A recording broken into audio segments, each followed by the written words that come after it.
All right, everybody ready? Okay, calling the work session of the Moore County Board of Education into session. The first item on the agenda is the approval of the work session agenda by way of explanation.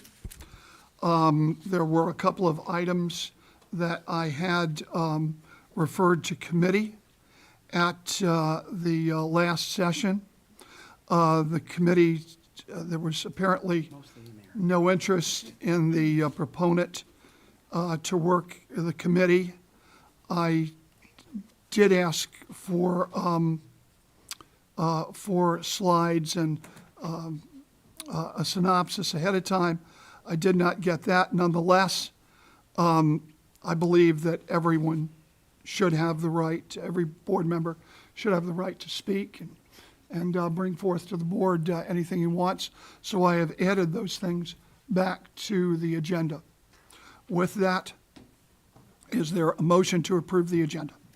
I do have a quick question. Yes, ma'am. And I don't have it pulled. Could we scroll down to letter Q?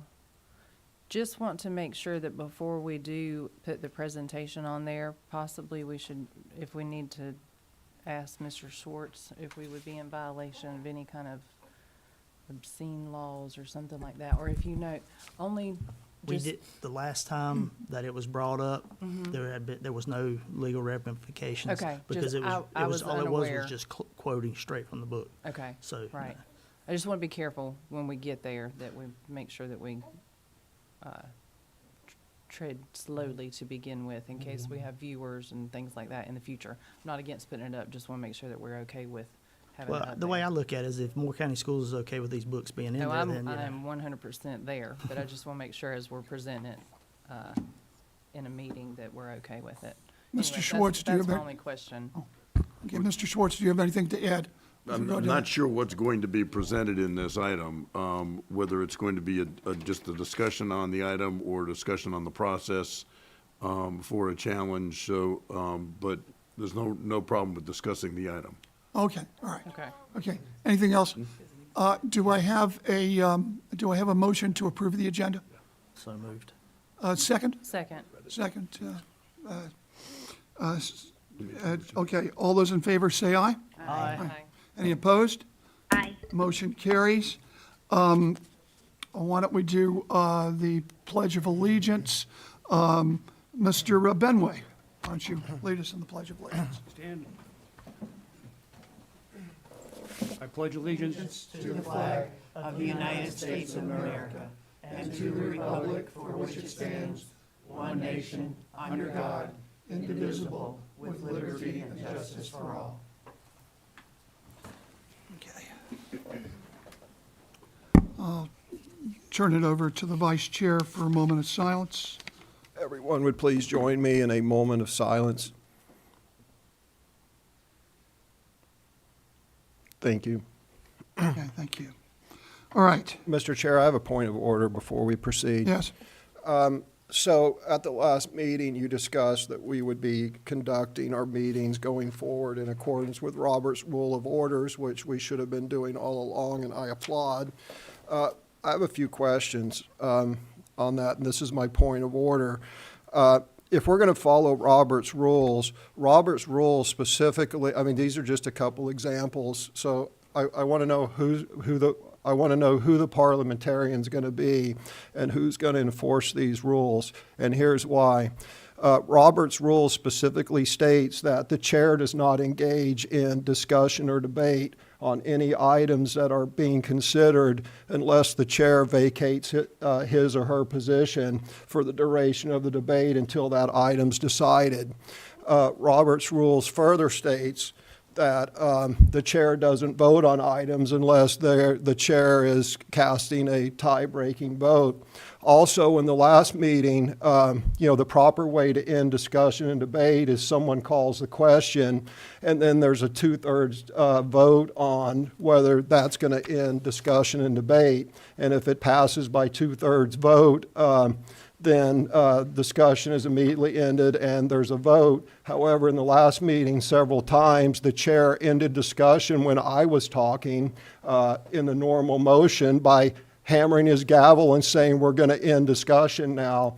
And that's ironic for a chair who previously stated earlier that day we were going to follow Robert's rules. So I brought my Robert's Rules of Order. In the past, under the previous attorney, the law firm acted as a parliamentarian, but who's going to act as a parliamentarian during this meeting? And are we in fact going to follow Robert's rules as our bylaws require, and as you said we were going to do last meeting?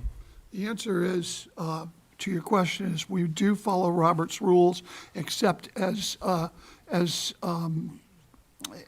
changed by our policies, which do affect Robert's rules. Secondly, you are actually wrong about the chair involving discussion and being involved in discussion and passing the gavel. In small groups, according to Robert's rules, the chair may pass the gavel or the chair may not. Not only that, but I believe that Robert's rules is optional for the chair to vote, and I believe in our policies, the chair has always voted. So that is the answer to the extent that, yes, sir.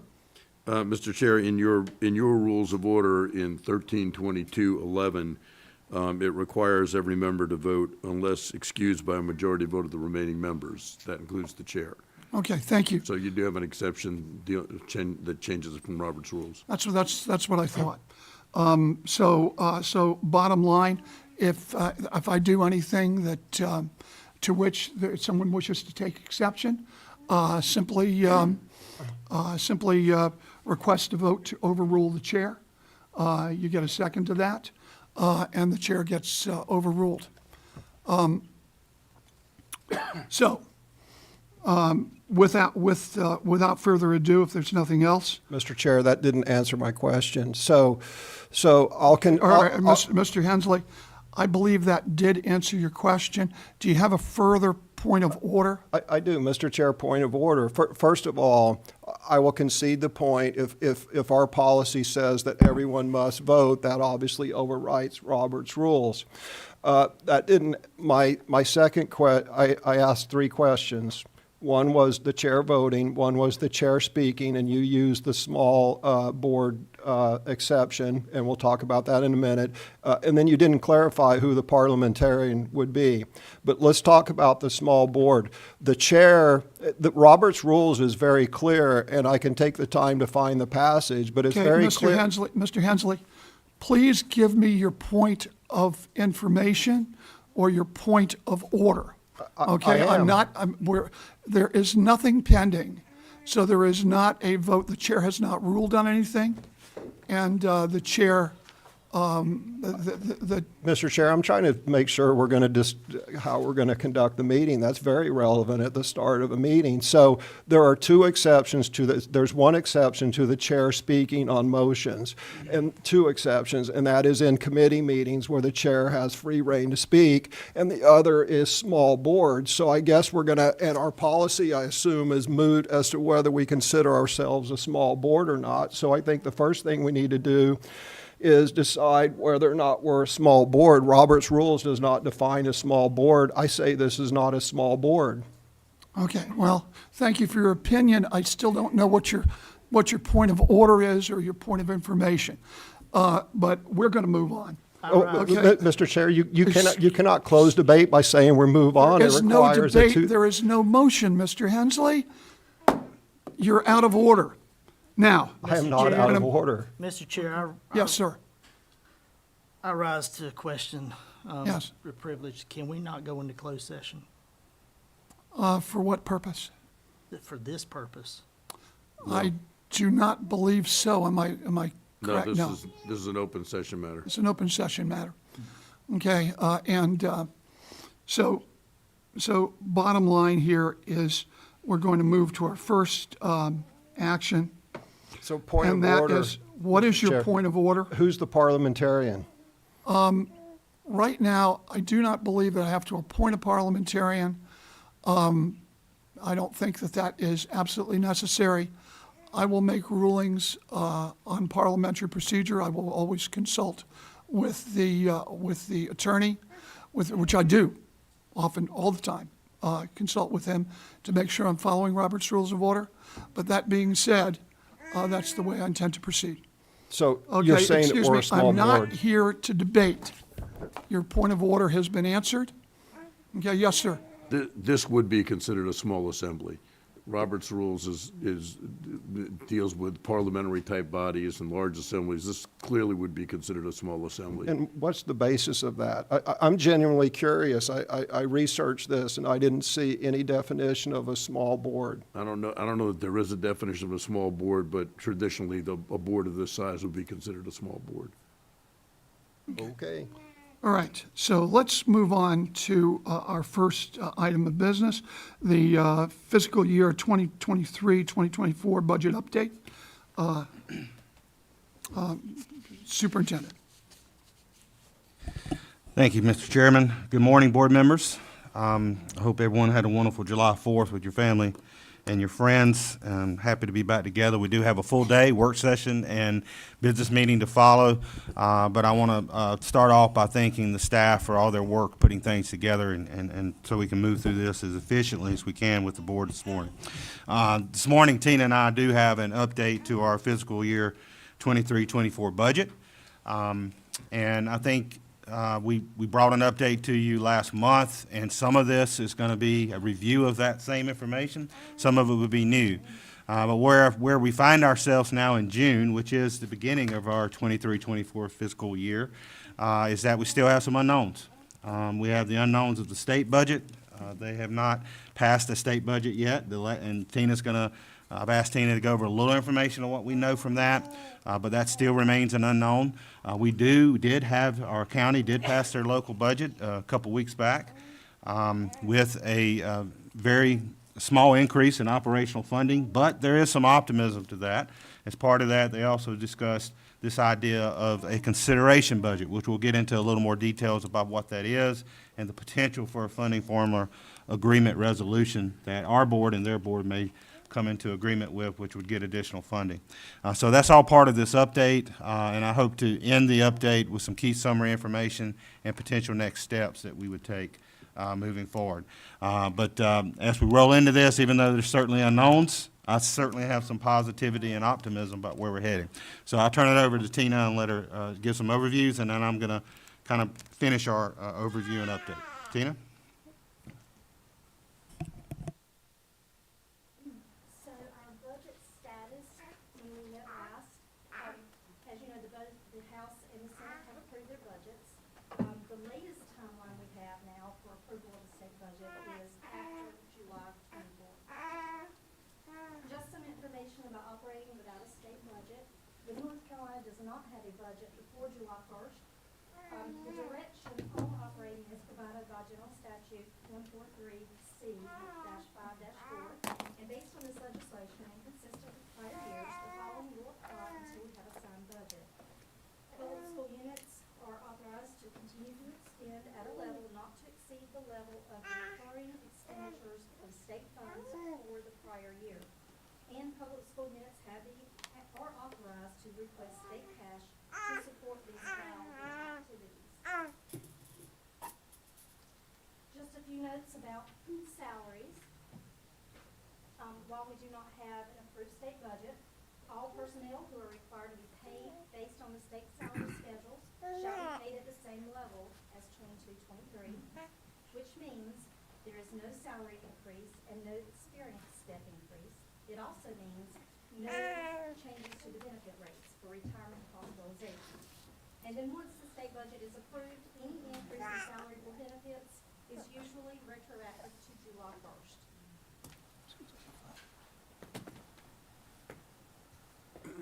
And if you'll remember, we did take this request, our local budget request, to the county of a total of $2,958,500.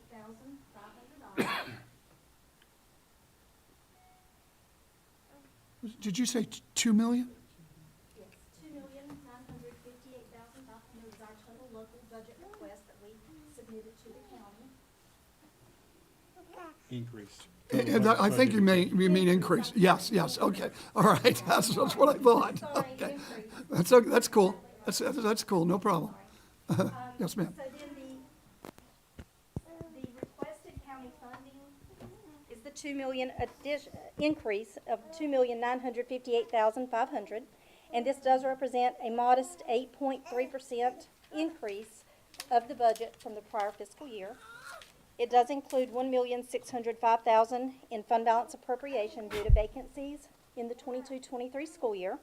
It also includes $550,945 in restricted revenue, Fund 8 for expansion items. And the county manager originally recommended a budget increase in funding of $350,000. This would represent a 0.98% increase in funding. Our projected shortfall with that $350,000 increase would be $4,764,445. This amount represents a potential fund balance appropriation for 23-24, and of course the amount does change based on the approved state budget. The county did approve their budget, and they approved a budget increase for Moore County Schools of $384,000, which is $34,000 more. This represents a 1.079% increase in funding over the prior year, and our projected shortfall with this additional $34,000 is $4,730,445. Can you repeat that, please? This For 4 million? $4,730,445. Thank you. And this is just a look at our funding over the last 5 years. Starting out in 1920, the sales tax and property tax budget for the county was $86,560,381. Our Moore County Schools funding for that year was $32,859,613, which represents a 37.9615% percentage of the sales tax and property tax budget. If you fast forward to 22-23, the sales and property tax budget was $93,112,884. We received $35,600,000 in 22-23, which represents 38.2332% of the sales and property tax budget. With the 23-24 approved budget of $384,000, the increase for our Moore County Schools funding for this year totals $35,984,000, which represents a 36.7616% percentage of the sales tax and property tax budget. Their budget was $97,884,734. That's what they have budgeted. The county is looking at a consideration budget, which would use they would give us 38% of their sales tax and property tax budget. If approved, if a funding formula resolution is approved between the Moore County Schools Board of Education and the Moore County Board of Commissioners, that 38% would be $37,196,200 in Moore County Schools funding. Can you repeat that number again, please? $37,196,200. Now, the sales tax and property tax budget for the county did increase by $4,441,850, while Moore County Schools funding increased by $384,000 for what is approved, or $1,596,200 if the consideration budget is approved.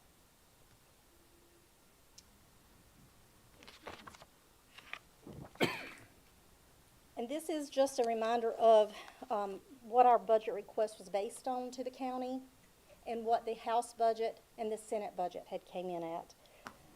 So for salary increases for certified teachers and instructional support, the Moore County Schools budget request was based on 8%, House budget was 5.58%, and the Senate budget was 3.01%. The salary increase for school-based administrators, the budget request was based on 8%, House budget 4.25%, Senate budget 2.5%. Non-certified in central office, the budget request was based on 6%. The House budget is recommending a 4.25%, and the Senate budget is recommending a 2.5%. Benefit increases, our retirement matching for our budget request for Moore County was an additional 1%. The hospitalization matching was an additional $300. And the House budget is actually, their benefits, retirement and hospitalization matching benefits are a little higher than what we had calculated for the hospitalization, but less on the retirement matching. And just a note, any salary and benefit in amounts that we pay would be based on the approved state budget.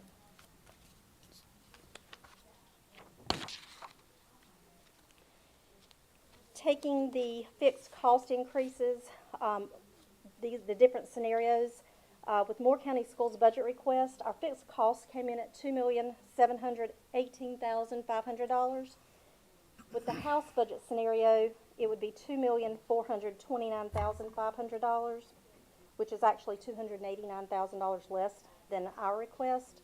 The Senate budget would be $2,074,500 based on their calculations or their recommendations, which is $644,000 less than our Moore County Schools budget request. Our expansion items are all $240,000. That number did not change. So the total local budget request for Moore County Schools again was additional, was $2,958,500. The House budget would change that to $2,669,500 if theirs is approved. The Senate budget, if approved, would be $2,314,500. So thank you, Tina. I'm going to kind of take us through the next final few slides just to wrap up this presentation and talk about some key summary points and next steps. This slide, Tina did a great job, kind of distills everything that she's talked about so far down into looking at the scenarios based on what was projected from your preliminary budget you approved, based on our projections, based on what the impact would be if the House budget was approved at that same place, or the Senate budget.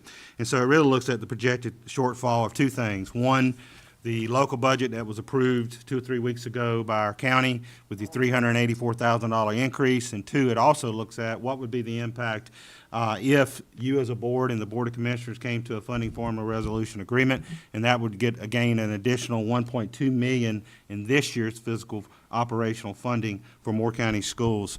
And so that's what this chart looks at. And so when we look at the projected shortfall again of what we would be based on what we projected in our preliminary budget. When you look at the actual fixed cost in the budget, and again, that's those salary and benefit costs and non-salary fixed costs, but you also have to incorporate into those fixed costs the $1.6 million in vacancy savings that we're reinvesting into this year's budget. If we're fully staffed going into next fiscal year, you're going to need that $1.6 million. And so that has to be incorporated into what you project there. And then, of course, those expansion costs, all of the expansion cost items, not just what we requested from the county, but also the expansion costs of what we're going to use temporary funding from our restricted fund balance and Fund 8. And so all that's incorporated into this number, deducting the additional $384,000 in the first part of that chart. So when you look at Moore County Schools, that would be a projected shortfall of about $4.7 million. If the House budget was approved exactly as it was as a state budget, that would be a $4.4 million shortfall, where we would have to invest fund balance to accomplish that. Then the Senate budget, that was approved exactly as the Senate approved their budget at the state level, that would be about a $4 million shortfall. But then if we compare that to what it would look like if we as you as a school board and the Board of Commissioners came to a funding formula resolution, that consideration budget for the preliminary budget you approved, that would be about a $3.5 million shortfall. If the House budget was approved as the state budget, that would be a $3.2 million shortfall. And if the Senate budget was approved as the state budget, that would be a $2.8 million shortfall. And so just to kind of talk about potential paths of what that means, this is, I know, is a little more wordy, but to kind of look at potential budget paths based on, and we reviewed this with you, something similar in June. But if we looked at potential budget paths based on what the local budget was approved at, and based on what that consideration budget of a funding formula resolution agreement if you as a board decided to just assign fund balance to cover the fixed cost shortfall, only the fixed cost shortfall, which I call taking care of our people, because that's salary and benefit increases mostly. That would be an approximate range of fund balance appropriation from almost 3.3 million to almost 4 million based on the approved local budget. Or it could be an approximate range from a little over 2 million to 2.7 million based on potential consideration budget agreement. Another path the board can consider, which I think you should consider this path once we have more information, is to assign fund balance to both accommodate for the fixed cost shortfall and include critical expansion items of the bus driver incentive plan and school police salary increases. That again would be approximate a range from about 3.5 million to 4.2 million based on the approved local budget, or an appropriate range of fund balance appropriation of 2.3 million to almost 3 million based on potential consideration budget agreement. The final path the board could consider for your original budget decisions later would be to assign fund balance to both accommodate the fixed cost increases and all of the expansion items. That would be an approximate range from a little over 4 million to 4.7 million based on the local budget that was approved, or an approximate range from 2.8 to 3.5 million based on the potential consideration budget agreement. And so some key points, summary points, and recommendations I'd like to make for you.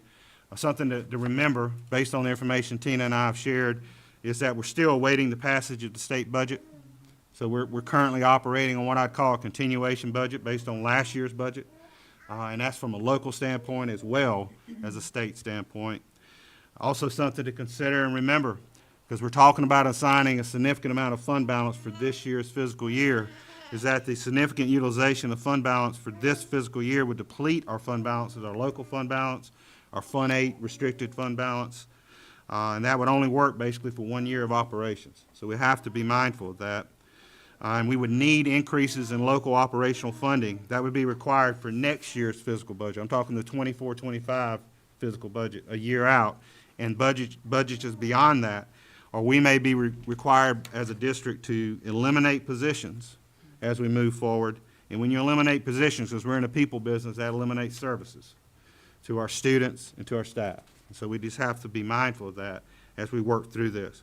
And so I certainly do recommend that as a school board and that myself, we continue to work with the Board of Commissioners and the county manager to come to an agreement on a funding formula resolution to increase, that would increase our operational funding for this fiscal year by at least 1.2 million, approximately $1.2 million. That would increase it for this fiscal year. It would also give us some predictability of some moderate increases to be able to prepare for in our budget planning in future years. And so there's a lot of positives with the potential of a funding formula agreement. There's also some cons to that. But, you know, certainly the positive is additional funding for this fiscal year. Again, being able to predict where we are with our budget planning moving forward, looking at some moderate increases moving forward that we could plan for. Does it get us what the board requested in that almost $3 million increase? No, it does not. But it does give us additional funding beyond, well beyond, the $384,000 that they approved in their local budget. Some other things I think the board would need to be mindful of as we look at this for your potential consideration. I think it's important that if we're going to go down this road, that we have regular meetings with our county staff, Tina and I, and the county manager, and potentially board representatives that would meet on a regular basis to look at where their budget is, what they're planning for, look at where our budget is, what our needs are potentially. Because as we know, we're also held hostage a bit based on what the state budget is, based on our impact. And so we need to be having those discussions with our commissioners and with Wayne Vest, and potentially have to request above what a funding formula would give us, based on something that's out of our control. So we've got to be able to have those conversations with them. The other thing I think would be mindful for us to consider as we move forward in looking at a potential agreement is that we, as a board, I think it would be great for you to come back every 4 to 2 years and reaffirm your commitment to that resolution. I think that would be a healthy thing. We shouldn't do, as Buzz Lightyear says, approve a funding formula for infinity and beyond. I think you can tell I'm about to go on vacation. But I think you need to, this needs to be something that you as a board come back and reaffirm every 2 years I think that's a healthy thing for the board to do, and it would be the current board that's doing that.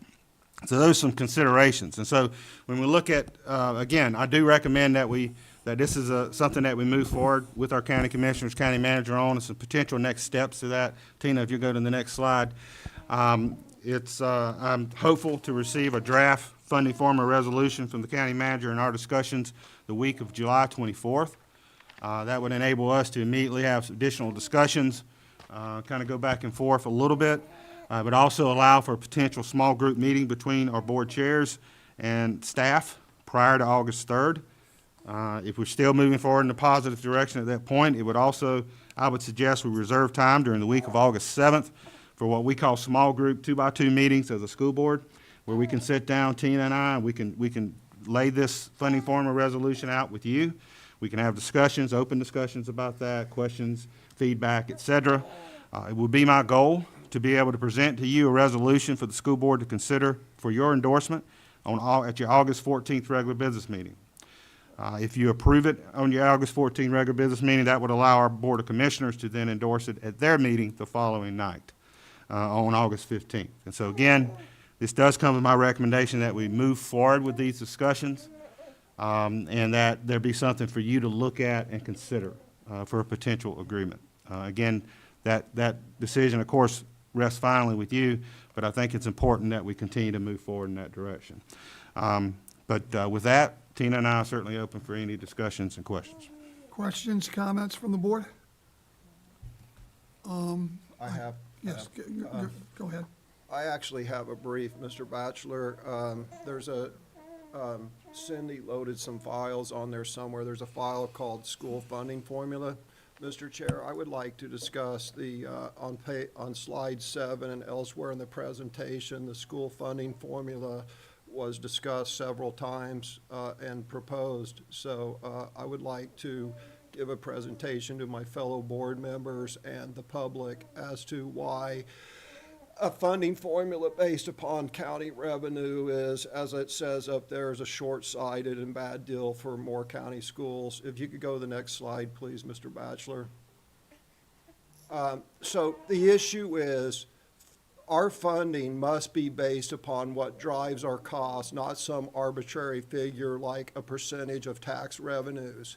The 38% of, and I'm going to lay out why, and this is only 3 or 4 slides. I'm going to lay out why on the final slide, why this is a bad deal for Moore County schools, our faculty, staff, and students.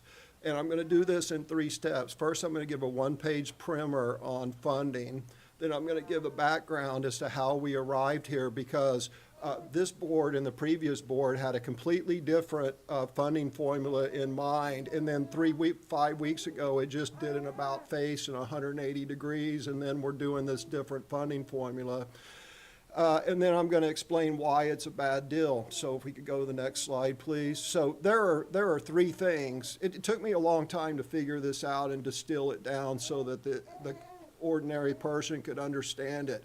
There are 3 things that drive Moore County school costs. One is for local funding. One is wage increases driven by the North Carolina General Assembly, probably 2/3 of our local budget, half or 2/3, probably about what, 2/3, Ms. Edmonds, is wages, and the other, is it half and half or 2/3 and 1/3, do you know? Of the wages, Wages are probably 2/3 of it, maybe? it's about 30% is benefits. Benefits is 30% of the wages. No, of the local funding, of the $34 million we got in local funding last year, what percentage of that is wages and benefits, and what percentage of that is stuff? Is it about half and half? No, wages is about, like you said, about 2/3. It's Okay. What was that? 2/3. about Yeah, so let's call it 60%. So when the North Carolina General Assembly passes wage increases, and we're always happy when they do for the positions they fund, we have to turn around and we have to give the same raises to the locally funded positions. So that consumes about 66% of our local budget. And then the other third of our budget is affected by inflation, and that's what we buy goods with, and that's the inflation. And then the third thing is, and we can't leave this out, is new projects. An example of new projects is a decade or so ago when the General Assembly cut enrichment courses, we went to the county and we said, hey, we need to fund arts, fine and performing arts for our students, so we took local funding to do that as a new project. That's it. It's that simple. There's three things that drive our local spending. Wage increases from the General Assembly, inflation on the non-wage portion, and then anything we decide to bolt on. And hopefully we come up with new things to bolt on. Next slide, Mr. Batchelor.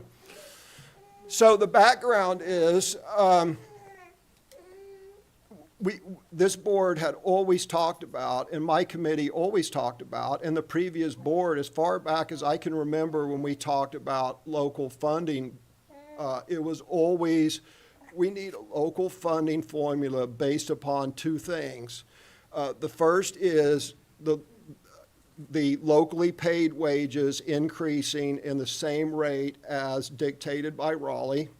And then all the other local dollars is inflation rate. In fact, the chair advocated for that many times. I remember many discussions that we had ad nauseum talking about the rate of inflation and deciding that. I mean, we talked about that years ago. So that was always our going in position. It was discussed by the last board. It was discussed by this board.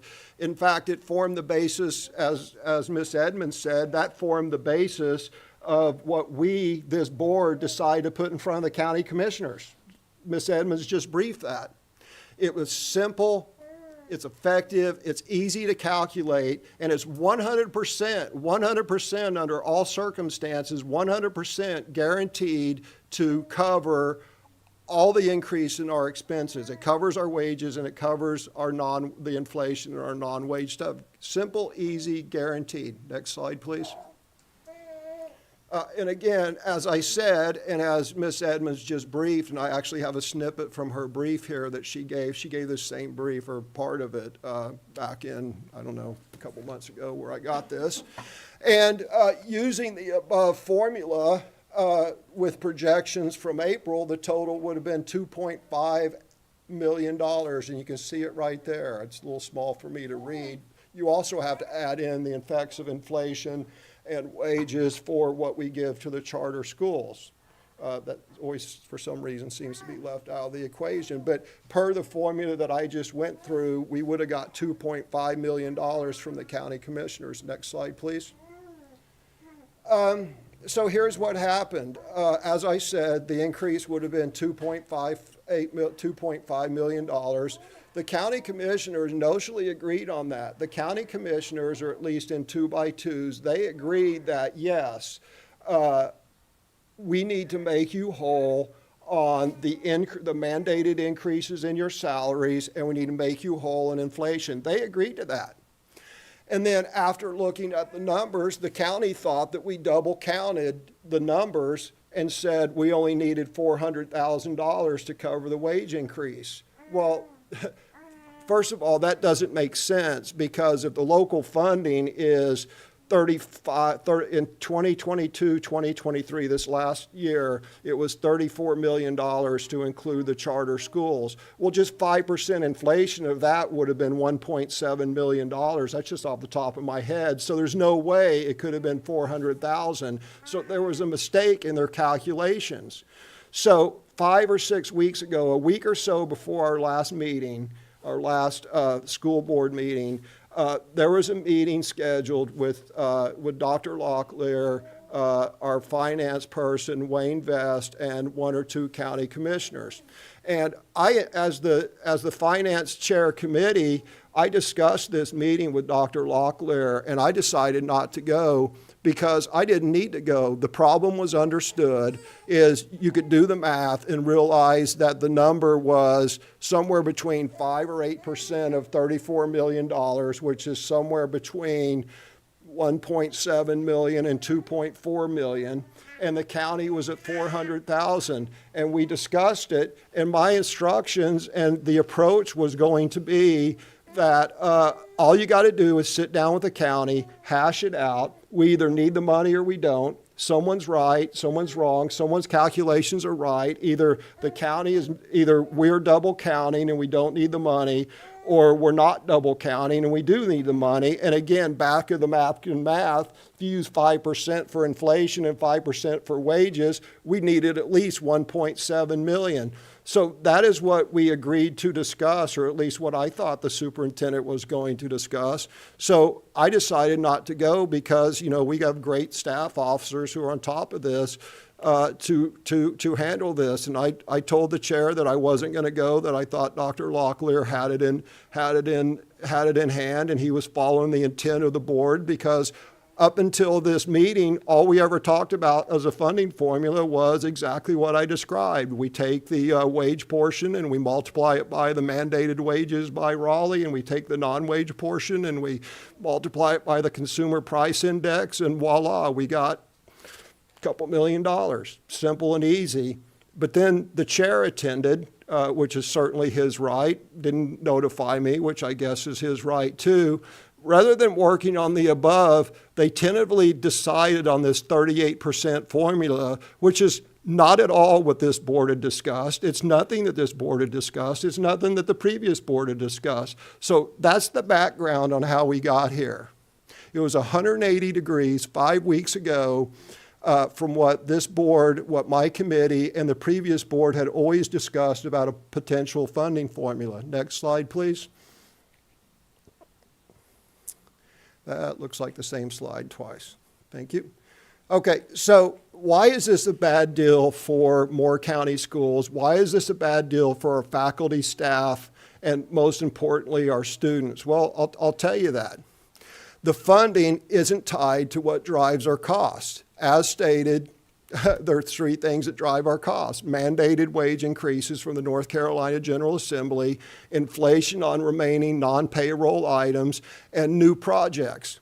The 38% deal is, as I understand it, 38% of Moore County school, or I'm sorry, not Moore County schools, thank God we don't have taxing authority. That would be a disaster. The 38% deal is 38% of Moore County property tax and sales tax revenue. And don't forget this phrase, you guys got it, because we're going to talk about what you guys got it means here in a future slide. So next slide, please. Okay, so again, the 38% property tax and sales tax revenue is not tied to what drives our costs. It's not even remotely tied to what drives our costs. It also assumes that the tax base will continue to grow. And there's many scenarios where the tax revenue will fall flat or even decrease. And certainly it isn't always going to keep up with the rate of inflation, and it certainly isn't going to keep up with the rate of mandates from Raleigh. So a recession, General Assembly election year gives out huge pay increases to all public employees, which, you know, is probably sorely needed at this point because inflation is horrendous. And then finally, county commissioners' commitment to lowering property taxes. And here's what's happening. The county commissioners have a commitment to lowering property taxes, which I applaud. Proponents of this deal, of the 38%, say, yeah, but see, this includes sales tax too, and sales tax in Moore County is going up. We're going to have a target, and we got this and that, and our sales tax base is continuing to grow. Yes, but money's fungible. So let's say that conservative county commissioners, who I applaud, want to lower punitive property tax rates, because property tax is simply, I mean, you're renting your property from the government if you pay property tax on it. If they want to lower those property taxes, and let's say sales tax goes up $10 million or in a year, I'm just making these numbers up. Let's say property tax goes up $5 million 1 year, and sales tax goes up $20 million this year. You know, everybody might think, great, we're getting 38% of $25 million. No, because county commissioners can and will adjust property tax rates anytime they want. They have to do it every other year or whatever's mandated by law. But what they can do is they could say, we're going to lower the overall property tax rate $25 million so it's revenue neutral. So there's not an additional penny coming in to the county coffers. They're returning it to the people, which they should do. That is a very real scenario where there could be an increase in property tax values and there could be an increase in sales tax, but there's no net revenue coming in to the county. So therefore, that year, the net gain for Moore County schools would be a big fat goose egg, zero, but yet we're still getting mandated price increase or wage increases from Raleigh, and we're still suffering the effects of inflation. And if I was a county commissioner, I would do that because I would return money to the people. So don't assume just because overall property values in Moore County are rising and overall sales tax in Moore County is increasing, don't assume that that's going to automatically correlate to an increase in tax revenue to Moore County schools, because it most likely won't. So what are we going to do if the county revenue is flat to us, or say it only increases 2%, and the General Assembly increases wages by 5, 8, or 10%? We got a problem, especially if you remember the phrase, "you guys got it." Next slide, please. So you guys need to be aware, and by the way, every time I've heard talked in person to the chair of the county commissioners, who I respect gratefully, immense respect for the chair of the county commissioners, he's like, look, you guys get 38% and then you guys got it. Well, what does "you guys got it" mean? It means we're giving you 38% and you're going to make it work, and don't come back to us for another nickel. That's exactly what that means. That means we're giving you 38% and we're washing our hands of it, and you guys got to make it work. That means you're not coming back for additional funding. You negotiated your deal. And by the way, the county commissioners are very, very clear. They are open for negotiations. They said, bring us your deal. Let's negotiate the deal that you want, and we'll get there. We're negotiating a horrible deal. Right off the bat, this 38% is giving us less than what we would have gotten if we would have stuck with the wages and inflation. But it's going to be even worse in the out years. And I'm here to tell you, "you guys got it" means you're not coming back for another nickel. And even if we did, as you can see up there, there's no clear mechanism for additional projects. We'll end up with 38% plus XXX for that, and then we're back to the digital funding fee fiasco, which this board worked hard to include the chair, worked hard to kill. And we're setting ourselves back up for the exact same thing. This is not the way. Creating a funding formula that has no relationship to our expenses is not the way. Next slide, please. So here's what we need to do. There is a report that both Mr. Paserno and myself have been asking for I've been asking for it for over a year, and Mr. Paserno has been asking for it since he got back on the county commissioners, which I believe has been over a year. And that is a listing of positions by school and who's responsible for funding those positions. That report will do several things that I've articulated to the superintendent. I've articulated in open session.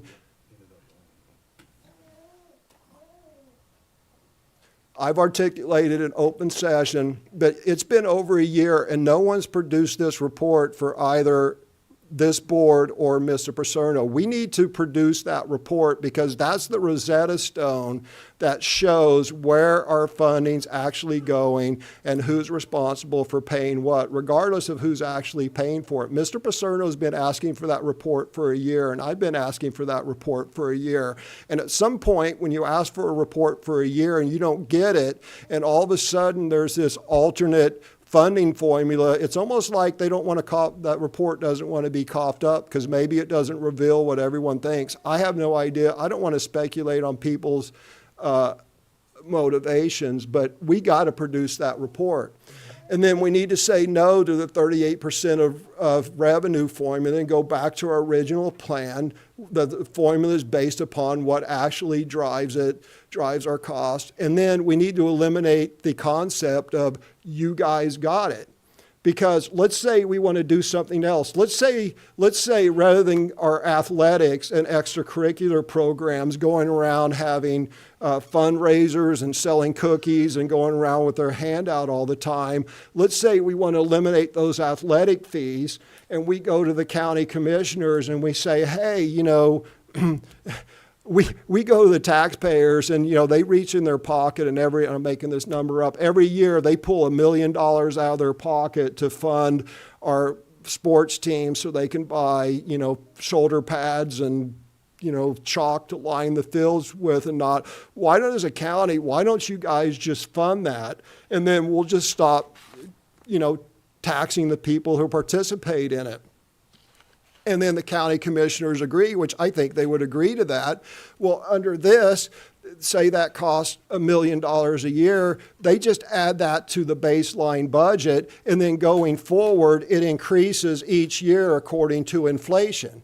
So the mechanism self-regulates, and you don't have all these side deals and this and that and the other. But we have got this 38% of county revenue is not a good deal. It's not, as I said, it's not a good deal for the taxpayers. It's certainly not a good deal for the faculty and staff. It's short-sighted, and it's not ultimately good for our students.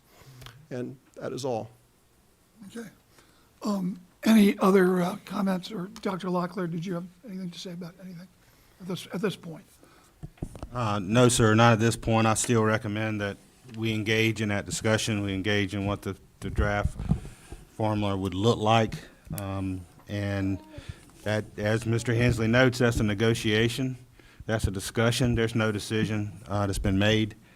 But what the county approved as their budget right now only gives us $384,000 of increased operational funding. The potential for higher level of funding for this fiscal year, I think, merits our discussion and working with our county commissioners and them as partners and looking at what that could look like and seeing where we land. There's no decision has been made, obviously, by me, other than wanting to continue to move the work forward. So that's all I'll offer at this moment. All right, other members of the board? Yeah. Yes, sir. So what David said and what caught my ear was that he had been asking for his reports for over a year. And I think that, well, I know it's been a rough year, but, you know, had we had those reports and presented them and his ideas to the county commissioners. Well, let me respond to that. That we have had a couple different iterations of personnel reports that we've shared with Mr. Hensley. Sat down and met with Mr. Paserno in December, Tina and myself, and we shared a report. It wasn't school by school, but it was a big picture report on personnel, identified where we were spending money on local positions, which we often point to, and which is accurate. Are what we call enhancement teachers at the 612 level, funding about 68 to 70 positions there, and some of our EC positions.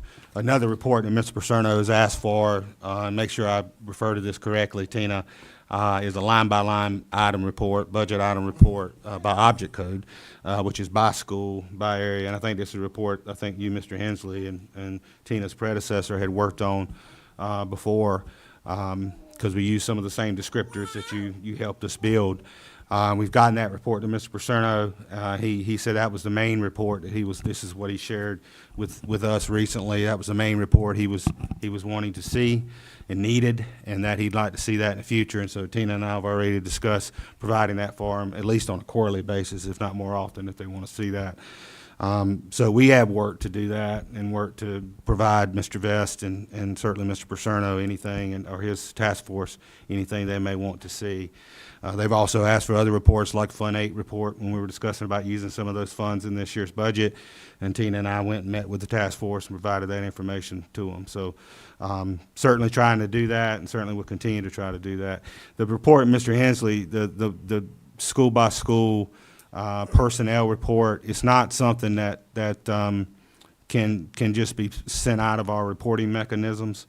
But what we have put together various reports, and we'll continue to try to come up with something that could work. And we have been doing some work on that, and that kind of paused as we finished the budget process. But we can continue to work on that.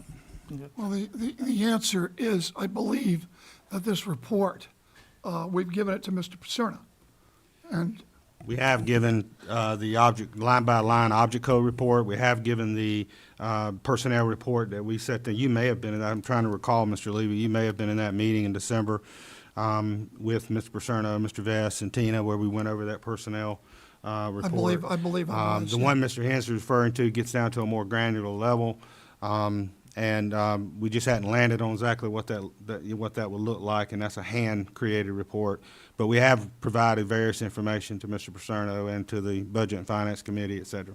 Like, And I will also say that I've spoken with Mr. Paserno and Mr. Vest, and anything they want, they get. As a matter of fact, at one of the last county commissioner meetings, they actually complimented us on the amount of paperwork and the openness with which we've dealt with them. So that's quite important. Tina, I do have a question. What is our projected fund balance for the end of the next fiscal year?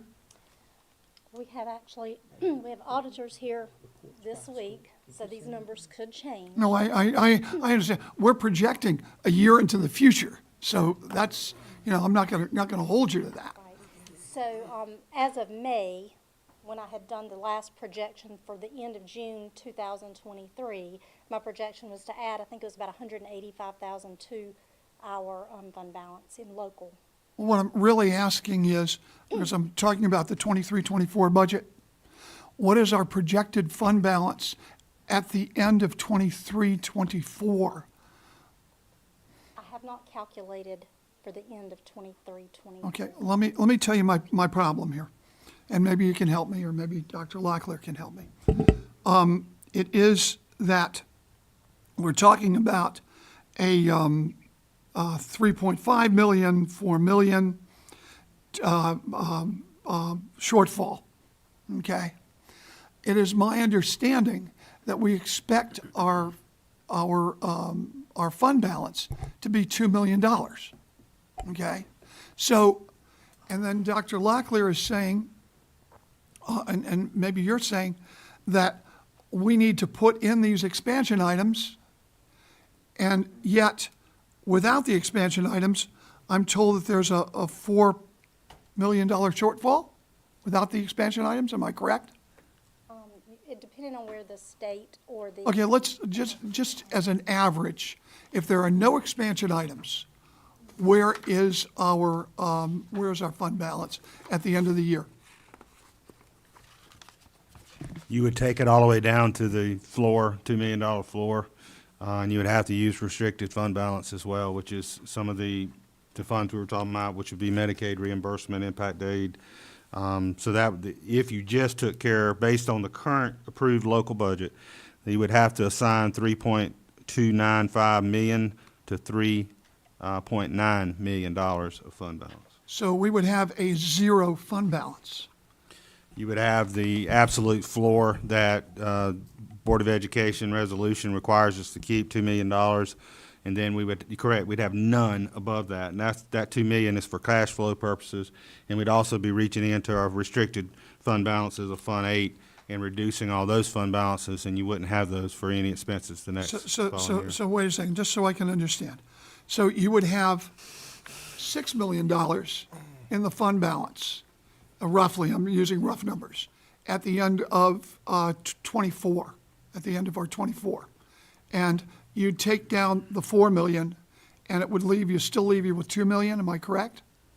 If you're using approximately, if you want to use rough numbers, $4 million to balance the books next year, this current fiscal year, we would have to use fund balance. So going into the 24-25 year, you wouldn't have those same fund balances to use. So you'd have to reduce personnel, reduce services. So you would only have that $2 million floor going into the 24-25 school year for cash flow purposes. Okay, so, but we can expect about $6 million in fund balance, which is unbudgeted, to pay for that? Am I correct?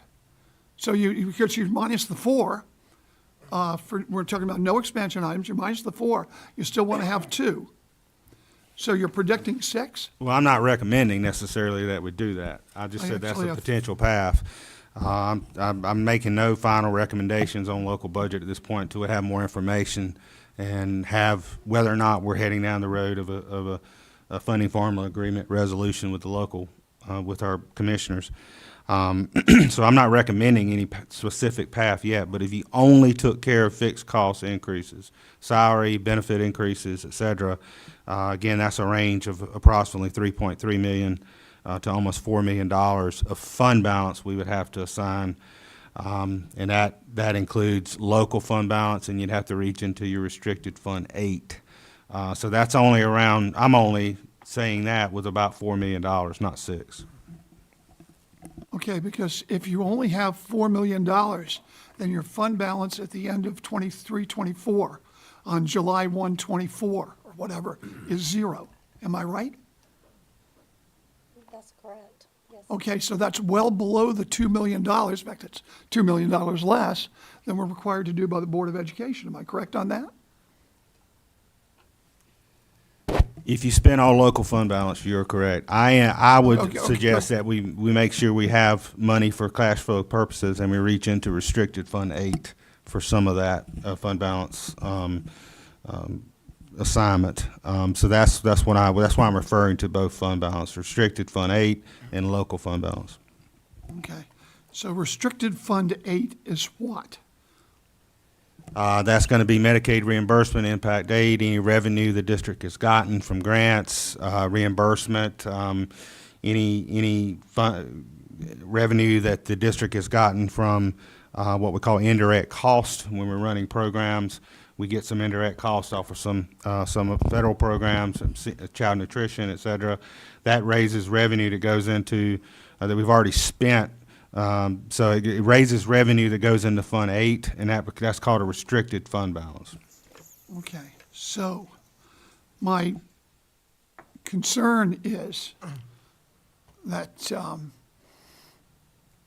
we're using this restricted fund balance in these other accounts as sort of a slush fund, and it disturbs me because and then we have 0 at the end of the next fiscal year. It just seems to me that we're spending more than we have, and I'm desperately concerned about that. So the expansion items don't even seem to come close to what we need. Now, let me also explain, because Mr. Hensley has said quite a bit here, that the county commissioners hold all the cards, okay? They decided to give us 35% or whatever, it's 36%, whatever they decide to give us. I did advocate for an amount of money which would cover which would cover inflation. The county commissioners, in their wisdom, decided not to do that, okay? And they knew exactly that our numbers were right, and they knew exactly that. So they're offering us a lifeline of, if we go to 38%, they're offering us an additional $1.2, $1.3 million, which we desperately need. Now, the county commissioners, without a funding agreement, the county commissioners can do what they want and continue to reduce. They don't expand, even an expansive economy, they're reducing our percentage here. Okay, they're reducing our percentage. We can always go to the county commission and say an unexpected thing happened to the legislature, a funny thing happened on the way to the legislature, and we need more money, and we need to change this agreement. You can always do that. They may say no, I don't know. But when something as certain as inflation comes around, and the county commissioners say, sorry, we're going to in fact reduce your percentage, then we have to have something to hang on to. This 38%, as I told Commissioner Paserno, I'm not ecstatic with, but it does give us the ability to budget, and to budget year by year, and to budget in advance. okay? And if there is a recession, as Mr. Hensley points out, there might always be a recession. Well, what are the county commissioners going to do?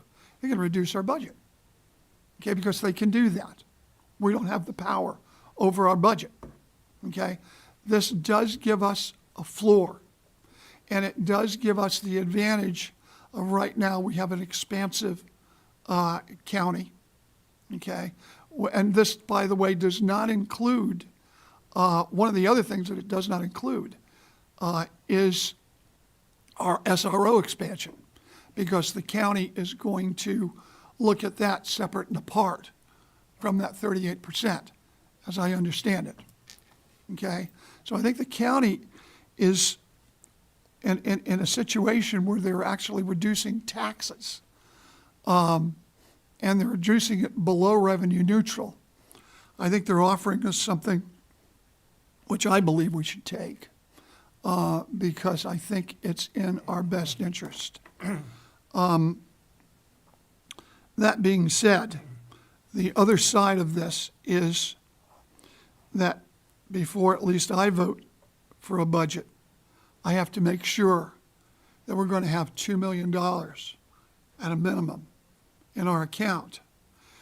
And I also have to have a better feeling for this restricted money, because if it goes out the window and we have a fiscal cliff, okay, we're going to wind up reducing our services, and that frightens the heck out of me. Okay, so we may not get our expansion items this year, but I sincerely hope that we will at least get our extra $1 million that the county has offered. And that means we're getting the percentage we got last year together and sharing the expansion of the county, which will help us as we have to expand our school system. Okay, so, anyway, let's move on to the Mr. Chair, next. I have, if we could go back to slide 9, please. That was all unduly complicated. If you go to slide 9 and you look at the total fixed cost in the upper half there, the actual deficit is $2 million. And that is including $1.6 million using money from vacancies, which we've always done notionally every year. So the actual deficit projected from the Senate budget is $2 million, $2.4 million from the House budget. As I ran through, the issue isn't, we absolutely need a funding formula. No one's debating that. It's what's the funding formula? And we need a funding formula that makes us whole 100% of the time. Not some years might make us whole, but we know definitely years it won't make us whole. There's only three things that drive our increased expenses. As I said, the mandated salary increases, inflation, and other stuff that we want to add on.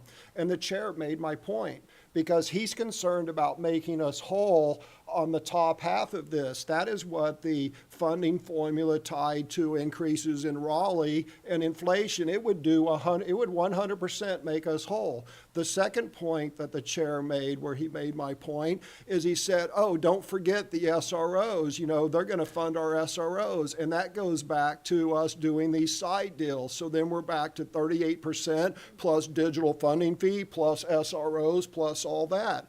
No. That's not what the county commissioners said. The county commissioners have said 38%, and you got it. And you got it means you figure out how to do the SROs yourself. That deal's off the table.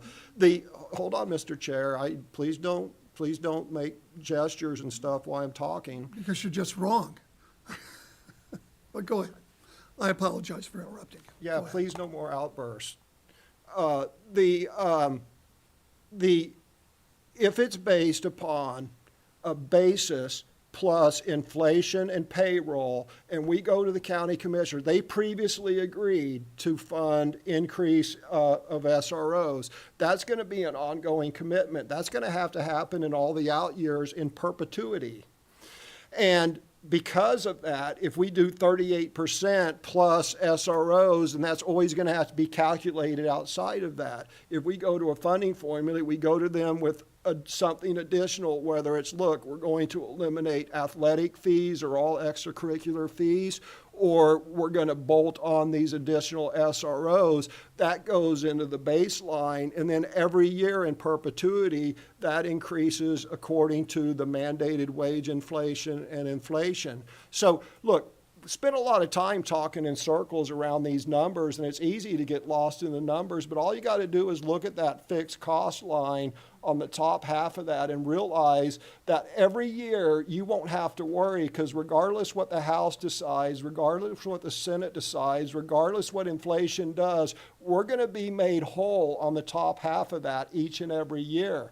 The only reason we're having this discussion is because that meeting that happened 6 weeks ago, instead of going and discussing why there was a delta between us saying our increase was $2.5 million or whatever, and the count, I had discussions with them. They were very clear. They thought that we were double counting our people, and it was very easy to disprove. All we had to do was say, no, this is it. I mean, look, your local funding is $34 million. 6% of that is $2 million, and we would have got our funding, and we wouldn't even be having this conversation. Instead, they went and talked about everything in that meeting except reconciling why their view of the effects of inflation and wages were off.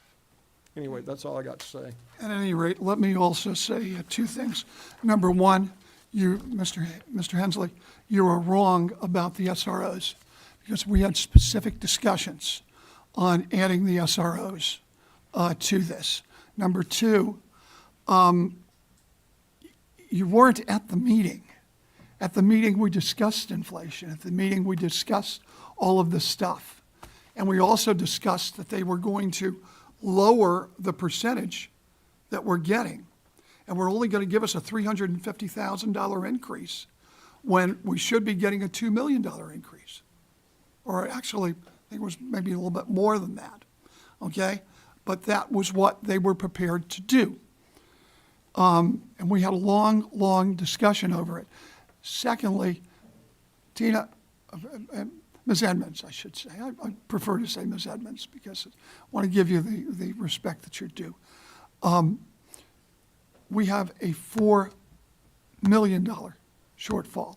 Am I correct? Not a $2 million shortfall? Without the expansion items. So the projection for end of the year for our local fund balance is, we're at 4 million. This is just a projection again. We would, let me get my glasses on because I can't see. We would be at 4,305,000. That's my estimate. That's without expansion items. That's what our fund balance would be as of June 30th, 2023. Now, what is the deficit, not the fund balance, but what is the deficit in the 23-24 budget at the end of the fiscal year? We were projecting if this was Senate, it would be on a 4 million or 2.8 million, depending on if we do the county consideration or the county funding. Okay, so unless we go with the funding formula as proposed by the county, we'll have a $4 million deficit. If we go with the funding formula as proposed by the county, we would have a $2 million deficit, correct? That would come away from the 4 million fund balance. Yeah, okay, all right. Thank you. Then why don't we move on?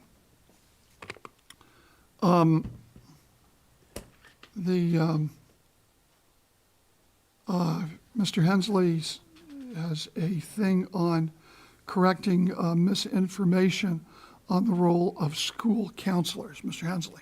Mr. Batchelor, there's a file called, it starts with Roman numeral 2B.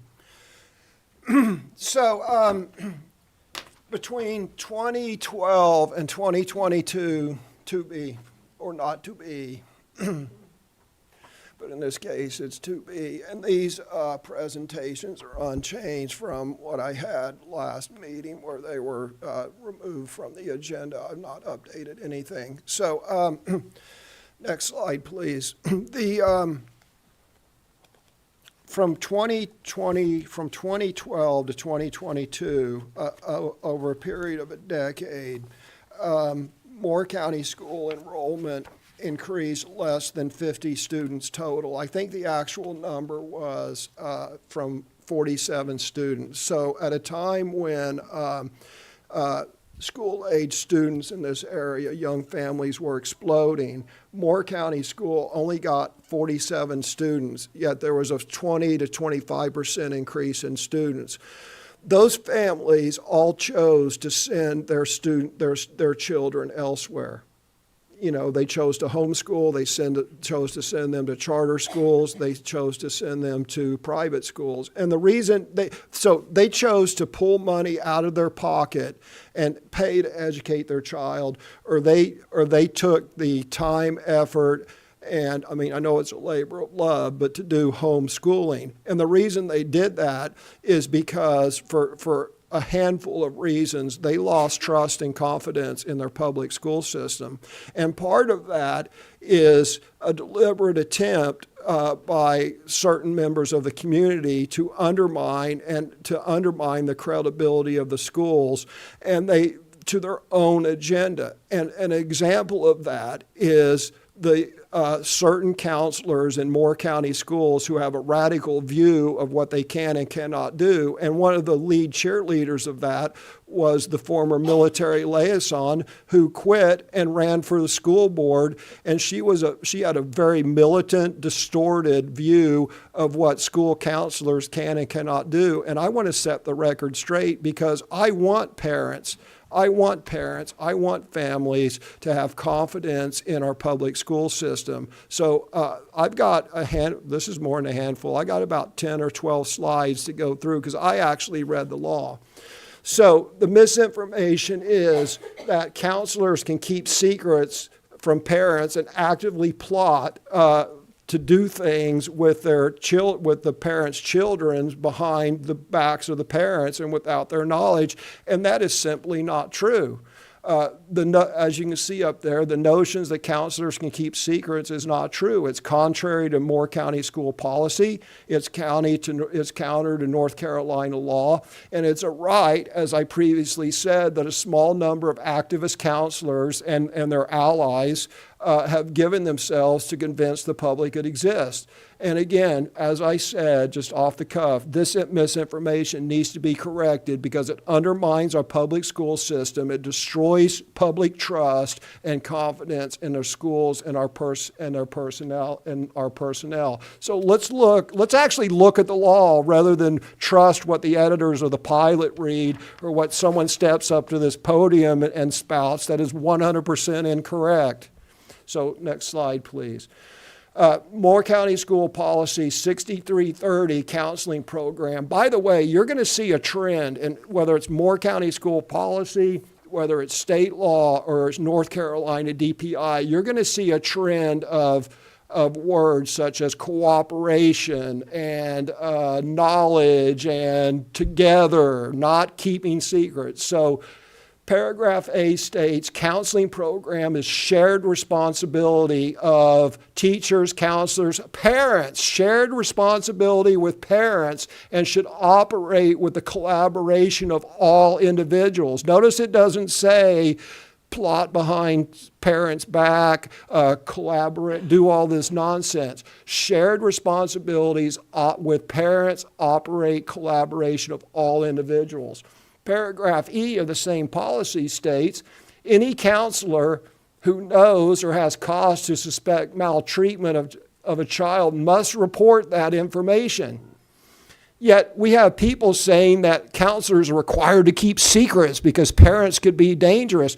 Quite the opposite. Our policy in federal law requires counselors to report information if they believe. If a counselor or any member of our faculty or staff, they're mandatory reporters. If they suspect or have knowledge that a child is in danger, they have to report it. It's expressly forbidden. It's against the law to keep secrets under those circumstances.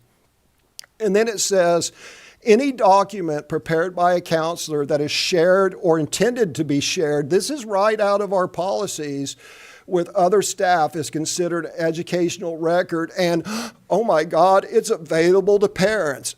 That does not say, and to be hidden in a drawer and not shared with parents. So the people who claim that the counselors have this right to plot behind students are in direct violation of Moore County School Policy 6330. Next slide, please. So let's talk about the Bill of Rights, that Mr. Levy and this board passed, with Mr. Levy shepherding it through the policy committee. Schools shall keep parents informed of their children's well-being.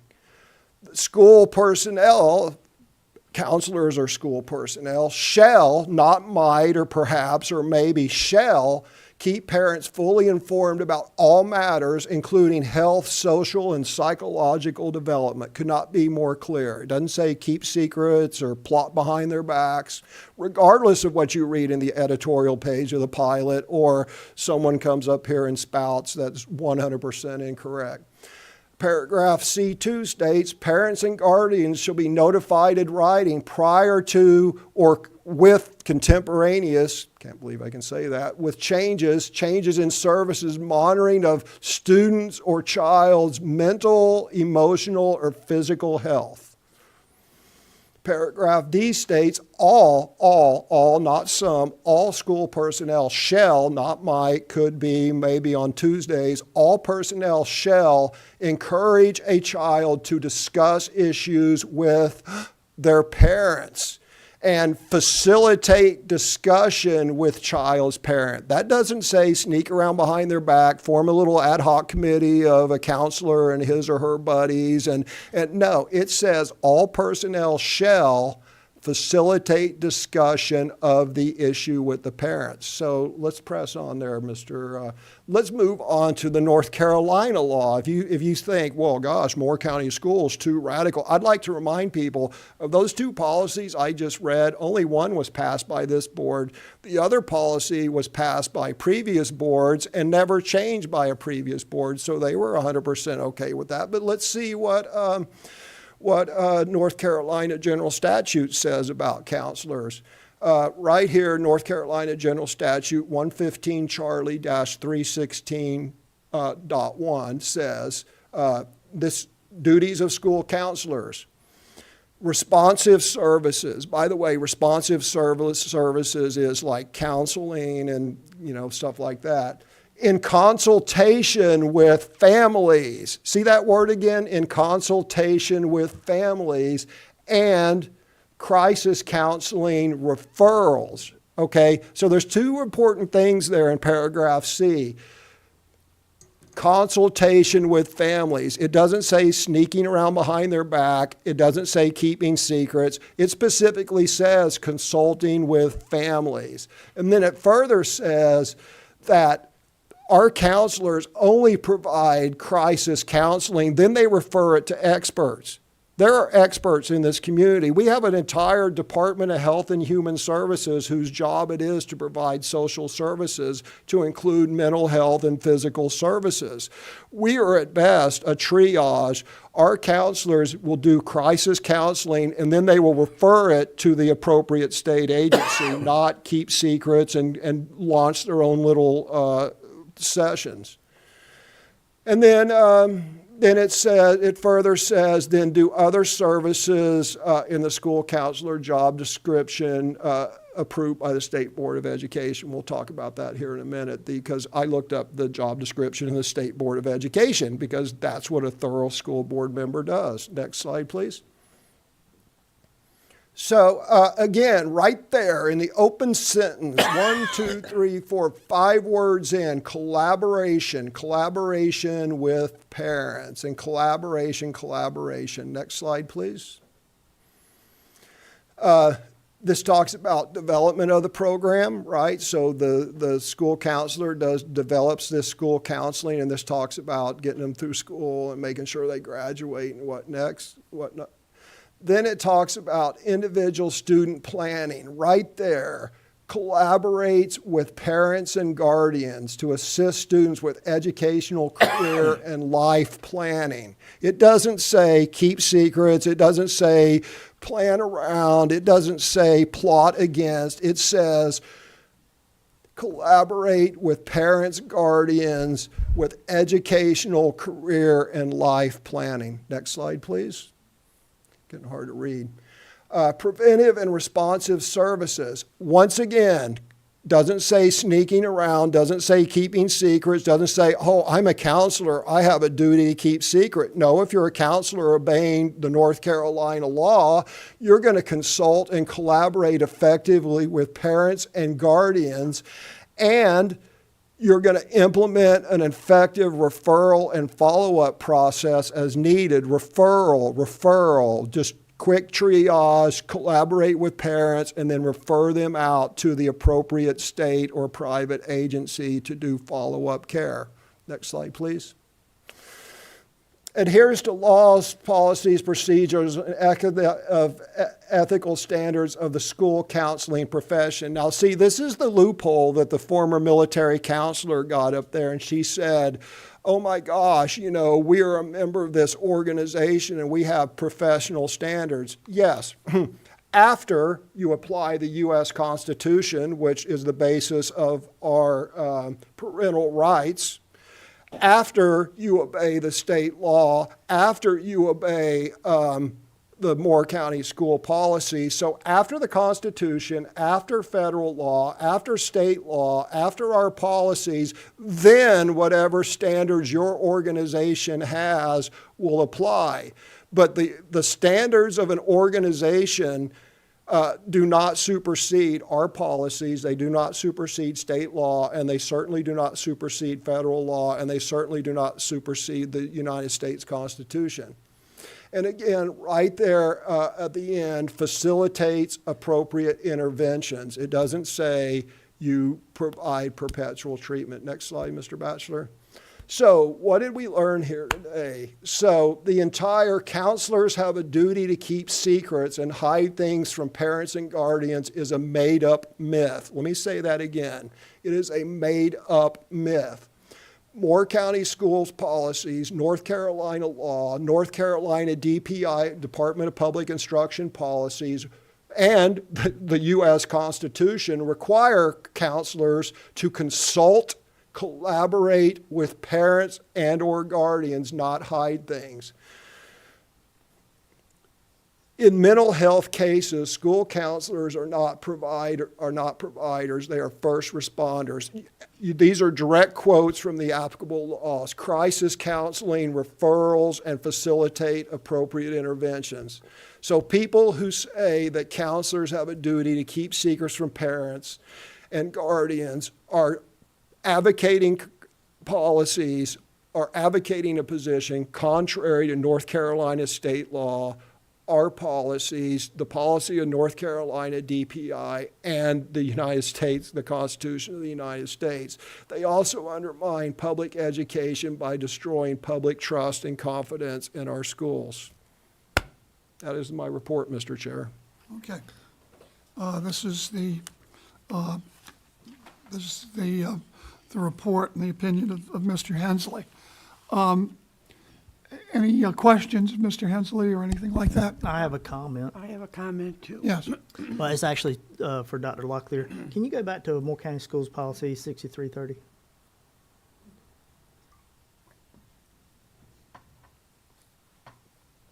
Okay. So under paragraph E, what my concerns are is, and I'm not saying all counselors, but I'm concerned about a select few that are going to be like, yeah, okay. What are we going to do to ensure that this policy is followed? Well, first of all, let me say that we can't talk about specific things because that would be confidential. You can generally talk, can't you? Generally, one of the problems is when you start to get into what lawyers like to call hypotheticals, all right? Then what happens is every actual incident is different, okay? And so I will tell you what I have done in consultation with Dr. Locklear, and Dr. Locklear can also enlighten us, is that I have asked Dr. Locklear, and Dr. Locklear has promised to work with any counselor who has problems with our policies, okay? To say, well, if a counselor does this, we will do this to the counselor. That is, number one, probably inaccurate. And number two, probably can never get to the full extent of the hypothetical, okay? So they're all different. Yeah, I appreciate it. My suggestion is. My question was to Yes. the superintendent, but All right, we but, can but, just, but go ahead. As a matter of fact, Dr. Locklear, can you respond? Are you referring to mandatory reporting yes. out to external agencies? That's definitely something that our counselors are expected to do. All staff are expected to do if they suspect abuse or a situation. So that definitely will continue. You know, it's our expectations. My job as superintendent to implement board policy. Once that's approved by the board, work with our staff to educate our staff on those policies, give them systems and processes, procedures to implement those policies. I do believe our counselors will do that and can do that. We're very fortunate to have a great counseling staff in Moore County schools, and I do believe they will follow this policy and do so according to not just the Parent Bill of Rights policy, but also Policy 6330, State Board Policy Law, et cetera.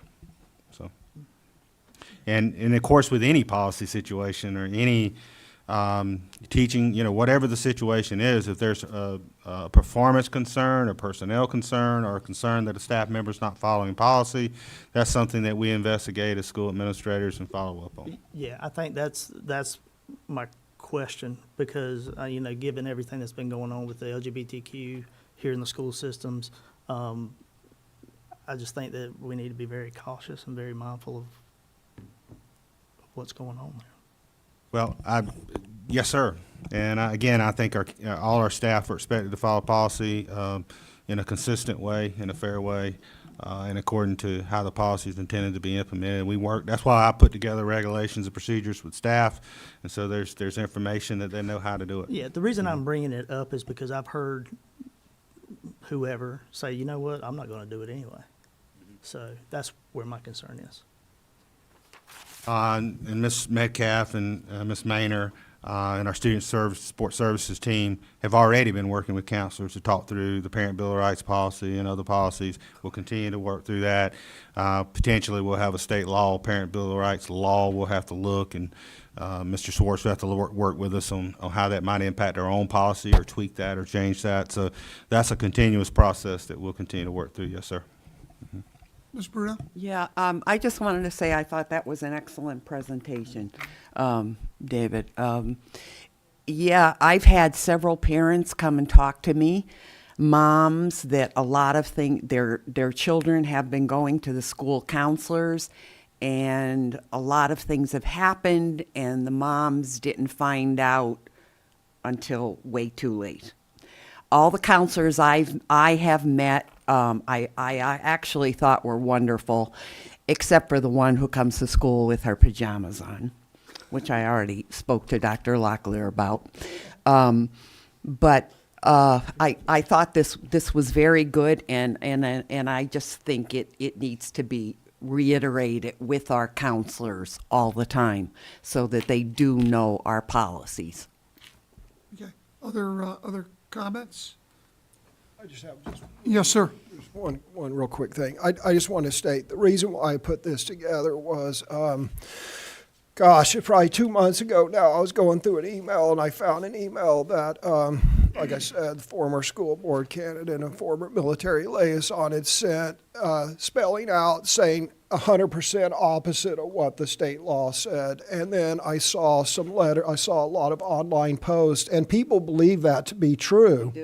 And we cannot allow misinformation to stand because, a lie repeated often enough becomes the truth. And then people, there's organized letter to the editor writing campaigns. And the public eventually believes that this, in fact, is true, that counselors can keep secrets from parents. And then it drives parents and families from Moore County schools because they believe this nonsense when, quite frankly, it's not even close to being true. So we have to stamp out misinformation anywhere we see it, especially if it's to the detriment of our faculty, staff, and our school system. Well, Yeah, go ahead, yes. Go okay. ahead. But I really worry about the moms who have told me that they find out things about their child when it's almost too late. That a child has been going to a counselor over and over and over again, and parents were not notified. Okay, let me also talk to the board about this idea. Anytime I get a complaint from a parent, I actually ask them to put it in writing and send it to me, okay, which could be just an email, nothing elaborate or anything like that. And then I forward it to the superintendent. And the superintendent looks at it and does investigate each and every time. Sometimes the parents are right. Sometimes the thing may be exaggerated. I don't know. But if, for instance, you do get a complaint from a parent, please forward that to the superintendent, because then what he does is he contacts the counselor or the teacher or whoever it is and investigates it, and sometimes can stop a vicious rumor, which can also hurt the counselor, him or herself. So let me also say that I have actually, although I've seen some things online, I do appreciate the counselors, from what I understand, are working with our new policy. Some of them, quite frankly, don't like it, and I understand that, okay? But we need them, mostly because state law mandates them, and because the mental health of our students is quite important. And we need to make sure that there is a two-way dialogue between the superintendent's office and the counselors to make sure that they are, A, following their policy, and number two, they're feeling comfortable about doing their job. And that is perhaps a medium that we have to come to. And I think from what I've seen, Dr. Locklear is doing an excellent job of that. So I don't want anyone to think that we don't appreciate the hard work that our counselors do, which they do, because they see everything from homeless children, which we have. We have children who literally don't have a home, to children who are thinking about doing terrible things. Okay, so there is a role to play, but also having drafted the Parents' Bill of Rights, it is you have a choice. You can either work with parents under our Parents' Bill of Rights, which I hope we do, okay? But if you think that it's dangerous, you go to Child Protective Services. And they have social workers, and the county has resources, and they have a juvenile dependency court if there is real harm coming to a child, because we are there to help the children and to make sure that they're safe, okay?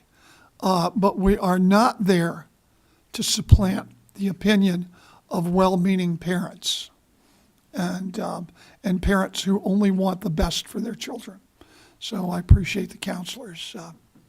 I appreciate the counselors working with us with that, and I pledge that we will work with them to make sure that the mental health of our students is always foremost on our minds. along with their educational attainment.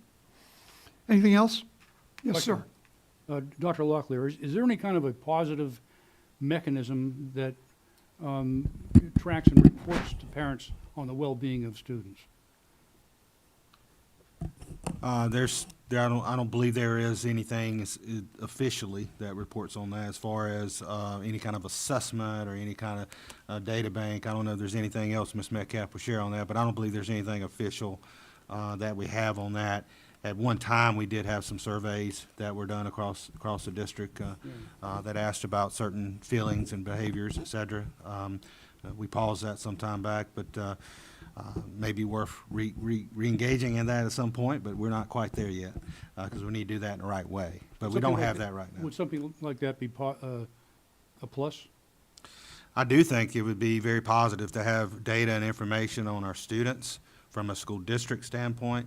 And we do some assessments. We do some suicide screening assessments with our students and education about suicide identification. So we do a little bit of that with our students, and so we do have some of that data. And certainly when you have a student who's showing some signs of that, parents are engaged immediately in that conversation.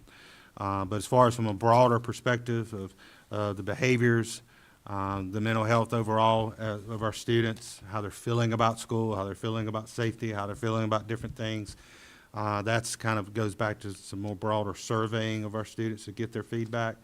I do think there'd be a great benefit to that. But again, we're not there yet. We'd have to do it in the right way. We'd have to do it in a way that makes sure parents are very clear on what we're asking and what we're doing with that data.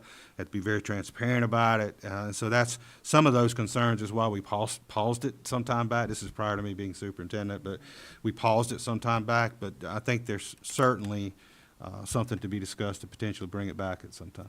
Okay, thank you. All right. Anything else? Okay, let's move on. Organization and prioritization of the master facilities plan projects. Thank you, Chair Levy. We're now rolling into our pending action and discussion items, and you're going to see Ms. Purvis for several of these items, all the way up through H. She's been busy at work with her team. This first item, we'll kind of pair up and do this first one. But as the board may be aware, in November 2022, the board at that time approved a list of master facility plan projects to be the next list of projects that the board would be looking at as major projects that are needed in Moore County schools. At that time, those projects were not prioritized.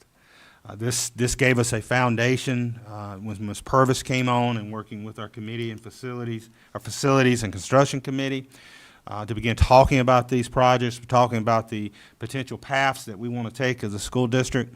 We've done some work on that. Ms. Purvis has done some work on bringing back our architects, on having some information around some of these projects discussed with the committee. And I think it's time for me as superintendent and us as a team to give you a recommended list, a prioritized list of these projects. So what's the purpose of that? Well, the purpose is really for that to be a starting point in our official engagement with our Board of Commissioners on our major facility needs and construction needs moving forward. It's not an ending point. It's a starting point. And so as those conversations begin, it gives an opportunity for our commissioners to begin to weigh in on that, begin to weigh in on what makes sense to them, for the board and the commissioners to discuss that. It also gives our opportunity for our public to weigh in more on these projects as we continue to get a little more information around them. And we also know there's going to be work moving forward, whether that be on student assignment of students, and how we, revise that moving forward, because you need to do that every 3 to 5 years. There's other work that's going to be happening during this time frame, but this is simply a starting point, and why I'm recommending that the board endorse this so we can begin this conversation more officially with our Board of Commissioners. I just think that's a healthy thing to do so we can start moving that ball forward. So with that, I'm going to turn it over to Ms. Purvis, let her do some background and overview of this, and then the final slide is our recommendation. So, Ms. Purvis? But before we go, Ms. Purvis, let me ask the board. I expect this to take about 45 minutes. Does anybody need a 5-minute break? Okay, I think so. Okay, I apologize, Ms. Purvis, No, you're but fine. I thought maybe. So we're going to take 5 minutes for anybody to freshen up if they so need to do it. Okay? Well, I'm trying to.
Problem. We're back in session from our recess. Let me also say, so that the public understands, Stacy Caldwell is on the phone with us and is connected electronically to the meeting. She had to be out of town. So we appreciate Stacy taking the time to join us today, even though she had matters out of town to attend to. So, anyway, Thank you. I appreciate that. okay. Thank you, Ms. Caldwell. All right, let's continue. Ms. Purvis. Yes, sir.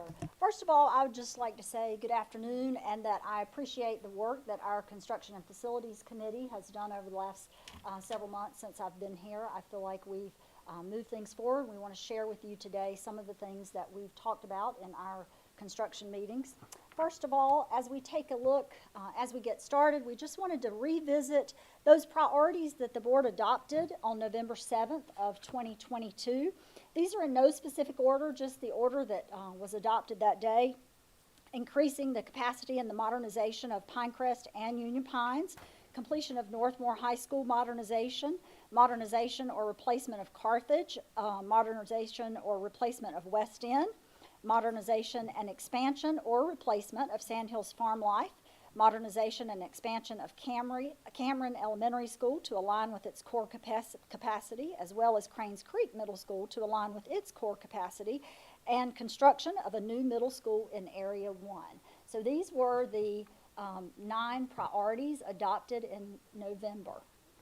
Just a little reminder, we had our study done, our capacity study. I just put these on here as a reminder for us to take a look at where we are going to be going out of capacity potentially. You can see there Cranes Creek, we're at 591 right now. We have 13 mobile units there. You can see 2728, we're expected 668. And then by 2031-32, we're 724. Sandhills Farm Life by 2728 will be getting close, and certainly by 2032 we'll be out of capacity. New Century is getting close in 25-26, and by 28-29 is expected to be out of capacity. Union Pines has been out of capacity for quite some while. And then, Purvis, yes, just I'm real sorry. quick before you go Yes. on, those, that capacity right there, is that core capacity or Yes. built-out capacity? So when you're looking at the capacities to the left, that is the core capacity of the school. So you can see, for example, Cranes Creek has the core capacity to hold 700 students. However, right now, we don't have that classroom capacity built out to that, which is why we have mobile units. Let's see, am I on the right one? Yes, so now we'll take a look at Area 3. When we take a look at Area 3, you can see by 2031-32, Aberdeen Elementary will need some room. McDeeds Creek expected to need room and be out of capacity in 28-29. We could potentially take a look at Southern Pines and Pinehurst Elementary. As Dr. Locklear shared, we may be looking at what to do as we think about redistricting. Those schools potentially will have some capacity to alleviate some of that overcrowding at Aberdeen and McDeeds. If you take a look at Pinehurst and Southern Pines, their core capacity is 800. However, in 2032, they're still expected just to have in the mid 600s. So that is an idea there. And then we take a look at Pinecrest High School, which is out of capacity and, like Union Pines, has been for quite some time. Ms. Purvis, I have a question. Yes, sir. Whenever you're forecasting this, what metrics or what do you use to gauge? This was Yes. actually an outside study done by ITRI at NC State. So they use lots of metrics. I attached for you on this executive summary I saw that. what they use to Yeah. take a look at this and to forecast that.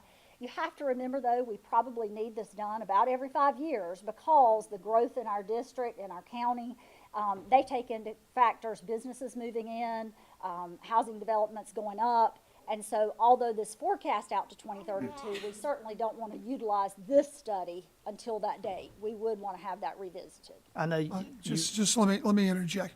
We spent several $1,000s. I don't remember how much it was. Was it $30,000-$40,000?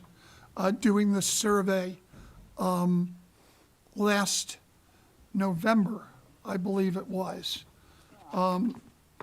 So that was part, My question, yeah.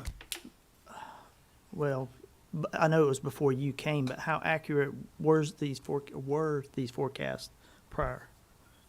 If you looked at the previous one that was done prior to this, it was pretty accurate, even through a pandemic and the the flux that you saw as a pandemic with school attendance going down or Yeah. membership going down. It was pretty accurate, the previous one. So ITRI, NC State has a really good reputation for doing that rather well. Yeah. The only thing that it did not predict well, and I did ask for this, but perhaps there was just no way of predicting it, and that is to have some feel for new charters and new private schools and how that will impact our capacity. That, to my knowledge, was not forecasted in this, and I actually asked for it because I believe that is one of the impacts that we'll have to consider, especially when we have this expanded voucher program. Yes, but go ahead. Yes, sir. So next, I just wanted to share with our entire board what I shared with Construction Committee on May 18th of this year. This just gives us a look at current core capacity as we take a look at these projects that were approved in November. And then it just gives you an idea of where we are with that current ADM, what that projection is, and then also that column all the way to the right gives you an idea of the mobile units that we currently have on those campuses, just to kind of help you understand where we might have higher priority or higher need in terms of things happening. So just give you a second to look at that. You can see those highlighted in red are those that we expect to be out of capacity pretty quickly. And next, what do we need to consider as we're looking at moving forward and making recommendations and then moving forward to work with our county commissioners? We certainly need to consider our capacity issues. We need to think about the new schools that are going to be needed. We need to think about our building updates and renovations that need to happen in the future. And as Dr. Locklear shared, we must remember that student assignment changes or redistricting could shift the need for capacity from some designated schools to others. So as we take a look at what we're going to do, we need to keep that in mind if we're talking about redistricting. We had SFL&A come in to Construction Committee several times to talk about options with Pinecrest High School and Union Pines in terms of being out of capacity and what we could do to solve those issues. There were 4 options that were presented to the committee. The first one was updating the original 2015 plans to include more classroom and core capacity to ensure the ability to have the needed seats. This would include multiple phasing on both campuses over a 6-year span of time. 2 was completing the 2015 plans as written and including an additional 9th grade academy at Pinecrest to address capacity issues. 3 was to build a 1,400 capacity high school, complete original plans at Union Pines High School, and then renovate Pinecrest. Option 4 was to build a 1,700 capacity high school, renovate both Pinecrest and Union Pines. So what direction do we want to go in terms of beginning to solve the problem? Once we determine that direction, then we can begin to create a timeline. However, as we take a look at any of these options, the estimated cost to complete any of the options 1 through 4 range from $290 to $300 million. Next, we'll take a look at Cranes Creek. We asked SFL&A just to give us an idea of what might we be looking at if we were to expand Cranes Creek's core to that 700 and get our classroom capacity there. Now, this gives you an idea, if you look to the right here, the estimated cost of adding 4 classrooms, the estimated cost of adding 7 classrooms, the estimated cost of adding 11 classrooms. Now, I want to remind you that if we look back to this, you'll see that Cranes Creek has the core capacity of 700. Their current ADM is 591, and that is with 13 single mobile units.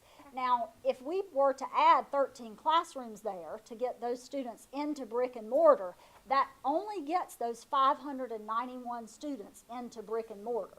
That does not get us all the way up to having classroom capacity to match the 700, if that makes sense. So as we're taking a look at that, we need to remember that additional classrooms would be needed above that 13 to make sure that we get to that 700 core capacity. So we're looking at 16 to 17 classrooms there that we would need to add to get up to that 700 core capacity. That'd be an estimated cost of $9 to $12 million. I'm sorry, could you Sure. go back there? Yes, sir. You got my attention with $9 to $12 million. That's not what this reflects. The reason that I say 9 to 12 is because if you'll look all the way to the right, that says 11 classrooms and a toilet room, and that's $8.7 million. If we were to add 11 classrooms, there's already 13 mobile units there. So if we were to take those 13 classrooms and get all those kids reorganized and just put them in 11 classrooms for the 8.7, all we've done at that point is take those 591 kids and make sure they're in brick and mortar, Which is important. which is very important. But if we want to build there and maximize that core capacity, then the board may want to consider capacity of scale or use of scale. And as we're adding that 11, go ahead and tack on 5 more, because adding the 5 more classrooms would get us to where we need to be, because in 2032, Oh, I always assumed that the 11 classrooms got it up to its core capacity. Are you saying 11 classrooms doesn't, 16 classrooms? yep, 11 Okay. classrooms Okay, gets us I up to understand, that I understand. 591. Okay, so I have a question. I was gonna hold this to the end, but if we could go to the next slide. So anytime, I'm sorry, back to where, right there.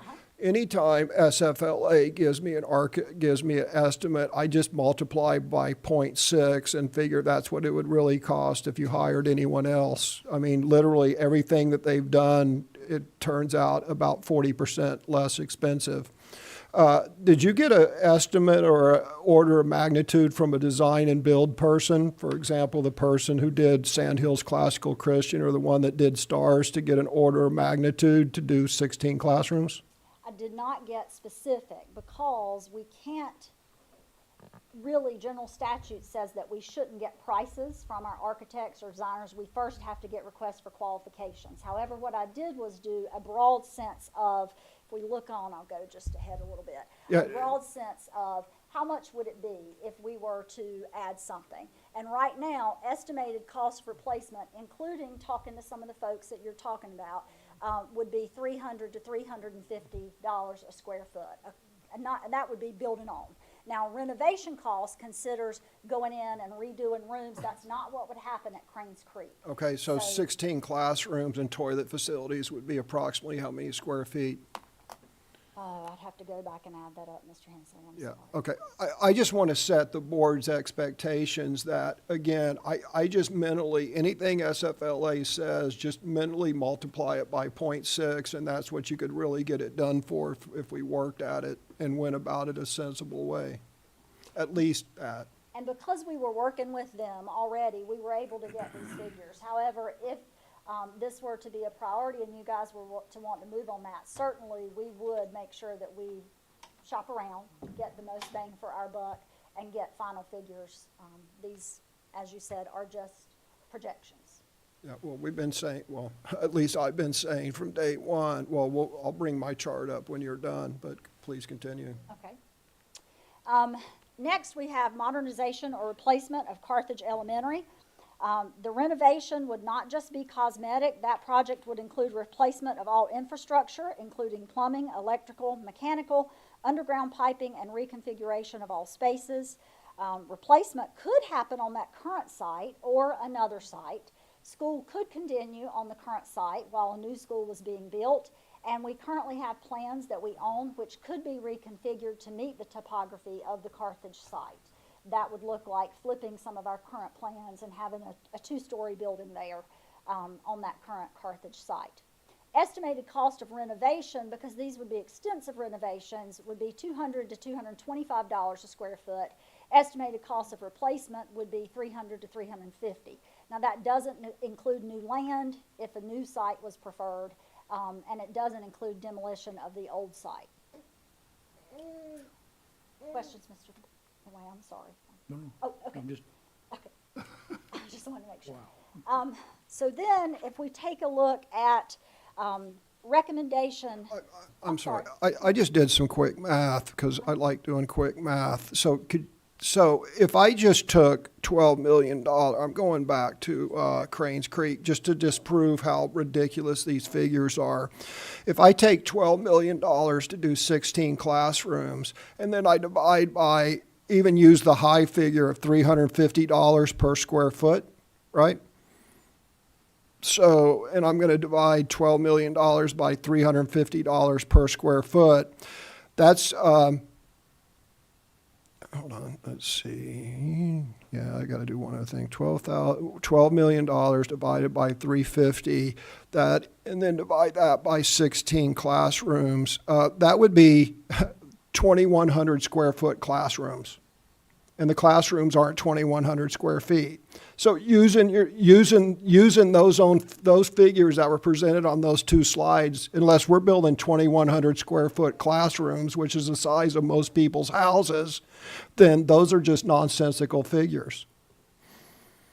And in all honesty, I based that projection of 9 to 12 on what we'd been given here, because we were given that for 11. However, as I said, if we were to move forward, we would make sure that we go out, we get requests for qualifications, and then we make sure we select the builder that you guys, that the board agrees on, and the price. Right, but it's important that we set expectations using the low figure from SFLA, using $9 million and $350 a square foot. That would be 1,600 square foot classrooms. And classrooms aren't, I mean, how big's this room? Well, we've got to take into consideration, it wouldn't just be the classroom. We've got to add some toilet rooms in there. You've got halls and whatnot. So still, but Understand, still, I'm just there's talking some square leeway. footage. So I caution the board not to use any projections by SFLA. You're going to get the real cost from the design and build guys, because I can't imagine this board turning any project over to SFLA that could be done much less expensive by a design. And, you need architects for big projects. And so we had 8.7 as the 11 classrooms, which is why we moved it to a possible 9 if we go to the 16 classrooms, 9 to 12. But I as guess- you said, yes, we would look into that. So, Dr. Locklear, what's the size of an average classroom? I mean, you've been in classrooms. I think an average, if there's a different suggested size from DPI based on the grade level. Okay, so elementary or middle school, since we're talking Cranes Creek. I honestly don't know off the top of my head. It's somewhere between 1,000 and 1,200 square feet. Okay, so we use 1,000 square feet times $300 a square foot times 16, that's $4.8 million. And then you add $1 million in for a fancy toilet room and some hallways, and you're at $6 million, you're at $5.8 million at the most. And again, SFLA is projecting, if the cost is $300 per square foot and our classrooms are 1,000 to 1,100 square feet each, then you're looking at $6 million, not $9 to $12 million. And it's just important that we, because we're sitting here being forced to make decisions based upon, gosh, how affordable this is, and they're inflated 50 to 100% using the own figures that were presented. Fair discussion there, fair input, and you're right.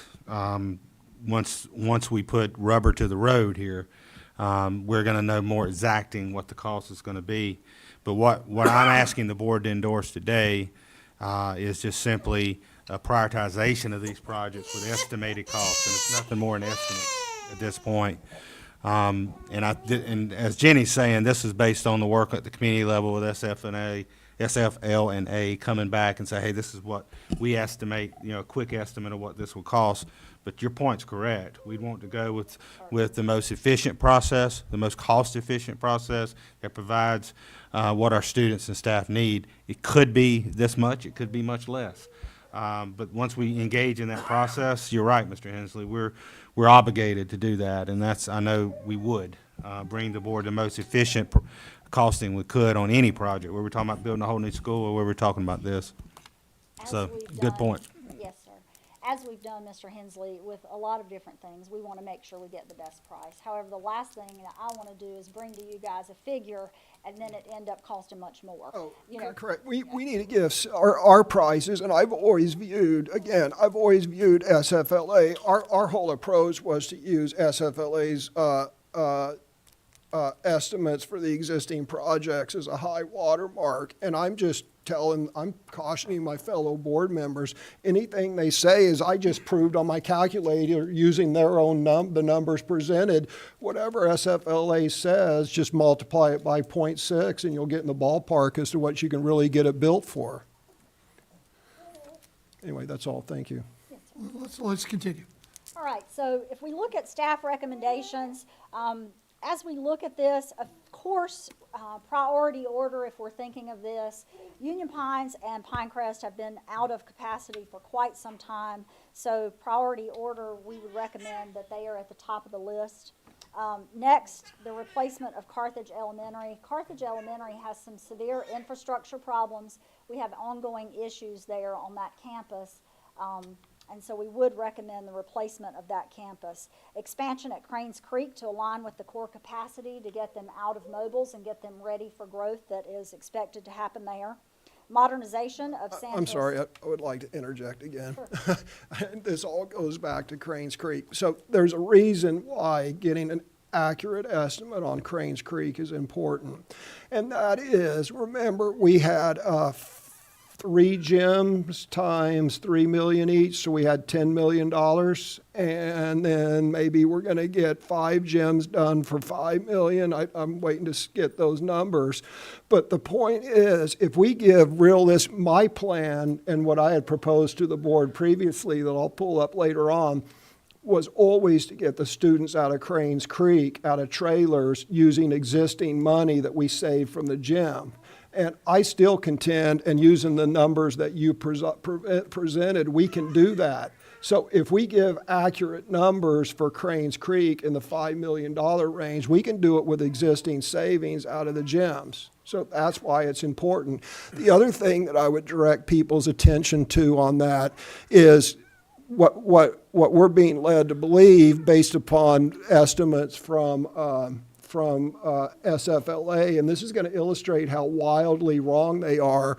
SFLA is saying we can build a brand new, presumably 600-700 seat elementary school for $30 million, but to add 16 classrooms or 200 seats, and by the way, building a classroom is the cheapest thing you do in a school. You know, it's a cafeteria, gym, and all that costs money. They're saying that to add 200 seats to an existing school is going to cost more than a third of building a new school, and I just don't believe it.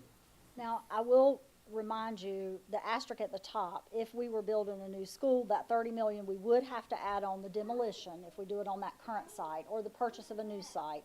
We'd have to add on the administrative costs, owner expenses, and furniture, fixture, and equipment. So that $30 million would realistically go up a little bit.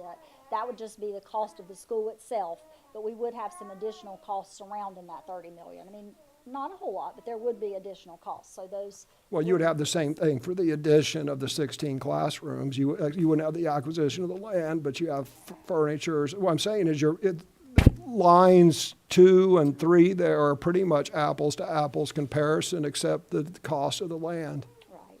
We could utilize, we did take a look and talk with technology. Those 13 classrooms, although they're in mobile units, they are equipped with the technology that we would expect a classroom to have. They're equipped with furniture that we'd expect a classroom to have. So we may not necessarily have to start from scratch with those 16 classrooms at Cranes Creek. We transfer over some of that. So that would help some with the cost. Yeah, let's continue on. Also, I do have one question. You mentioned that we're having problems at Carthage Elementary. What are the problems? Because when I get into my questioning at the end, I'm going to be looking at the data, and the data might not suggest the replacement of Carthage Elementary as a top priority. I just don't know. But what are the fiscal problems? So right now, we're looking at roofing issues, we're looking at HVAC and boiler issues, we're looking at. Didn't we just replace the boiler or the HVAC? One. At one of them? Part of it, not the whole thing, not the whole campus. We replaced part, one building there. Okay. There's condensate lines underground that are leaking and steam's coming up through. We have old windows throughout the whole facility. We have classrooms that are not really right-sized for today's learning environment. There are just a multitude of issues there, Mr. And Williams. how does that work with Cameron, which was built about the same time? But Cameron's doing better? Is that what it is? Cameron's facility is better in terms of the shape that it's in terms of what it would take for us to get it exactly where we need it to be. Okay, I just need to know that. Thank you. Yes, sir. Next, we take a look at modernization of Sand Hills Farm Life, modernization of West End, modernization and expansion of Cameron, construction of a new middle school in Area 1, and last, completion of Northmore High School modernization. Remember, these are just projected figures, but the overall for this entire list of projects which were approved in November 7th would be around $428 million, but as Mr. Hensley said, these are certainly projected figures, and if we were to move forward with these projects, we would certainly do our very best to provide due diligence and get the best price that we could. And if I could just wrap up, Jenny, Certainly. again, emphasize that this is a starting point. It's not an ending point. You'll hear me say that many times because I do believe we need a starting point to begin to engage in the official dialogue with our commissioners around funding paths, around their input, feedback, of what they feel is important as well. I think that's very important. We do this in a partnership approach with our commissioners. And so this is a starting point. As we dive deeper into discussions, as Mr. Hensley points out very, very accurately, some of these projections may be more than it would also cost. Unfortunately, some may be less than what it actually costs once you cost it out.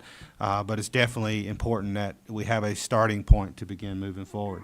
And the board of commissioners, you as a board and the board of commissioners come and say, you know what, we feel like this is more of a priority in what we would like to do first 3 months down the road.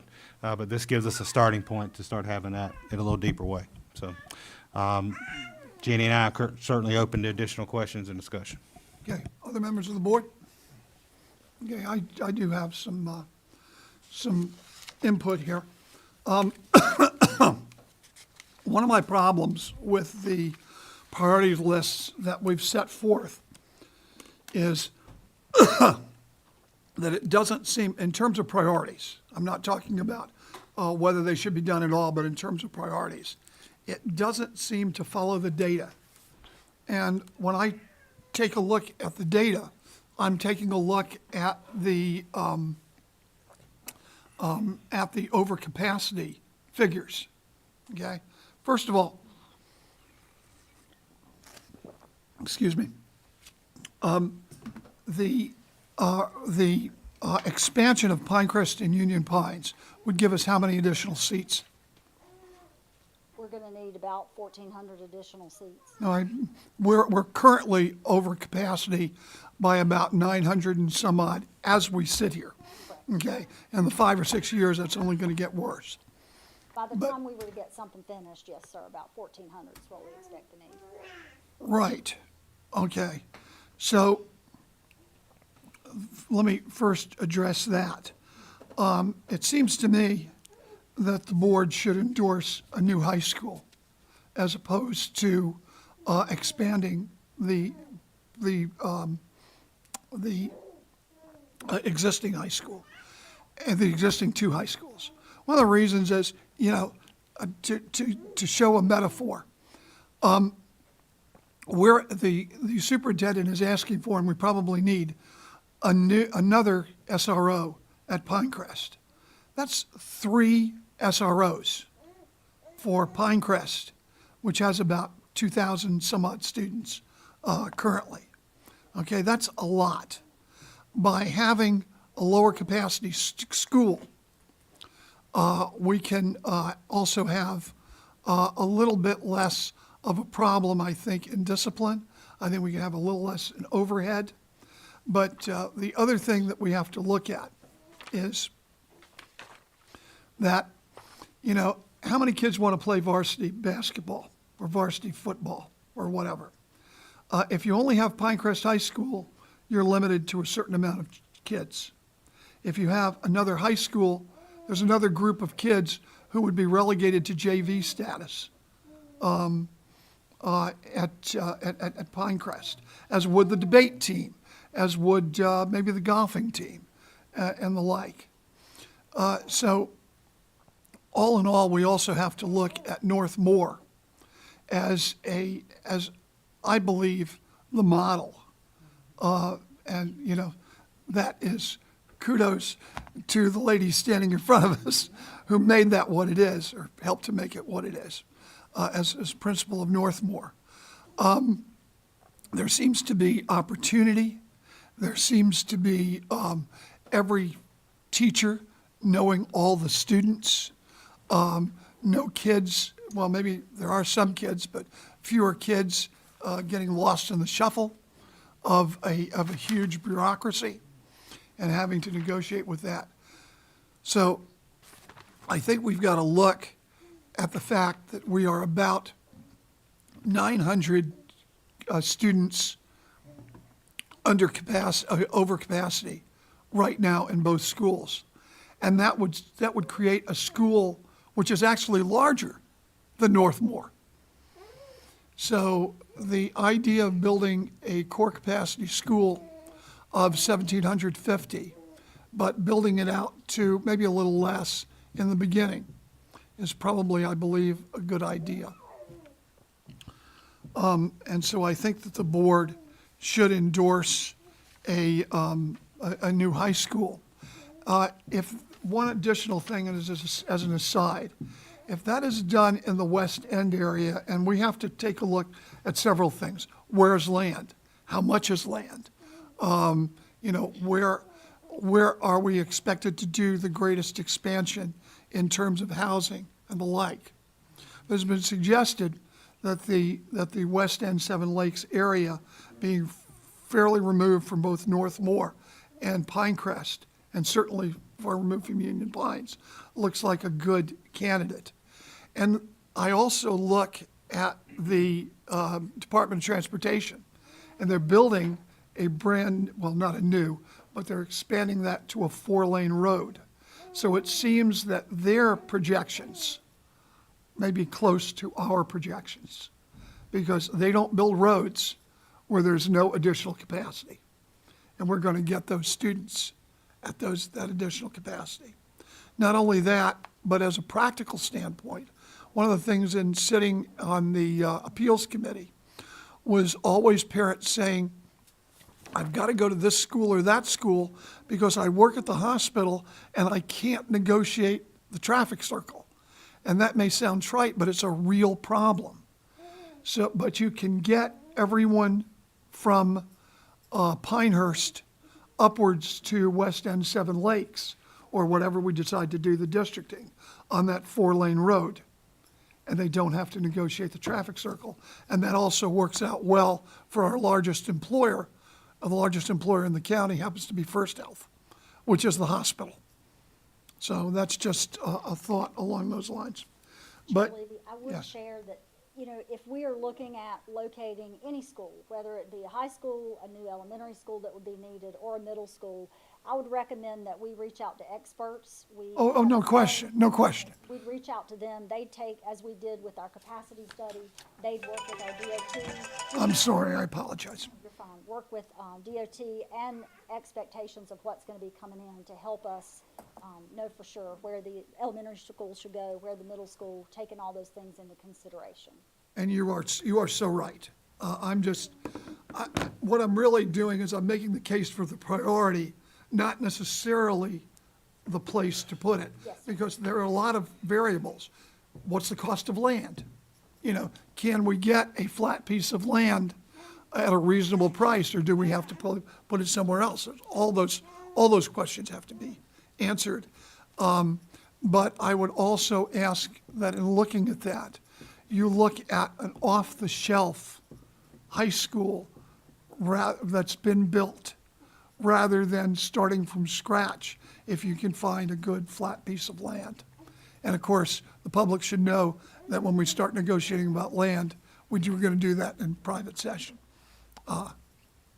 But additionally, when I look at the data, I look at where our overcrowding needs are. And our priorities list seems to be slightly out of kilter with that data. Well, I'll tell you what we were thinking is Yeah. that certainly if we were going to replace Carthage Elementary, we would expand the capacity there to allow us, when you guys do some redistricting, to pull in some students from Sand Hills Farm Life, because they're close enough that we could relieve Sand Hills Farm Life's overcrowding that is expected by pushing some of them towards Carthage Elementary. So that would solve that problem, and then just have to update and modernize at Sand Hills Farm Life. But you also have McNeeds Creek, Correct. which is also an overcrowding problem. So, you know, one of the more interesting things is if we build a new high school, that's going to absorb most of anything we do for the next couple of years. So we're certainly going to want to revisit this.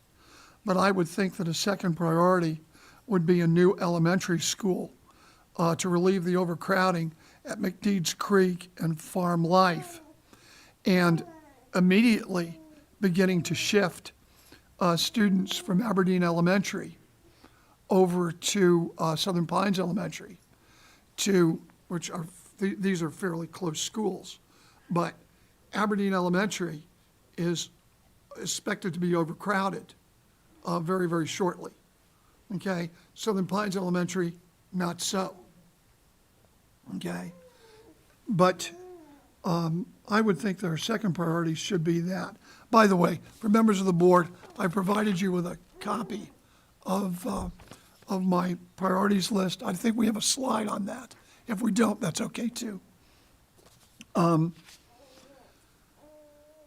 we I have could to. just comment on that Sure. second one, Mr. Levy, if I may.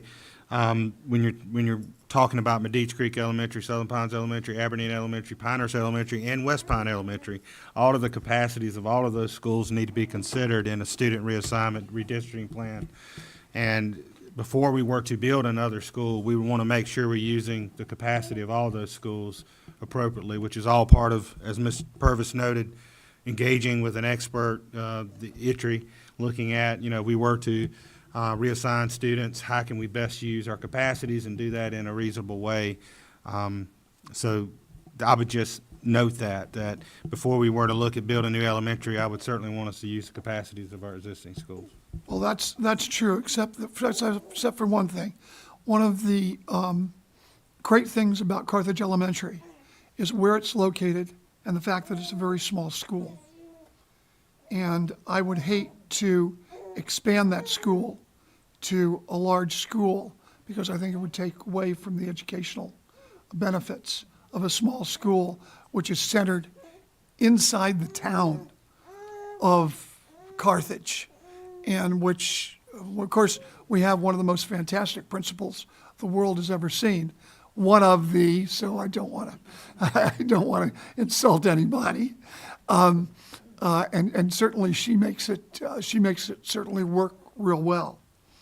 I And will then- share- I'm sorry. Yeah, go ahead. I was just gonna, to Dr. Locklear's point, in looking at Southern Pines Elementary, Pinehurst Elementary, West End Elementary, West Pine Elementary, between those schools, we have, you know, right at 550 available seats of capacity in 2032.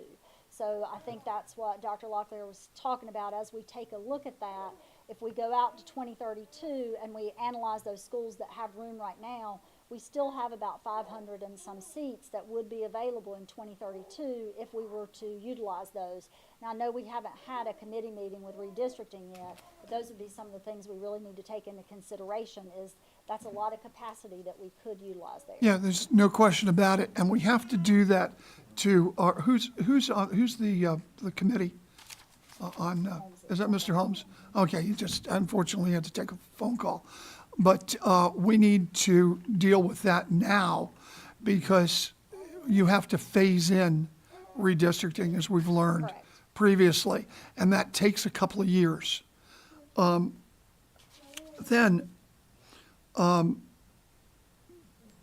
we have to eventually take on the overcrowding at Southern Pines Elementary School, which is scheduled for 2033. The one interesting thing is that according to the data, once again, and I know we want to build out Cranes Creek, but Cranes Creek isn't over capacity. And is it expected to be over capacity? Southern Pines is not expected to be over capacity in 2032. Cranes Creek is expected to be over capacity in 2022. Okay. So if we look at Southern Pines Elementary, we currently have 588 students there. In 2032, they're expected to have 677 students with a core capacity of 800. Well, it could very well be that, that our next priority ought to be to do an elementary school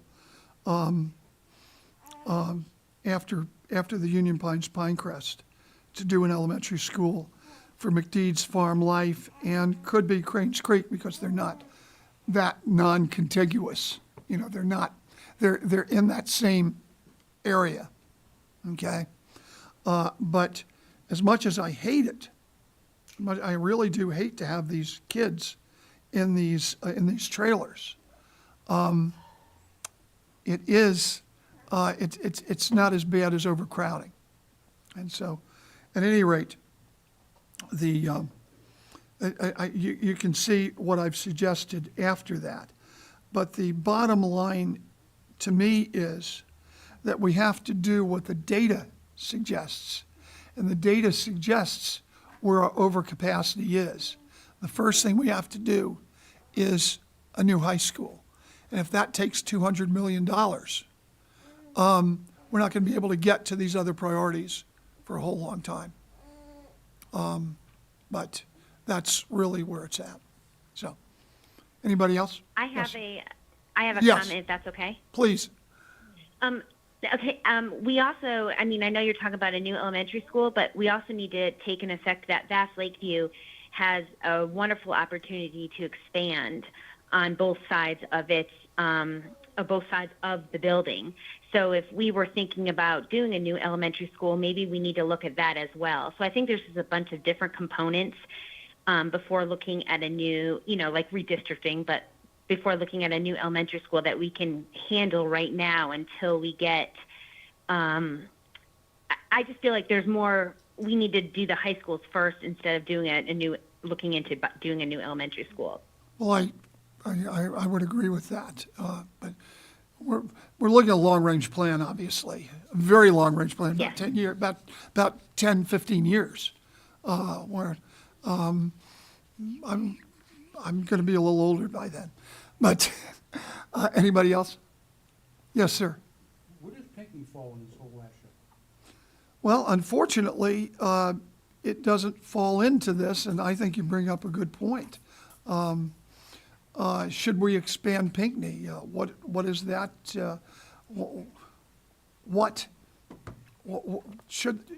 Do we need to do that? It's Dr. Locklear. Well, the board may recall we're undergoing a facility assessment right now of all of our facilities and what the needs would be in 3, 5, 10 years out. We're aggressively hoping to have an update to the board in August on that. So that would be included in that facility assessment. So there may be some other big ticket items that come out of that that we'll be bringing to the board to put on your radar. So that's upcoming. Anything else you want to add, Jenny? No, sir? I might add, this is just my suggestion to the board, that we prioritize one thing. And I think, I may be wrong, but I think the board's in favor of it. We'll know later, I suppose. And we prioritize the high school. The rest of it seems to be out pretty far, especially if we need so much money for a high school.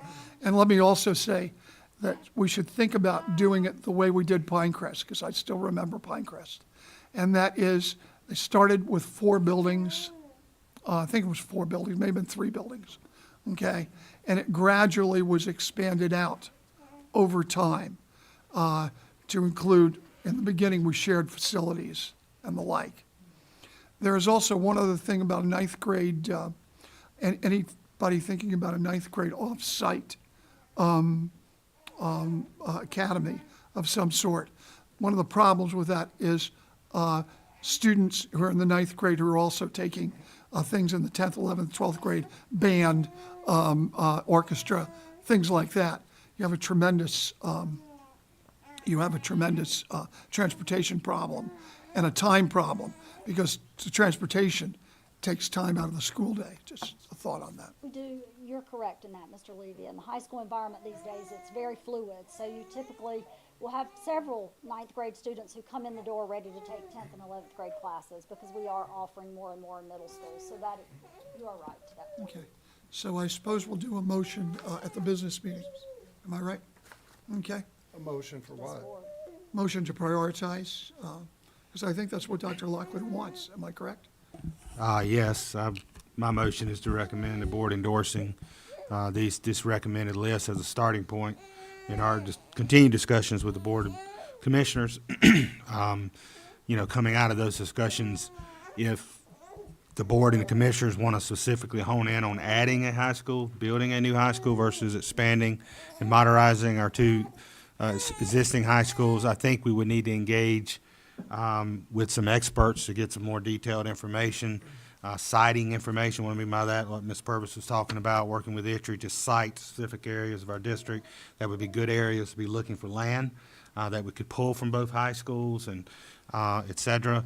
And we would need to probably start diving deeper in potentially getting some additional plans and costing of that. But again, yes, my recommendation is to approve the list that I put in front of you today as a starting point.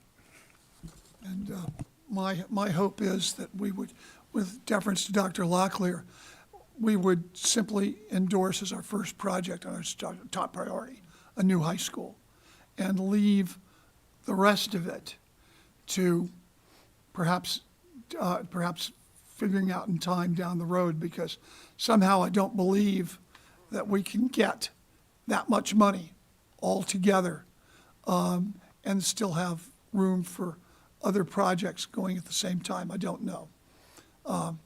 It could be small projects like Cranes Creek.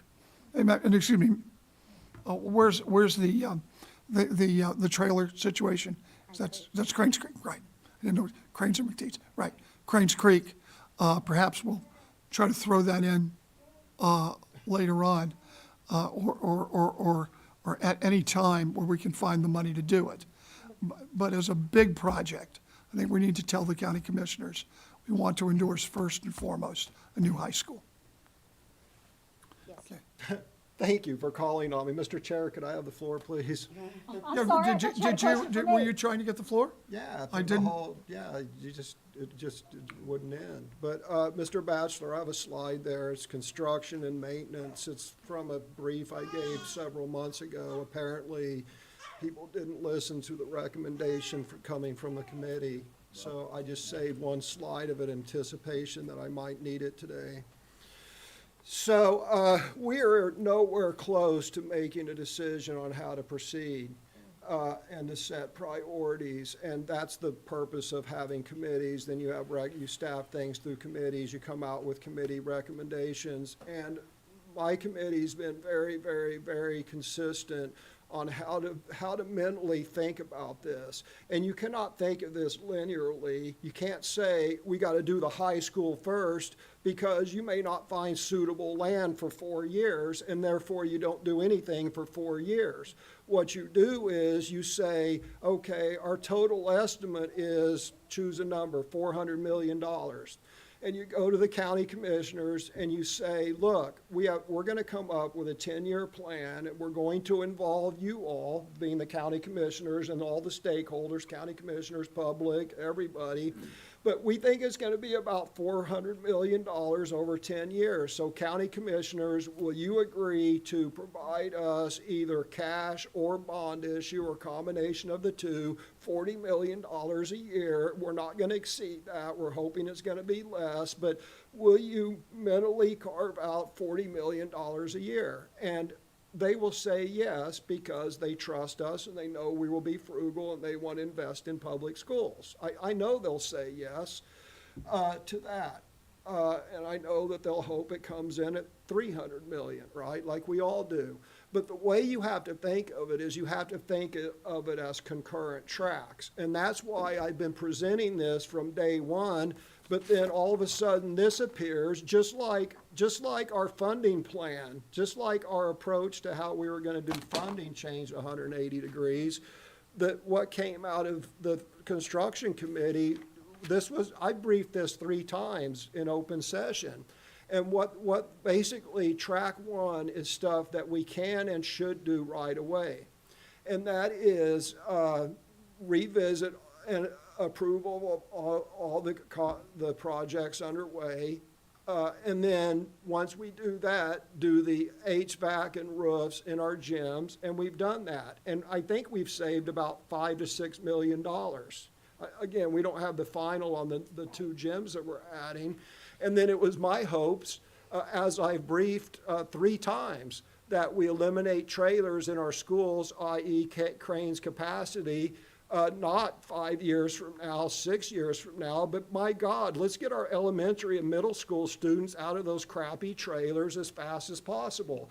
If we have a design and build guy do that for $5 or $6 million, we've got the savings from our gym renovations where we could pay cash for that. So that's why I had that track 1, and this is the 4th time I'm briefing this. It apparently has fallen on deaf ears.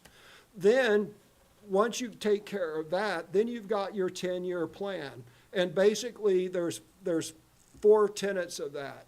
There is high school capacity, and you have to take, and the reason I group these together is in each one of these, you can't just determine, oh, let's look at this high school, let's look at this high school, let's look at this high school, maybe. You have to take a holistic view, which Ms. Purvis's approach has been, and what we've discussed so far.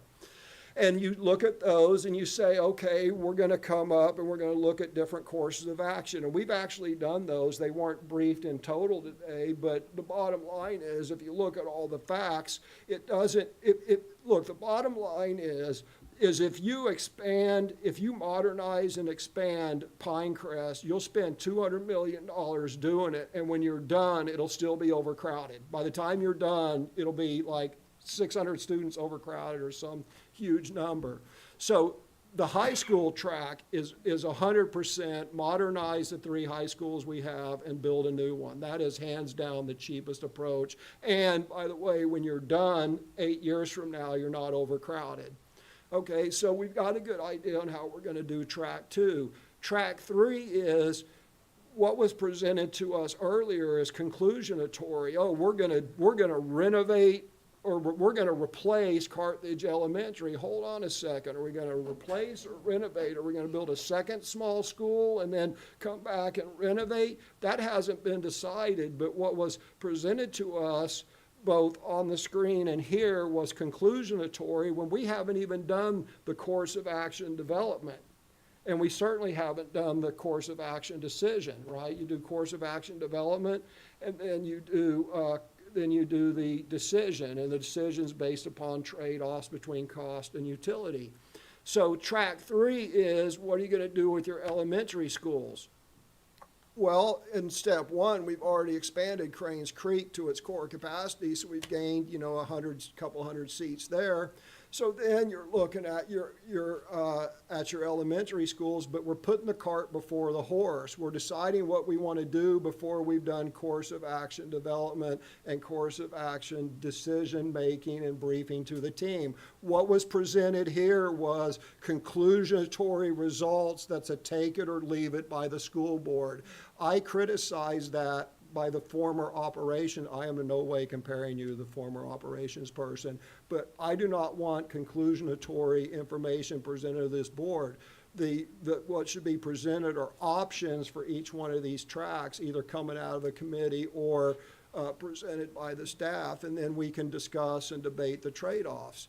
And then finally, construction of a middle school, and then I threw in there disaster of a shelter. But again, this is what we've considered. And by the way, the reason you do these in tracks is, as I said at the beginning, the chair says we got to do the high schools first. Again, it might take 5 years to find the site, acquire the land, get EPA approval, get infrastructure laid out there. God knows what we have to do. When in the meantime, we could have, instead of leading with that and it taking 5 years, we plug stuff in there. The other point I would make is whatever we do in relation to schools, especially building a new schools, it has to be 100% integrated with the county master development plan. We need to be tight with them. We need to look at what they're doing in addition to these population studies. The builders that I've talked to and the land use people that I've talked to, just to get background on this, they've been 100% in unison saying, my God, whatever you guys do, just make sure it's in sync with the county master use plan. So I don't think we're anywhere near ready to approve anything other than, hey, this is our approach, and we think it's going to be a ceiling of $400 million. And then we come back and we present courses of action where we say, okay, here's our high school options. The high schools are pretty darn clear.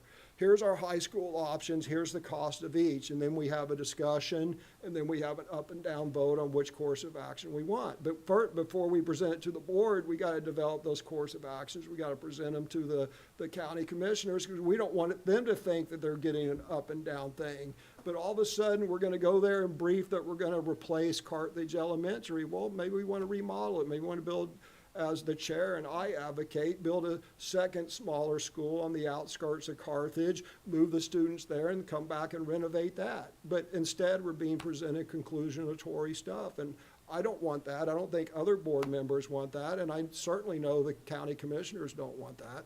Well, and please remember, it's just a recommendation from Dr. Locklear and I. As we compared it to the capacity study, it is certainly the board's privilege to reorganize, to reconfigure in any way, shape, or form. The intention was to try to move us forward in conversation with the Board of Commissioners about funding, so that we could actually begin to get some movement on these areas. Because as we take a look, this was November 7th, and we want to begin to give me the ability to move forward with some planning to give you guys more information, because at this point, we're kind of at a stagnant spot of me not being able to provide you anything else. Well, what we did is we got partially through the process that I previously described back in December and January, is we've come up with an order of magnitude, and then we come up with an order of magnitude and some basic courses of action. Okay, here's 3 approaches to the high school. Here's the pros and cons of each. You have that. Mm-hmm. I presented And it's very clear. Okay, we do the same thing with our elementary schools. Here's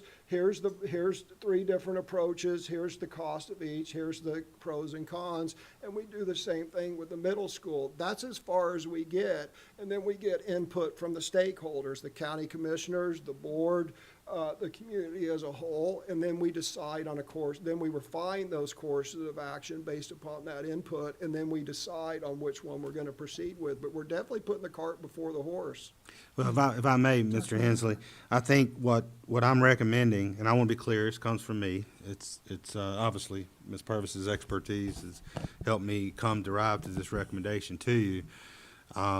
But I think what I'm recommending is what you're describing. I'm recommending a starting process that does honor those tracks that we've talked about in this construction committees, the tracks of the high school, the tracks of looking at Carthage, looking at Cranes Creek. Those are the top 3 that are on that prioritized list.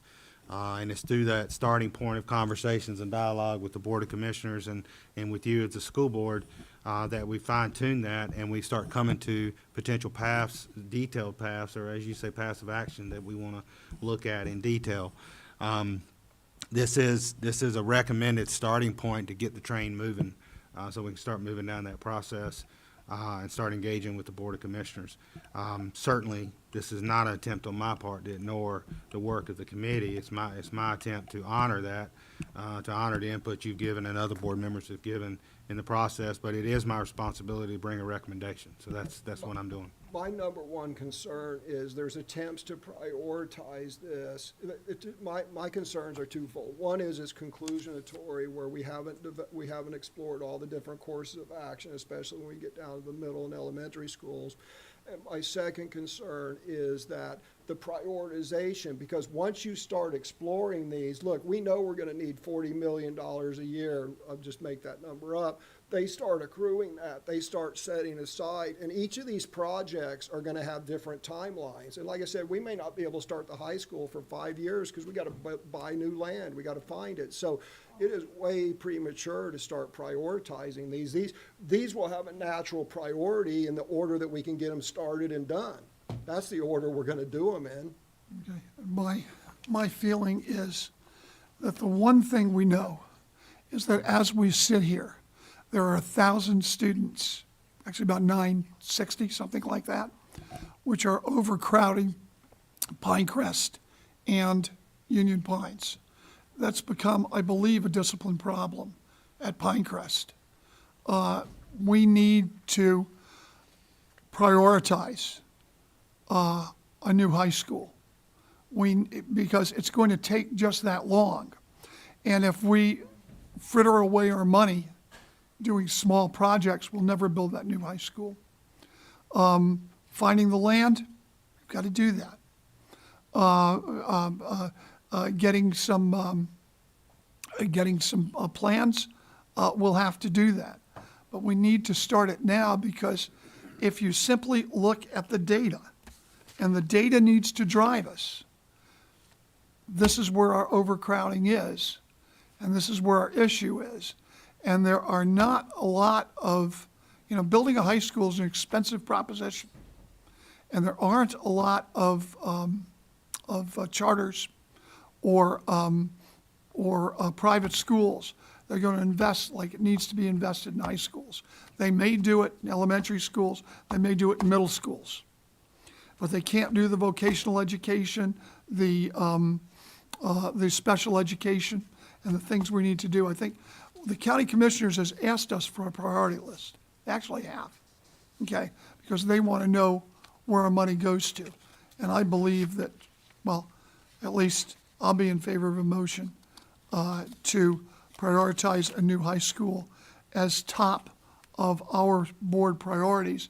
Whether the county commissioners agree with that or don't, we'll have to see. Whether the public, we may, a priority doesn't necessarily mean we're going to absolutely do it, but it gives the county commissioners guidance. And then we can work toward that. And I think that's quite important. I will Anything share- else? I'm sorry. Yes, go ahead. I will share, in regards to track 5, I did reach out to Brian Phillips, who's in charge of emergency management services with Moore County, just to talk with him about what they might need from us in terms of disaster shelter. Currently, Northmore, Southern Middle are designated as disaster shelters. So I asked him if we were to take a look at how we might serve and support, what could we do in addition? He shared that at this point, they're utilizing Hillcrest, and that what we are providing at Northmore and Southern Middle has not been needed of recent times, but he felt that what we are providing was all that we needed to provide at this time. He didn't feel that we needed to support in any way, since they were utilizing the central location at Hillcrest, which is why I didn't put that in our order. Okay. They All weren't. right. Anything else? Yes, ma'am. I want to say something. Track 1, it's very obvious that those things have to be taken care of. I mean, we've been promising the air conditioning, the roof, for the gyms. Why can't we just add a new high school to prioritize track 1? Well, I can answer that. Track 1 was done with existing funding. We had 3 gyms at $3 million apiece, Okay. plus there was another project. So track 1 was stuff that we got done this coming academic Okay. year using existing funding. We're not gonna do a high school out of that. Okay. And And that's already being done, by the way, isn't it, Dr. Leckler? Well, no, they're not. They haven't come back with the prices of the other two gyms. We talked about it this morning. We still don't have a good estimate on Cranes Creek. Ms. Purvis has that on the agenda later to approve, change the change order for moving forward with 2 more gyms and Carthage Elementary as an alternative. She has information on that in one of her items today, so she'll have an update on the gyms later today.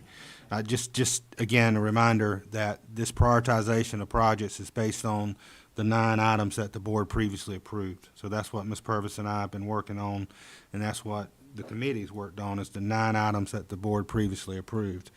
So I want to emphasize that. So that's what this list that I'm asking you to approve that prioritizes that 9 in a prioritized list as a starting point. That's what I'm recommending. Okay. Anything else from other board members?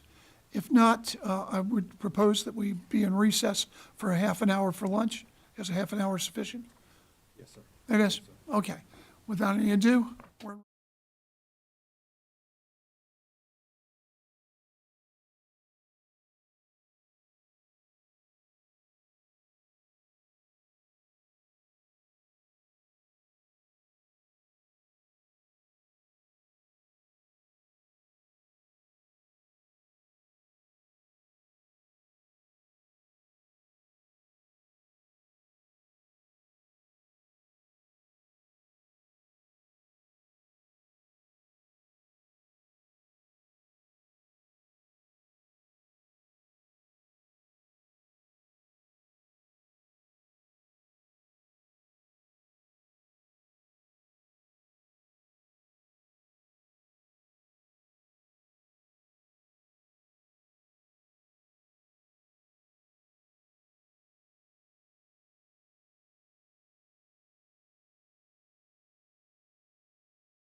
Okay, so we're going to, Board of Education is going to go back into session. Our next item on the agenda is child nutrition updates and meal prices. We're going to try to move this, the rest of this calendar along, and we'll see what happens if we have to look for ways to do it. We'll do it. Okay, but let's go ahead, Dr. Locklear. Yes, sir. This is a brief update on child nutrition services that Ms. Purvis has, working with our child nutrition director, Bliss Taylor. This also includes a recommendation for meal prices for the 23-24 school year. So, Ms. Purvis? Thank you. Bliss has worked hard to take a look at our Child Nutrition Services Department and improve on what we're doing. She's created a mission with her team. The mission of Child Nutrition is to provide high-quality, nutritious, delicious meals at an affordable price in a pleasant environment while maintaining the financial stability of the program. So first we want to take a look at our year. In April, and the meals that we served in April, 44,477 breakfasts, 117,609 lunches. Meals served this school year, 317,815 breakfasts, 858,192 lunches. The cost per plate for us, as we're putting it out from Child Nutrition, is $2.21 for breakfast and $4.41 for lunch. Average meals per labor hour, we got 13.3 meals. The state would love for us to get 20, so we will continue to work on that. And we had a loss from July of April of $506,788.59. If we're taking a look at what we're going to be doing next year, remember, as I shared when we approved the bid for food for next year, we're trying to increase participation. This means that we'll have fresh fruit in all schools every day, not just apples. We're expanding that, so we have a variety for children to choose from: bananas, strawberries, cantaloupe, whatever's in season, oranges, pears. We will have 100% fruit served daily. 1 week, they did that for 1 week and increased participation by 750 meals because kids were interested in having that piece of the lunch, so they picked that up. And then healthy snacks on the menu. So these are healthy snacks that will be in rotation. And yes, these do meet federal guidelines. So when you see Rice Krispie Treats or Cheez-Its or baked Cheetos, please know that those things are not the kind that you can buy in the convenience store. We have to purchase those to specifically meet Smart Snack guidelines. So they are lower in fat, lower in salt or sugar or whatever. So they do meet the guidelines of Smart Snacks. The packages look very similar, but they do meet the guidelines. And then things that we have added are the whole muscle chicken patties, the whole muscle chicken chunks. We're bringing back soups, chicken pot pie, having more varieties in our vegetables, chicken and dumplings. So just trying to choose things that our students would like. We are still having a little bit of problem with supply chain issues. Sometimes we have the wrong supplies arrive. Sometimes we've had things that we didn't feel like had flavor or taste, so we've taken those out of the menu. We've had substitutions that have come that we've not been pleased with. So we're working on that to make sure that we're getting what we expect in terms of the quality. And that was another reason that we went for the higher items. Child Nutrition sought bids for the highest level of food quality for the year. The focus in the year ahead will be to increase fresh items and options which will be healthy and appealing to students. If you would, please check that sample breakfast menu. I just wanted to show you a breakfast menu for next year, just to give you an idea of how things might look a little bit different. Oh. Well, geez, that's not right. I'm disappointed too. I'm oddly disappointed. The assistant principal doesn't have, the assistant superintendent doesn't have access. We're gonna fix that. I thought it worked.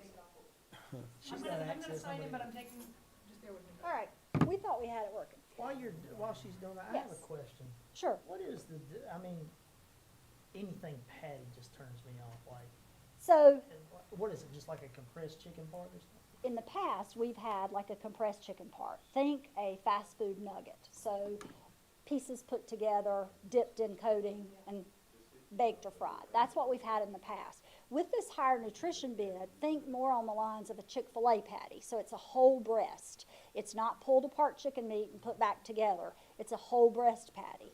So that will be the difference in last year's and this year's sandwich and nuggets. It won't be the patty that's put together. It will actually be a chicken breast patty. So it's really not a patty, it's a whole muscle. Are we doing anything to facilitate gluten-free students? If we do have students with food allergies, then parents can make cafeterias aware of that, yes. We try to do our best to let parents see. And as a matter of fact, while we're waiting on this, I'll just share, Bliss told me that she's investigating a software they have used in a couple other counties, and it worked really well, that allows us, when we post our menu, for parents to go over that menu and see what's in there. It'll carbohydrates, all the values of everything. That would help some of our students who have issues with their diet, for parents to be able to choose, can I let them eat today or not? But you have to also worry about cross-contamination too. You're correct. So I guess it would depend on the severity of the allergy if a parent really chose to, because there's always that risk, you know. Cindy, do you need me to go into my phone and do this? I apologize, y'all. Unacceptable. It is, it truly is. I will take that. No, he, just for the record, he's joking. I'm just joking. Yeah. We've got it, Jen. All right, great. Can you make it a little bigger, Charlie, because I can't see. I'm sorry.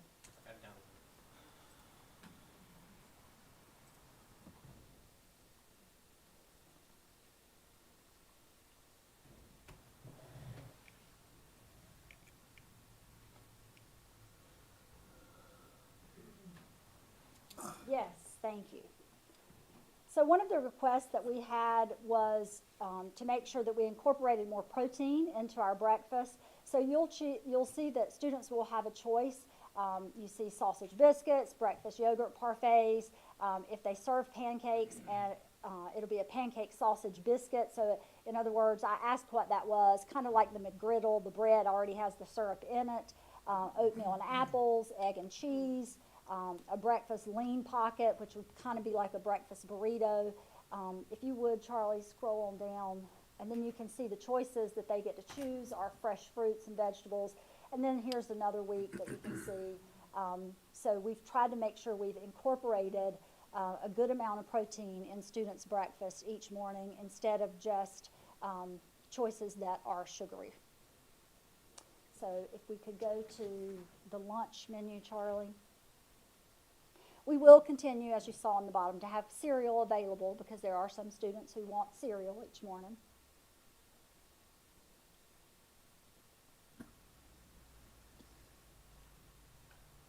Just while that's pulling up, are all those sandwiches heat and serve, or are they cooked? No, they'll have to cook, so like they'd have to make the biscuits, cook the biscuits, and then cook the eggs and put them in the biscuits. Okay, thank you. Yeah, so they're just not frozen biscuits that they throw out on a tray and No, I mean, it heat may up. be a frozen biscuit, but they'd have to cook the biscuit and then add the ingredients Okay, to got it. it, thank you. Yes. And then this is just a sample lunch menu. This is an elementary and middle school menu. The way that the high school menu will differ from this, they had not gotten that ready yet, is that high schools will have one additional choice, so they will have 3 options to choose from. And high schools will also have a chef salad option at least 3 days a week. And so that would be an ongoing choice at least 3 days a week. So you can see there's a lot more variety here. We've incorporated some things that have not been in our menus in the past. Ms. Taylor, the Director of Child Nutrition, pulled in some high school students to help her as she developed menus as to what they'd like to see, what they feel like they'd like to have in the cafeteria.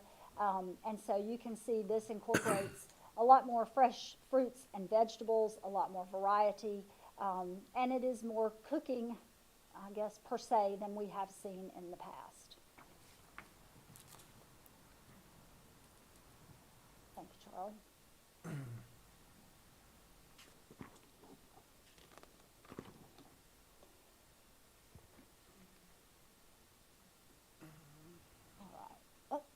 I do that? There we go. When we think about proposed meal prices for the 23-24 year, Child Nutrition currently charges the following for meals: $1.25 for breakfast at all schools, $2.50 for lunch K-8, and $2.75 for lunch at the high schools.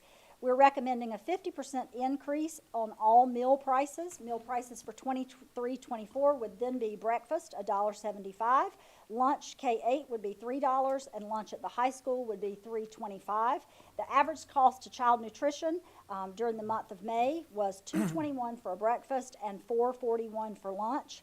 In order to meet this gap, Child Nutrition would cover the cost of that gap with the profit earned from supplemental sales of a la carte items like those shared, snacks and beverages, as well as the Child Nutrition fund balance. So this allows us to move it up a bit, but still allows parents not to have a large jump, and we are able to cover that cost. So this is what we're proposing as next year's prices.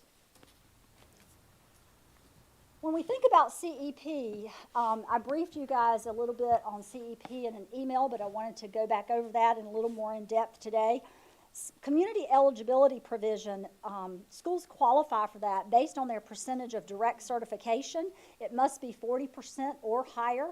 The term identified students refers to children who are directly certified for free school meals based on their participation or their household members' participation in other means tested assistance programs, such as the Supplemental Nutrition Assistance Program, Temporary Assistance for Needy Families, the Food Distribution Program, and 11 schools are well within the qualification range and have been approved to participate in the CEP program.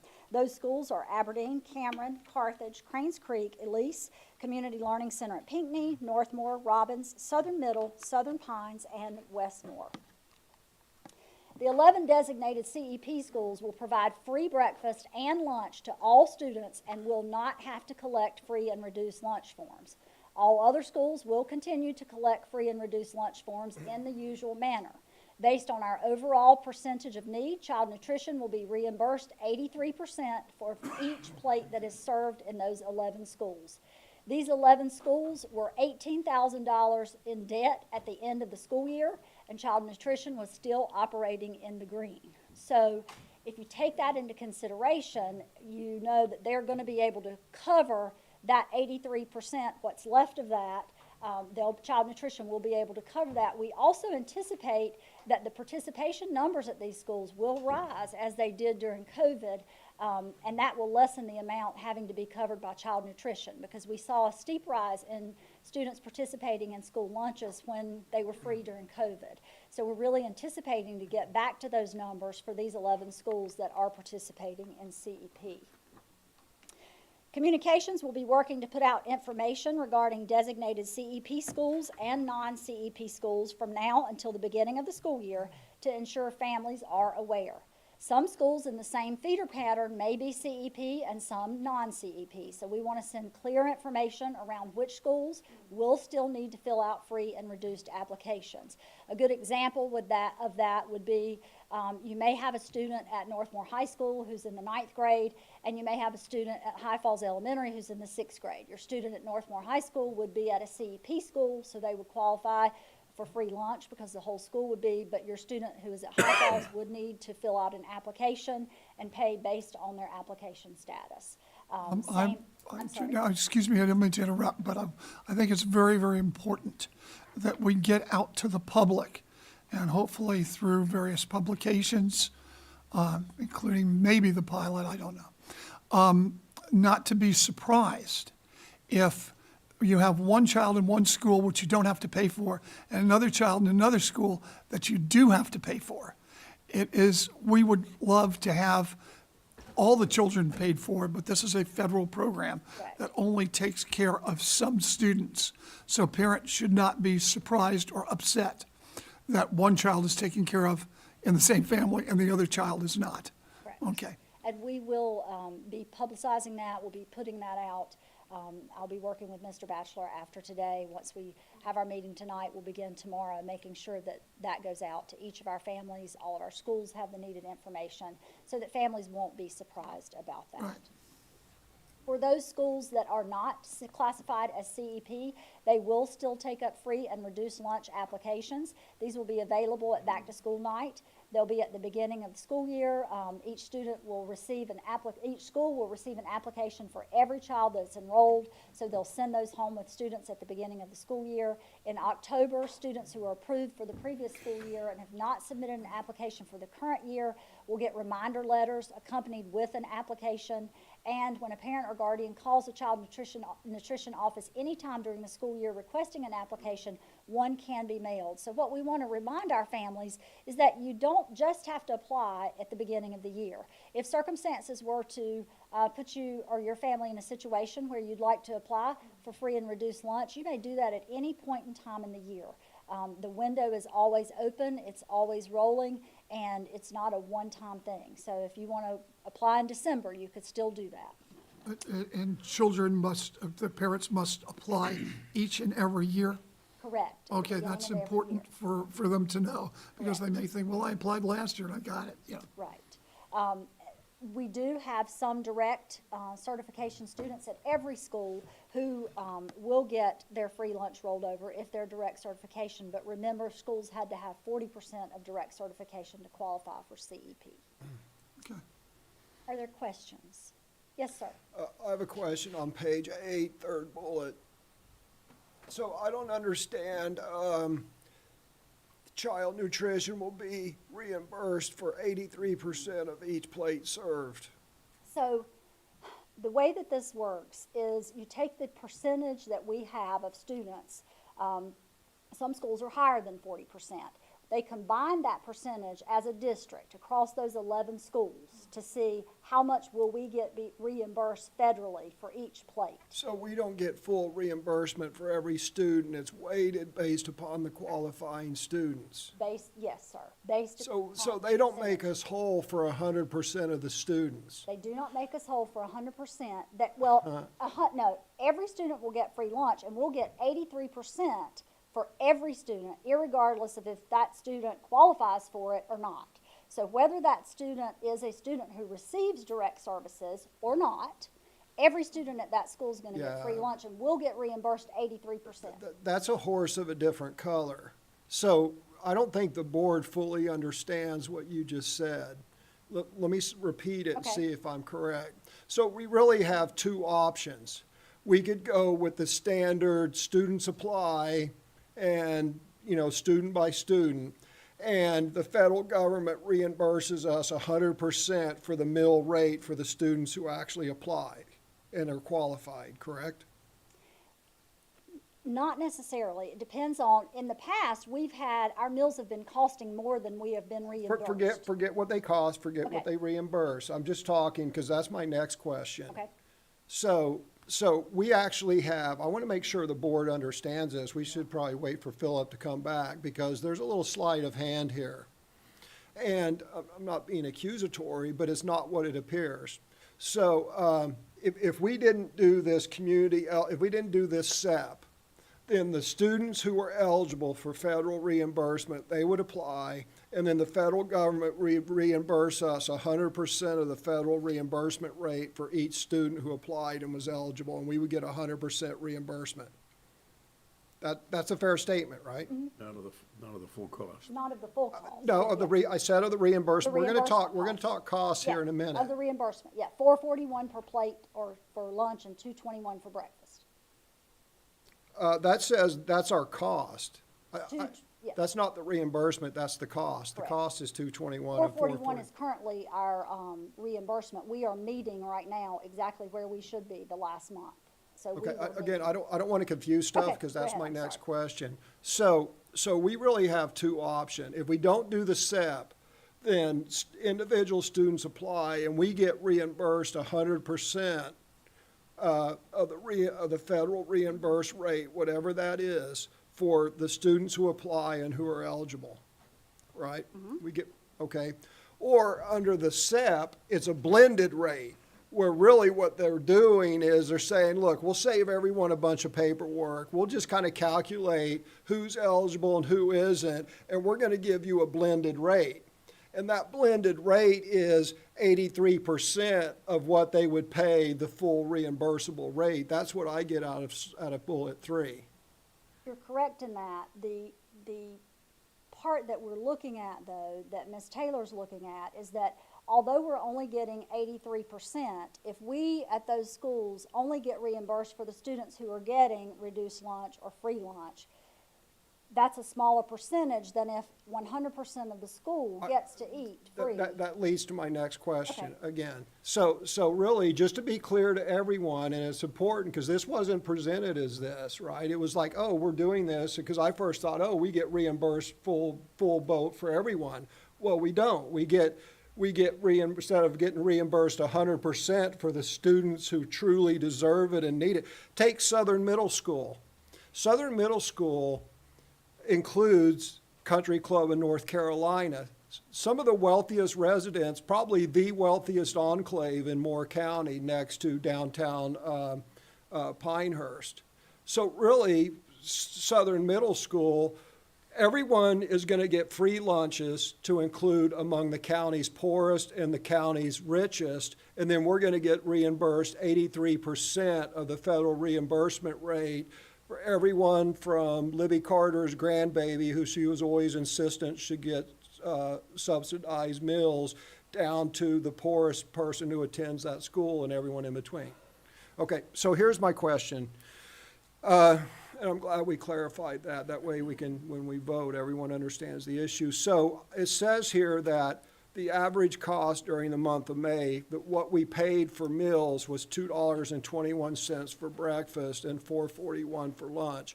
What is, and I had this written down here, what is the federal reimbursement rate for breakfast and lunch? I think the federal reimbursement rate for breakfast was $1.26, but for lunch it was the $4.41 because we were right at what we should be because Bliss was celebrating that. Okay, and breakfast is $1.26? That's correct, I think. Okay, let me look at this real quick. So, Are you sure about that? I mean, Let no. me look. Hold on. I think I remember that, but I could be wrong. It seems low for breakfast. Maybe it's $2.26. I can go back and look that up for you, Mr. Hensley. It's really important, and I'll tell you why. I'll be looking, go ahead. So first, let me say, it was very cowardly of the previous school board in an election year not to vote to increase we had this exact same question last summer, and in a very cowardly gesture in an election year, the school board voted not to increase school meal prices to pander to get votes. It was very cowardly of them. So now this board is faced with making a larger increase than we would have if each year they did a modest increase. But that's where we're here. But yet here's where we're at. The second thing I would say, and this is 100% my criticism, and I proved this. I had a big PowerPoint and charts and everything. Everyone look at this handout here that's in front of you, or Charlie, if you could pull up the overview, please, the overview slide. Mr. Hensley, I do hope she can wrap up as quickly as possible because we have about 15 more items on the thing, and we've got to be done by 4 o'clock. Thank you, Mr. Chair. I would need to make my point. So right there, the cost of a meal to us is, I'm just going to take lunch because we're unsure of what the breakfast is. Again, you may be right, but we're not. But so it costs us $4.41 for a lunch, and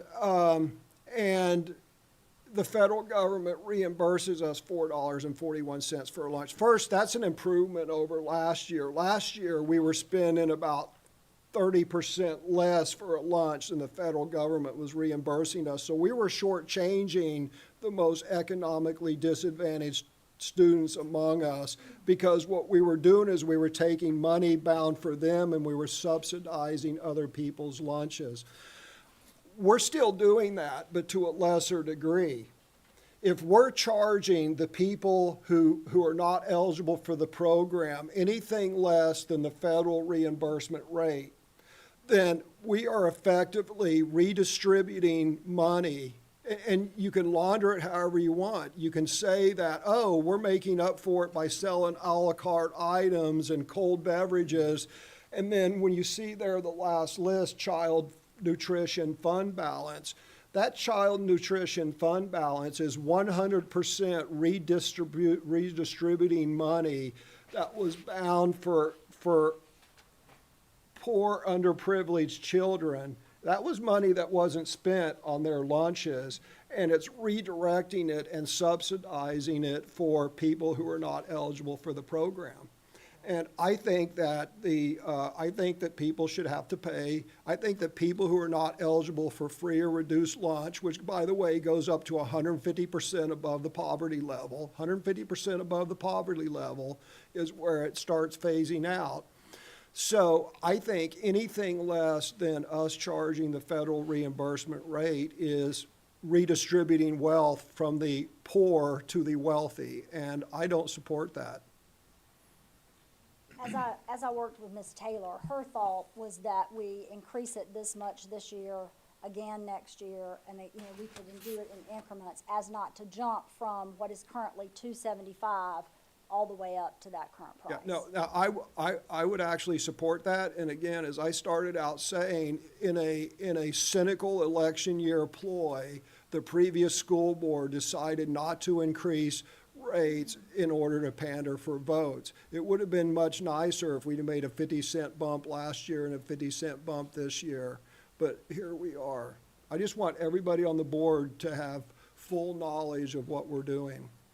And we do remember we were trying to spend down some of that fund balance because they do not like us to have such a large amount of fund balance. We've spent down a little over $1 million in fund balance for child nutrition. However, there's still about $5 million in fund balance. So she needs to maintain 3 months of operating costs, which means we need to maintain a little over $2 million in that fund balance and keep it there so that we have those operating costs. However, with the fund balance and the a la carte items and the supplemental sales, she is saying there's no reason that we can't fill in that gap, bump it this year, and then if we need to, bump it again.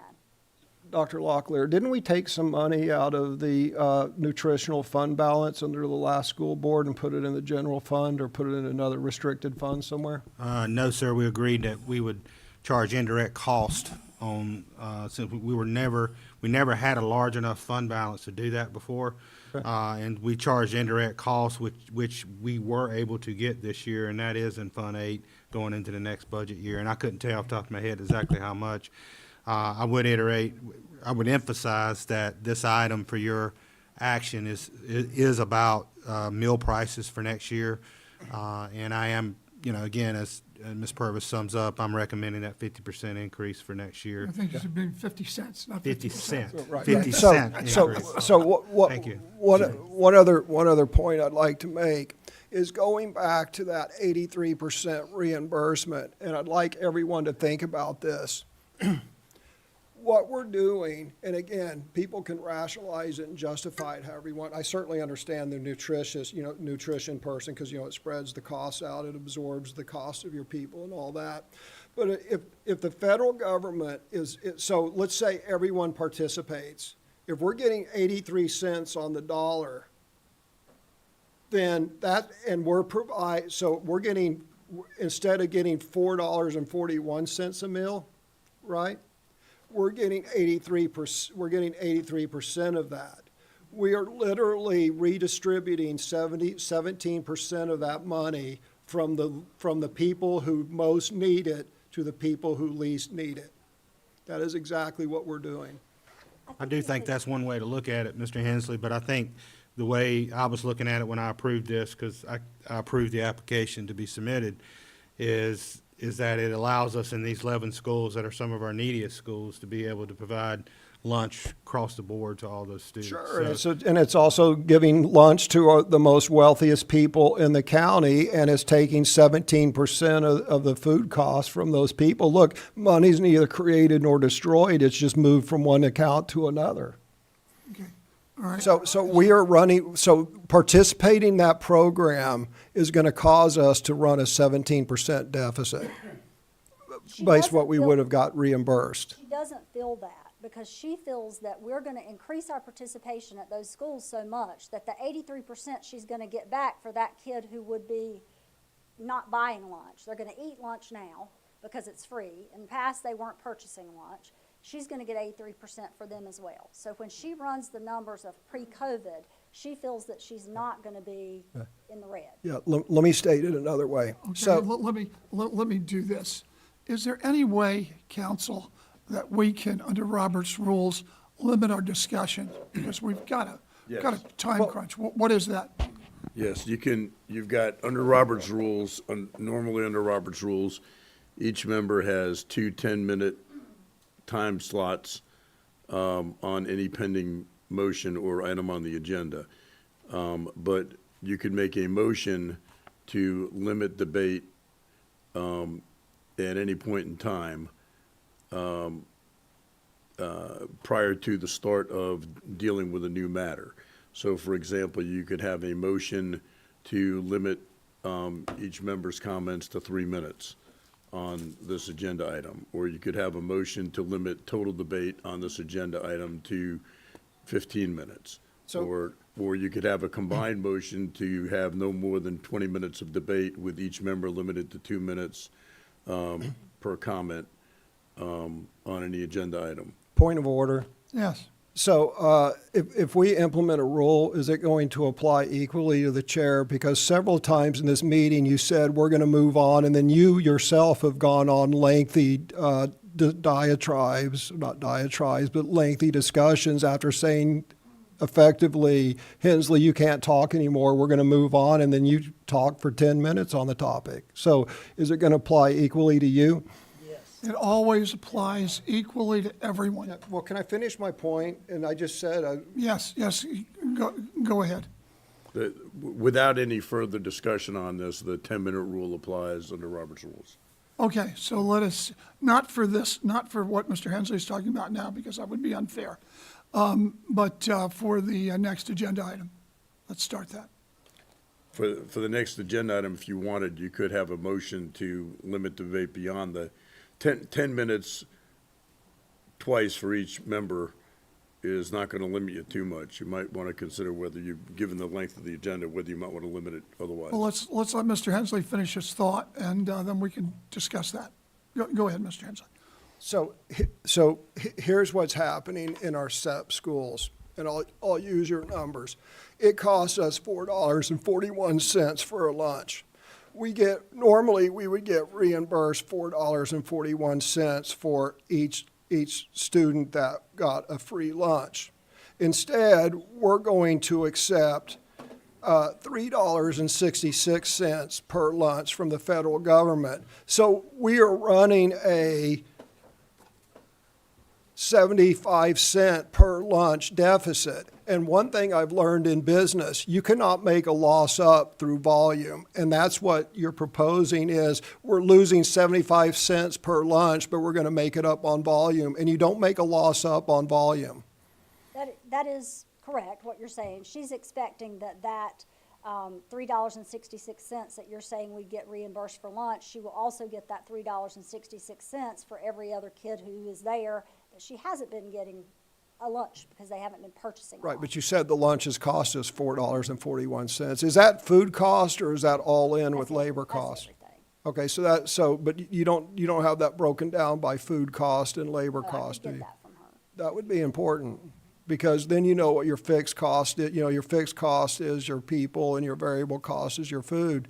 So it's difficult to make this decision without knowing what the food costs are, without the overhead and labor. I'll get you guys some more information before this evening. I will say this federal program works much like Title I. So we have Title I schools that qualify based on student need. Title I is qualified based on free and reduced lunch application forms. And as a result, the entire school gets the benefit of Title I funds. So this is kind of the same program, works in the same manner as that federal program.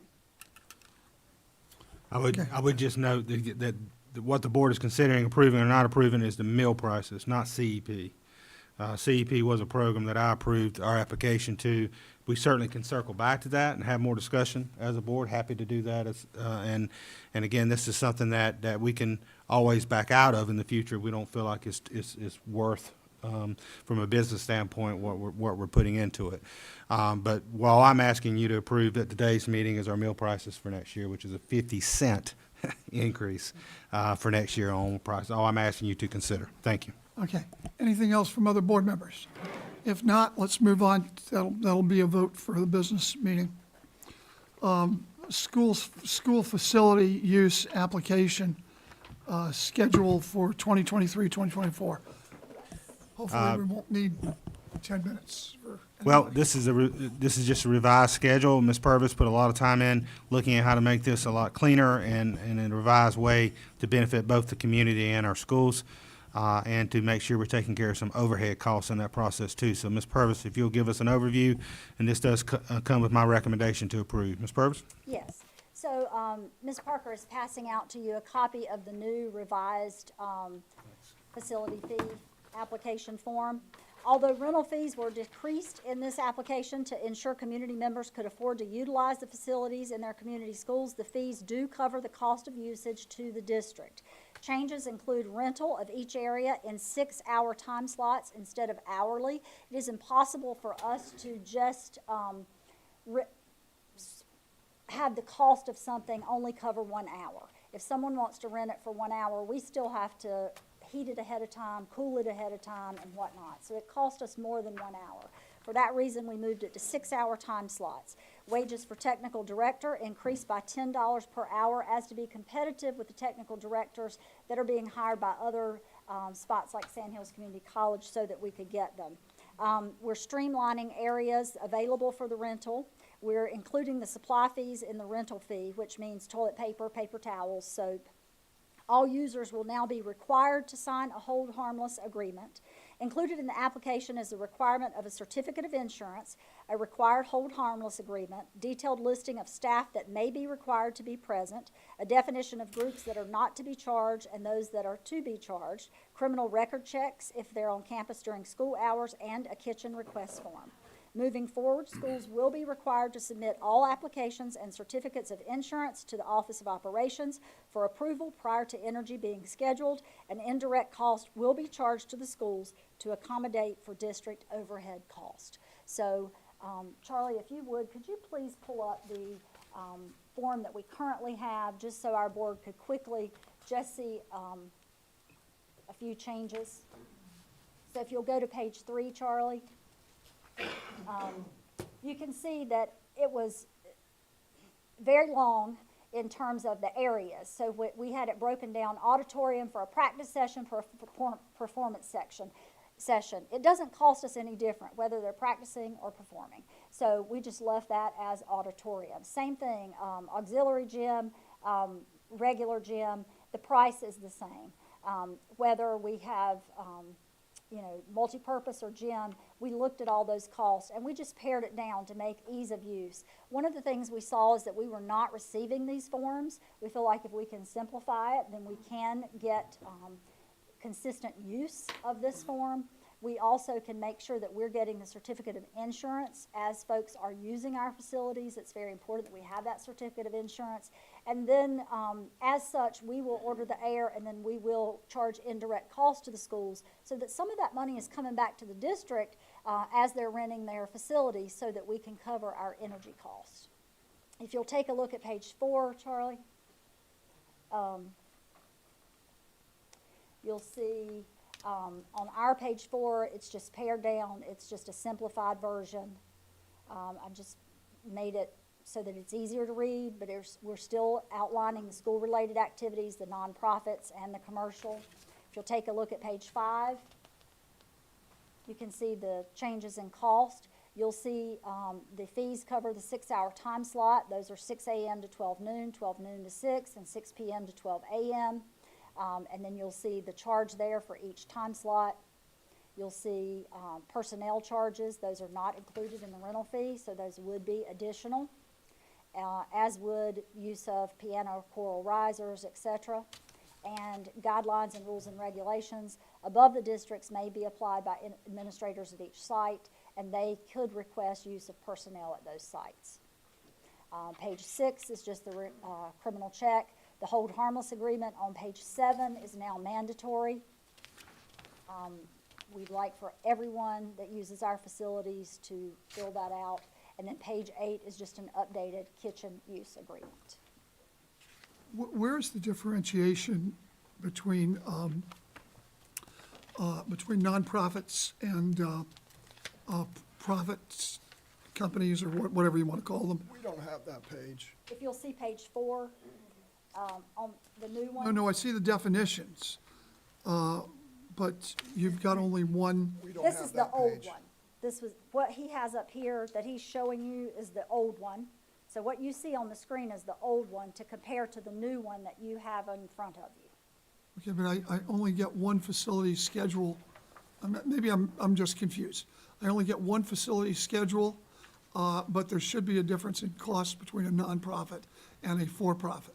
So when you look at a nonprofit, they're gonna provide us with a certificate of insurance, and they're gonna pay the custodial charges. But a nonprofit, if it's a youth-related activity or government-based organizations, as before, as listed, we've not changed those nonprofits at all, then they're not charged.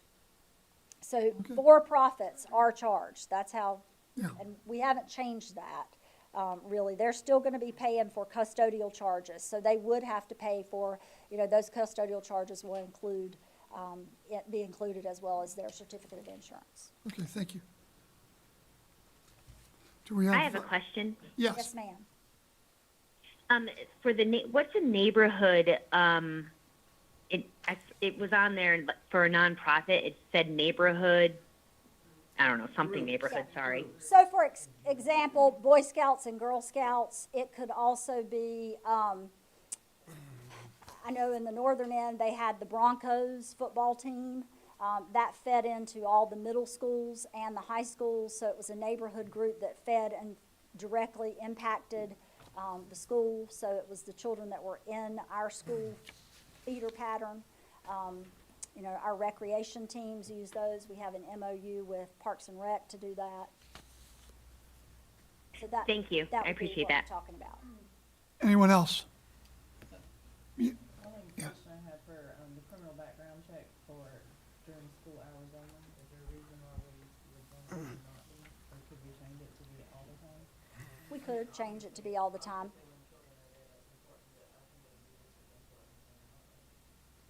And that could be something that we change. That's Anyone just else? been I do. So based upon what I've seen, we have two types of organizations that use our facilities. I'm talking athletic and performing arts facilities. Is we have on the profit side, on the for-profit, we have, so for example, dance studios and all that have their capstone, their Christmas, performance or whatever, and they just need a place and they charge admission just to kind of cover the cost of the facility, not to make money. But on the other hand, we have for-profit travel teams. And for-profit travel teams, board members, make no mistake about it, those are run to make money, and properly run, they make a tremendous amount of money. I'm talking travel football, I'm talking travel volleyball, I'm talking travel soccer, and I'm a huge fan of travel sports. I mean, my daughters participate in them. But here's where I sit, and here's what I'd ask board members to consider, and I'm going to make this motion this afternoon or this evening. On one hand, as I said earlier today, we're begging parents to help, do bake sales and car washes and contribute money so we can buy shoulder pads and volleyballs for our basketballs for our sports teams. On the other hand, we rent a football stadium out to a for-profit organization for $100 an hour, and we just put $1 million track up at Union Pines or Northmore or whatever. We have artificial turf at Pinecrest. So on one hand, we're renting multi-million-dollar facilities out to for-profit travel teams who are making big bank. On the other hand, we're begging our parents, many of whom can't afford it, to chip in to buy shoulder pads. I suggest that in addition to these rental rates, for-profit sports teams, we take a percentage of their entry fees and the gate. So not only do we charge them to use our fields, but we also choose a number, 25% of their entry fees and 25% of their gate, and we specifically use that to enhance our own athletic programs so that our parents and our taxpayers don't have to pay as much for their children to participate in sports teams. It's ridiculous that we rent a $3 million football field out for $100. Now that's what it is, $650 for 6 hours. It's less than $110 an hour. We need to take a percentage of the gate, and we need to take a percentage of the entry fees for-profit athletic teams. Dr. Locklear, are the athletic teams, the travel teams for-profit, or are they nonprofits? They are for profit, and we do charge. There are a great many who are for-profit travel teams. There are some nonprofit organizations out there. But yes, there are certainly many travel teams and travel organizations that are for-profit. Okay. And quite frankly, in case people haven't noticed, nonprofits are big business. I mean, I wouldn't mind extending it to nonprofit athletic teams too. I think we just extend it to all athletic teams, because whether they're profit or nonprofit, again, we're leasing out multi-million-dollar facilities for $110 an hour in a basketball field. What's a gym cost us? $10 million, and we're renting it out for, I can't read, $50 an hour. So we have a $20 million gym that we're renting out to $50 an hour. We should take a percentage of the gate, and we should take a percentage of the entry fees if they charge any. If they're truly nonprofit, then they wouldn't charge anything. And that is the definition. If they're charging anything for entry, then they cannot be qualified as a nonprofit. So if they're charging anything to get in, we're going to be charging them. Yeah. Anybody else? Okay, we'll set that up for a vote. Okay. Bid results and bid for Union Pines water line. Yes, sir. This is phase 3 of work that we've been doing at Union Pines High School, and I'll let Ms. Purvis brief us on this, and this does come with my recommendation to approve this bid so we can move forward with this work. Ms. Purvis? Yes, sir. Bids for replacing domestic water lines at Union Pines High School were received through an informal bid process and opened on June 6, 2023. The existing underground water lines are failing and are very difficult to service without demolishing floors and walls. Replacing the water lines with overhead serviceable lines will extend the life of the lines and simplify maintenance. SCM Plumbing and Home Services, as well as Fields Heating and Plumbing, attended the mandatory pre-bid meeting at the site on May 23, 2023. Prior to the final bid date, Fields Plumbing and Heating withdrew their request to bid, citing the inability to complete the work over the summer with their schedule as a reason for withdrawing. SCM Plumbing and Home Services submitted a loan bid of $188,700. Having been the company that successfully completed phases 1 and 2, staff recommends moving forward with awarding the contract to SCM Plumbing and Home Services. This work is funded by the $2.1 million in supplemental capital funding awarded to the school board by the county commissioners in February of 2019. And again, I will just share that SCM Plumbing did complete the first 2 and was the lowest responsive bidder in the first 2, even though they were the lone bidder in this one because Fields backed out. Okay. Any questions? Any objection to putting this on the consent agenda? No, okay. I'll be on the consent agenda. D, it's on the consent agenda. Bid results and award for replacement of fascia gutters, downspouts at Elise Middle School. Same type of project here. Comes with my recommendation to approve these bids, and I'll let Ms. Purvis do a brief overview. Informal bids were gathered for the repair and replacement of fascia gutters and downspouts for the Elise Gym. We had 2 responsive bids, McRae Roofing at $78,950 and McIntyre Guttering at $68,917. Staff recommends awarding the bid to McIntyre Guttering for $68,917. This work will be funded by the $2.1 million in supplemental capital funding awarded to the school board by the county commissioners in February of 2019. Any questions? Hearing none. Any objection to placing this on the consent agenda? Okay. E will be the consent agenda. Change order for SFLA and for the gyms. Thank you, Mr. Levy. Yes, this is that update to the gym work. Ms. Purvis, if you could give a brief update to where we are with our gym getting ready to bid out projects for High Falls, Westmore, and Cameron.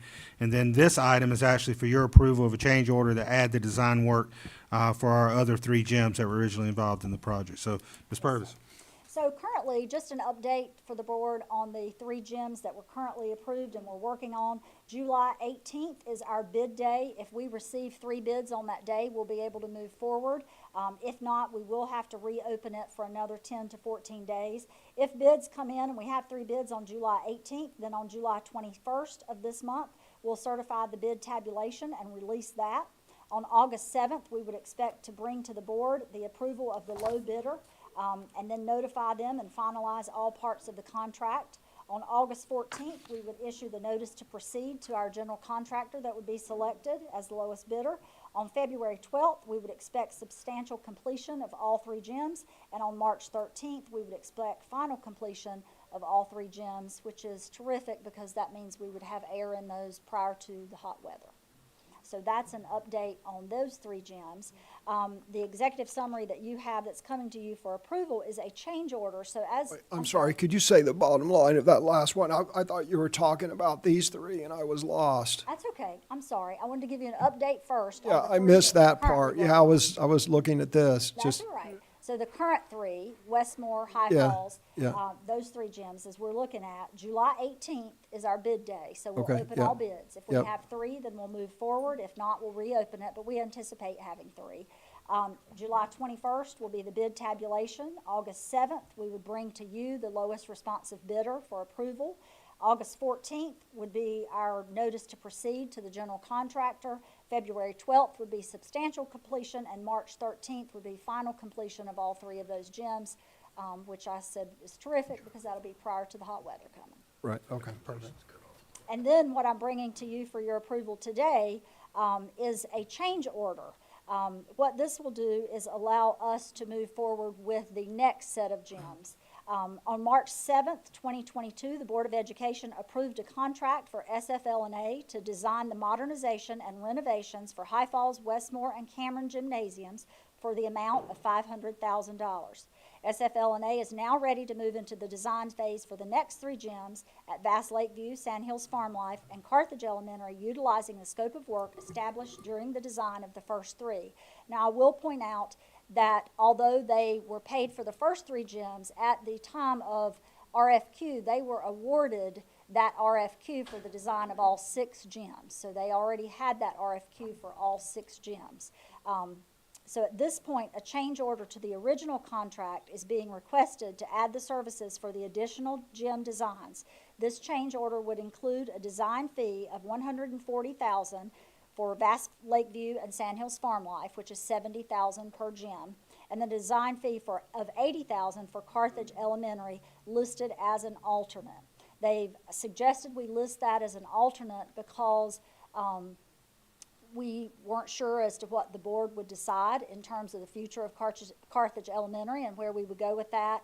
In addition, SFL&A did not recommend doing these changes to the Carthage gym because there are some structural elements that would have to be considered and it would be very expensive. So they were recommending we list that as an alternate.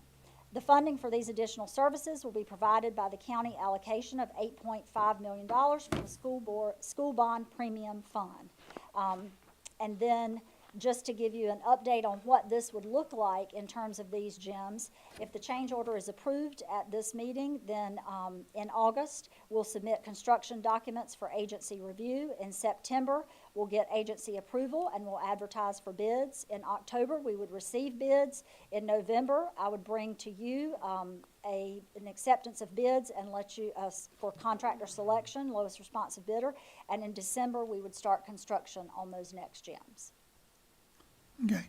Any questions for anybody? Yes, sir. So, one point, there's one part I'm confused on, then I have some questions. You mentioned that the original scope of work was all 6 gyms for $500,000. No.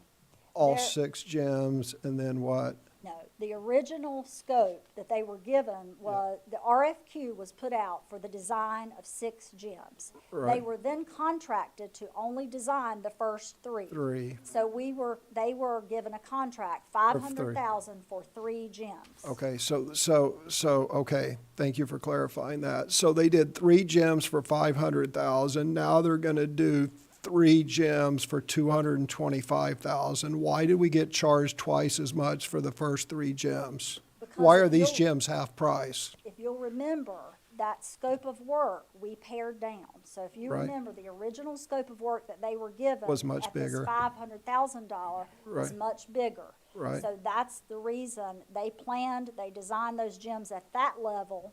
And then as construction committee went through, we pared that work down. Right. So as I asked them for a price to design these next gyms, I said, we're basing this off of the scope that we currently got to. Okay, so this is for based those. upon the revised scope of work, not the Correct. original. Okay, thank you for clarifying. That was foremost among my mind. So it's $70,000 per gym to do the design, and then they hold our hand through the entire bidding process and all that. Correct. Okay, just one random thought. If we're spending, in this case, $225,000, if we spent $750,000 in architect fees just to do 6 gyms, I mean, we could hire 4 full-time architects for that. You know, at some point, it's cheaper just to hire an architect and a builder and do it ourselves. I mean, we literally spent $750,000 on architect fees to remodel 6 gyms. I mean, you could hire an architect full-time for that and have, you know, $750,000 left over. I mean, is that feasible? There are school systems that do have their own architects. You're going to spend $400 million in building it. We might ought to look at that. And remember that 500,000 was a result of that scope that they were given in the beginning. So if it had been the scope that you guys have pared it down to and we've gotten to today, that price would have been different. Okay, thank you. All right. Anyone else? Can that be on the consent agenda? No, I want to vote against it. No reason to discuss it. I just want to vote against it. Okay. Put that on the voting agenda. Septic and grease trap. I think that's self-explanatory, Ms. Purvis. Go ahead. It does cover my recommendation. All right, an informal bid process was followed for contracted services to pump 3 septic systems and grease traps at 23 schools each quarter from July 1 to June 30th of 2024. 3 companies submitted bids. Vision, North Carolina. Actually, we had 4 companies submit bids. Vision, North Carolina, $109,000. Scott Septic Service, $94,000. Triangle Grease and Septic Service, $82,400. And Donathan Pumping Service at $55,200. That 4th bid came in. That's why we changed that. Staff recommends awarding the contract to Donathan Pumping Services for $55,200. The work will be paid from the maintenance budget for contracted services. Have we been using them in the past? We have not been using them in the past, but they are a reputable company out of Cameron. I did research to see why their bid was so much lower. And they have their own land with which to be able to spread. And they're local. Correct. That's what matters, right? Okay. Any question, any other questions? Can that be on the consent agenda? Okay, we'll put that on the consent agenda. Bid results for concrete remediation at Pinecrest. Yes, sir. Yes, sir. This is, I just want to emphasize, this is one that comes with a sizable price tag, but the board may recall that I approved engineers looking at this project and the needs of Pinecrest High School. This is for concrete remediation of columns, of the exterior surfaces, steps, et cetera, where we've had concrete fall off. If you're familiar with Pinecrest campus, it's all exterior concrete. You've got rebar showing, et cetera. Not trying to steal your thunder, but just trying to make sure it's very clear what we're talking about. There had been in the past discussion of redoing the courtyard at Pinecrest. This is not what this is. This is that concrete mediation around the campus, and this would be to repair that and ensure safety at that school. And certainly, I know we're talking about renovation of the high school, but this is work that needs to be done. It has it's something that needs to be done now. And so I did want to just kind of stress that as I turn it over to Ms. Purvis. Thank you, Ms. Purvis. Yes, sir. Do we, let me ask the board, do you need any further explanation of this, or shall we place that on the consent agenda, or am I moving too fast? Okay. Let's do it. Let's do it, okay. Hearing no objection, we're simply going to place that H on the consent agenda. Relieve you of a little, Thank you, sir. okay. Next, the amended FY 22-23 budget resolution. Dr. Locklear or whoever. Thank you. We got Ms. Edmonds here to Edmonds. update the board on some revisions that took place as she closed out the fiscal year. And so you may recall you approved the fourth quarter budget resolution at the last in June, but she's bringing those revisions as required for your approval. So, Ms. Edmonds?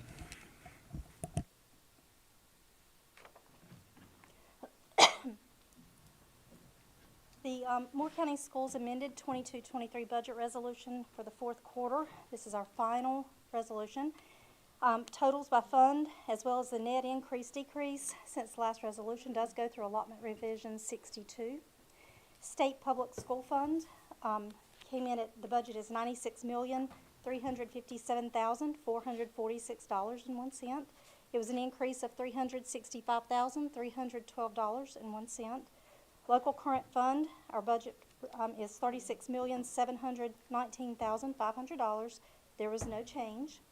Federal program fund was $29,016,575.81.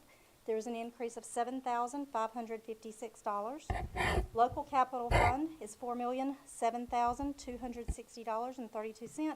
It was an increase of $87,199.08. School nutrition fund, the budget is $8,641,976. There was no change. For our after-school fund, the budget is $1,500,000. There is no change. For our local operations, Fund 8 is the budget is $11,936,171.65. That is an increase of $345,489.79. Our total amended budget is at $188,178,929.79, which is an increase of $805,556.88. And if we can pull up the the fourth quarter budget revision details. For our state public school fund, that increase of $365,312.01. The majority of that was for our 009, which is our non-contributory employee benefits, and it was the increase was in the budget was for annual leave payouts. In June alone, we paid out $356,583 in annual leave payouts. We also had $132,802 that was added to the at-risk PRC 069. Which was allotment revision 61, which came really late, but it was for our treatment centers, and it is a normal allotment that they give us each year. Any questions with the state increase? Anybody have any questions? What's our average daily admission this year? Average daily membership, is that what you're Yeah, asking? number of students. They're approximately 12,800, I believe. and I don't have that directly in front of me, what our corrected day 40 was. Mike, I'm looking at Mike, but approximately 12,800. Okay, the reason I ask is, if we use 12,800, then we're spending $14,701 per student in Moore County, based upon so in 2019, 2020, 3 years ago, 4 years ago, whatever, 3 years ago, our annual operational budget was $120 million. Fast forward 3 years, and it's $188 million.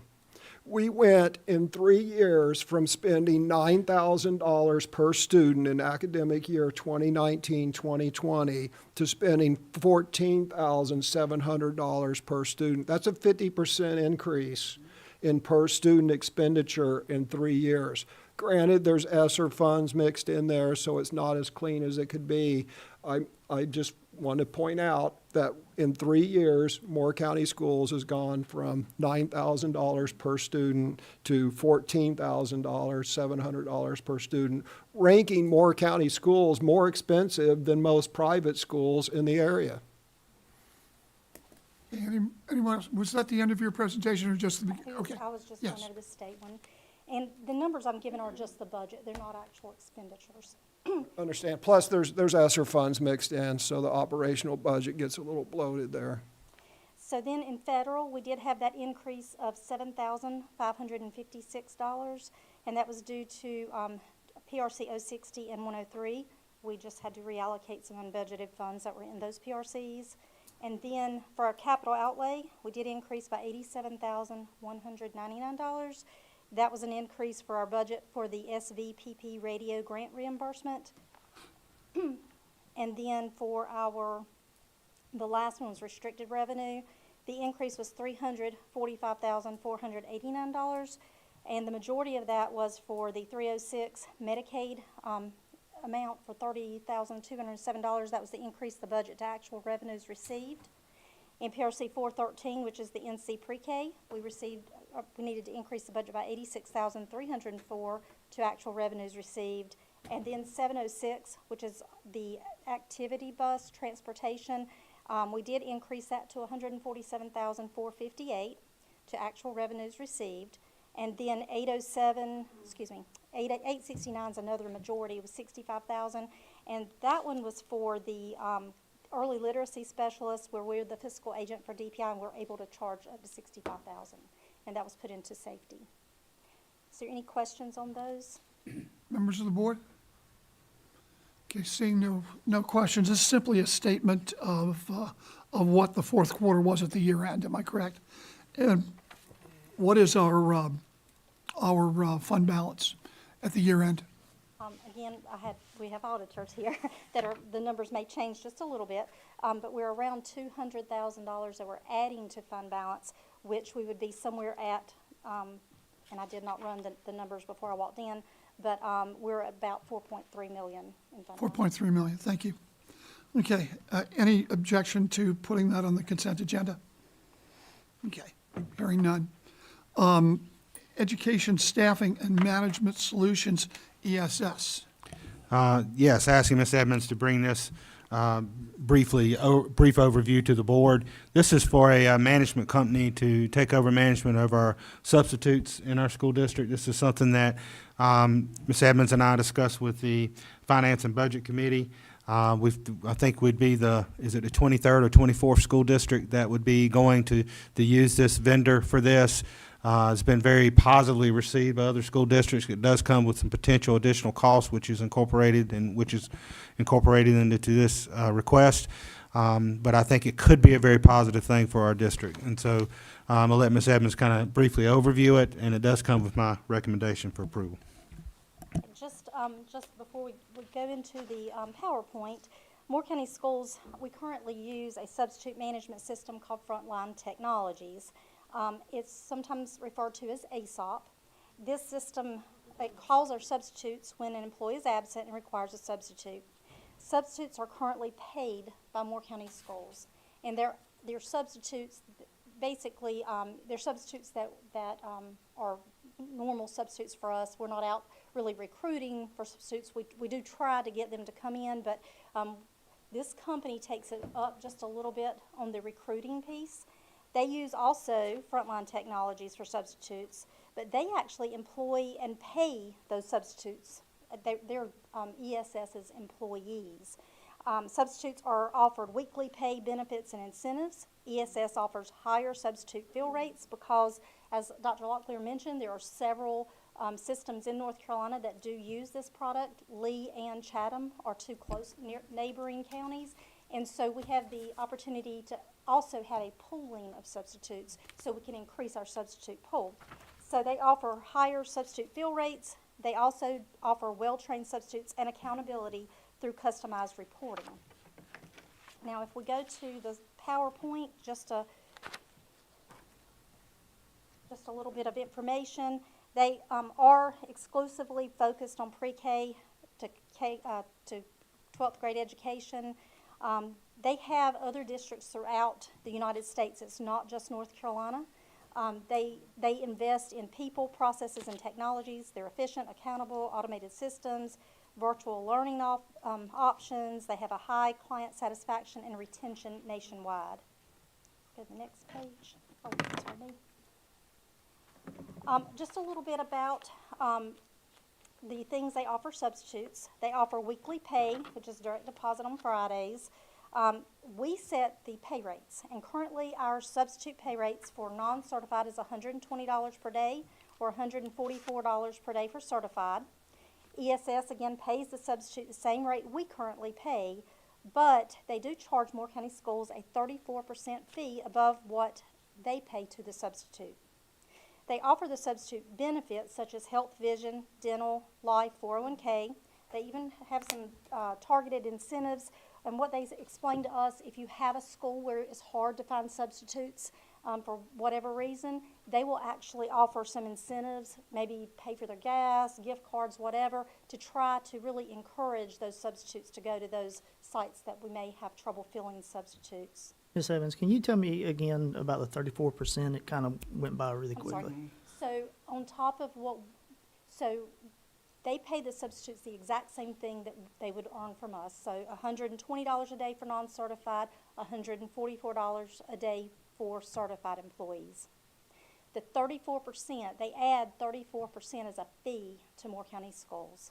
How much do we currently pay substitutes? We currently pay them $120. No, total amount, cost substitutes. That was going to be my question. Yeah, I've got that, and that's the one thing I did not bring with me. You've estimated $221,000 That 34%. as an expenditure to Moore County Schools. By the way, I'm not so sure that they're giving anything. Yeah, they're We're really paying not. for everything, but I'm going to argue, we're going to unfortunately argue against it, but I will let you finish. I'm going to argue against it too because, I mean, if you look at it, we would pay, how much would it be for that software plus an additional 34% on top of it? The software is actually, they take care of the software, they cover that. Okay, so we're buying access? What are we, They are taking care of all the paying for the employees. They take care of all the payroll pieces to that. They also go out and recruit. They actively recruit. They'll go out to ball games or different things and try to get employees to come. Another feature that is a benefit to us, our retirees are limited to working for us for 29 hours, or they could potentially lose their hospitalization insurance. So with going through ESS and not going through us, they can actually work the 40 hours like normal. So that is a benefit for Moore County Schools, is we could actually have some of our, some of the substitutes that we would like to work longer could. So they do offer a couple of other nice incentives. They offer live support, newsletters, and outreach, and then they do the comprehensive staffing and management solutions. Substitute training consists of in-person training, online modules, testing, and customized training that Moore County Schools would add. They do think the last slide on here is just, they do focus on student achievement. There's a couple more slides, actually. I'll go through them quickly. They do focus on student achievement. They do live, in-person, 5-hour trainings for new substitutes. They have different topics they go over, and again, we can customize those. They have reporting metrics that goes straight to the principals, and they can talk about, they can even customize some of the reports.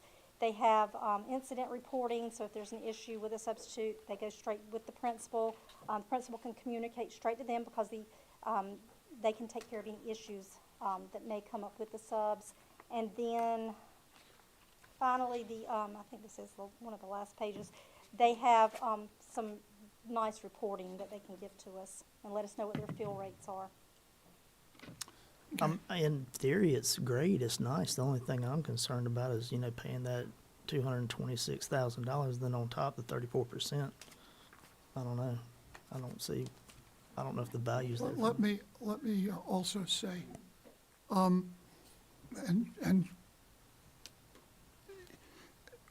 we can't get an IEP coordinator.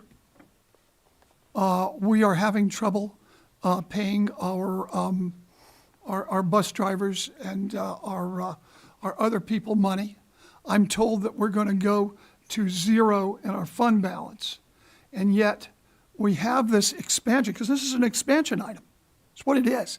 It's an expansion item. And we're perfectly capable at zero additional cost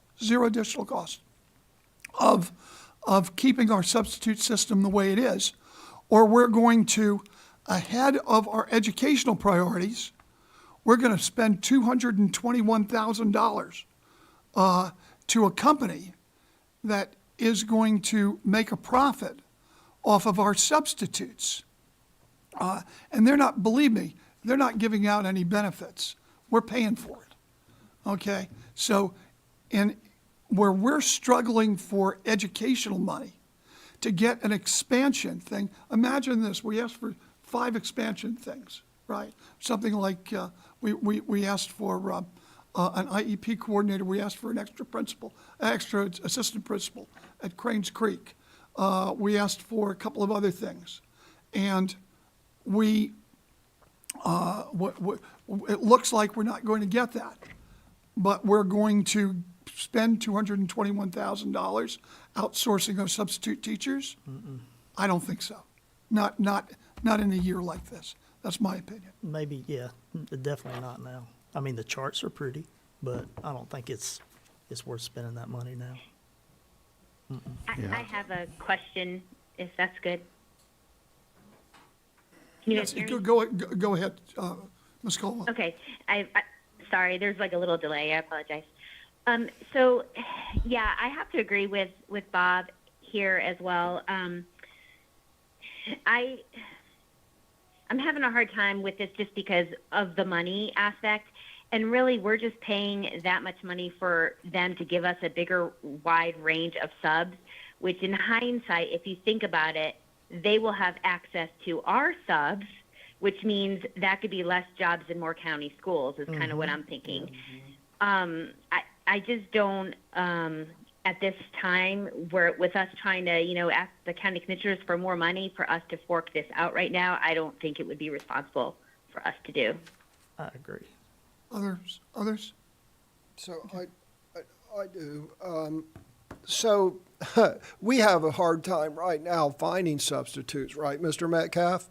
What's our fill rate on substitutes, and how many times are we unable to find substitutes? And what's your assessment of and this is, God, I don't know how to ask this so what's our fill rate on substitutes? And do we always get the quality of substitutes that you think we should have? And I'm sorry, Ms. Edmonds, this is an operational question, or I could ask the superintendent. Sure, I don't have the exact fill rate percentage, but one thing we've had to implement through COVID and coming out of COVID is the fact that a lot of our teachers are covering classes because we're not able to find subs.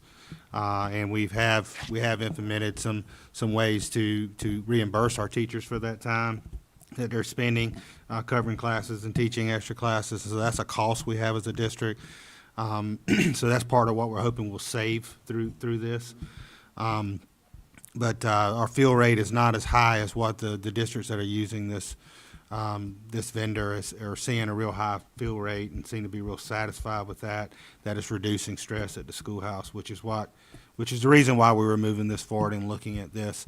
But certainly happy to entertain the energy of the board on which direction we go with this. Well, because this was discussed in depth in the Finance Committee, and there's people speaking out against this now who didn't speak out against this in the committee, which is, I'm kind of unclear why that's the case, because they had plenty of opportunity to speak out against it. If we're paying, and if I understood it correctly, we're paying a 34% markup, right? And if the cost to us is $225,000, and that tells me we spend approximately $750,000 a year on substitutes, right? I believe that's correct. So we spend about $750,000 on substitutes, and then we pay a 33% tax to going through this company. The benefits are we hope to get a better, more fill rate and more highly qualified substitutes, correct? Yes, and we've done our homework on this. I mean, we've met with the company several times. We've also researched the other districts that are using this service. They've been extremely happy. Their fill rates went up. They felt in many ways that saved them some money. So some of that 34% actually was reduced, and they felt like they got a higher, happier quality of people to fill those spots because they're getting paid a bit more. They're getting paid on a more regular basis. These are part-time jobs. They're getting paid weekly. And so the surrounding districts that are using this service were very complimentary of it, which is why Tina's bringing it to you for consideration. And then if a teacher calls in sick and that's the reason for a substitute, that teacher gives us money, right? Don't teachers pay for their substitutes? Isn't there some sort of reimbursement mechanism there? I thought so too. No, they've got time off. There used to be, I think they removed the $50. I know what you're talking about, the $50. That's if you use your personal leave. Personal I believe that's one away. It's, I believe they've taken that away.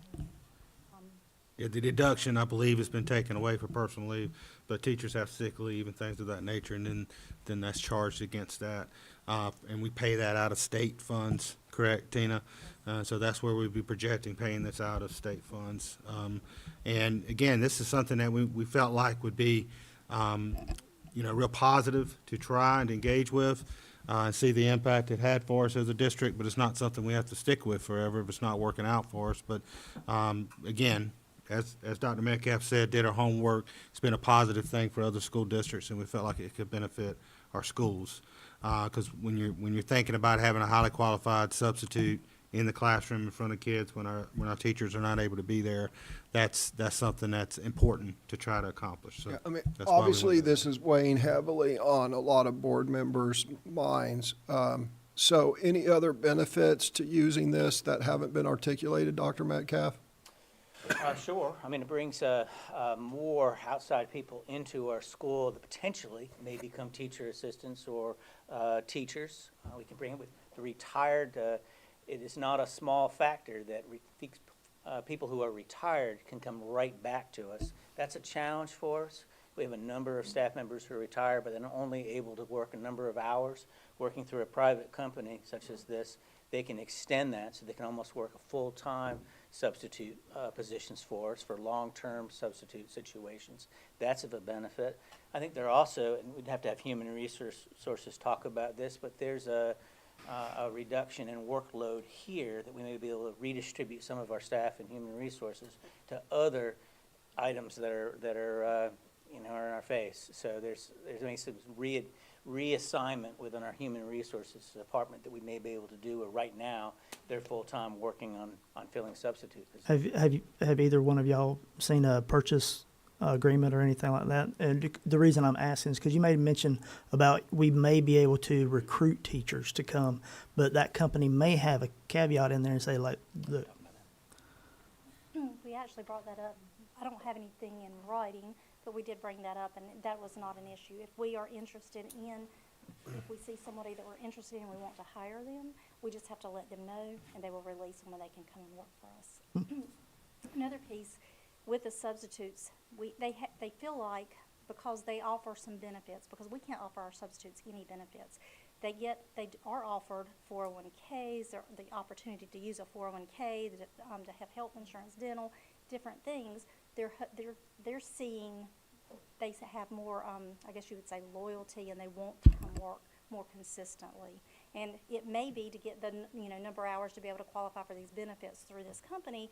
Maybe if they're working in Lee or Chatham or whatever, coming over here It a could day be or a two. full-time job for It them. could be a Right. full-time job.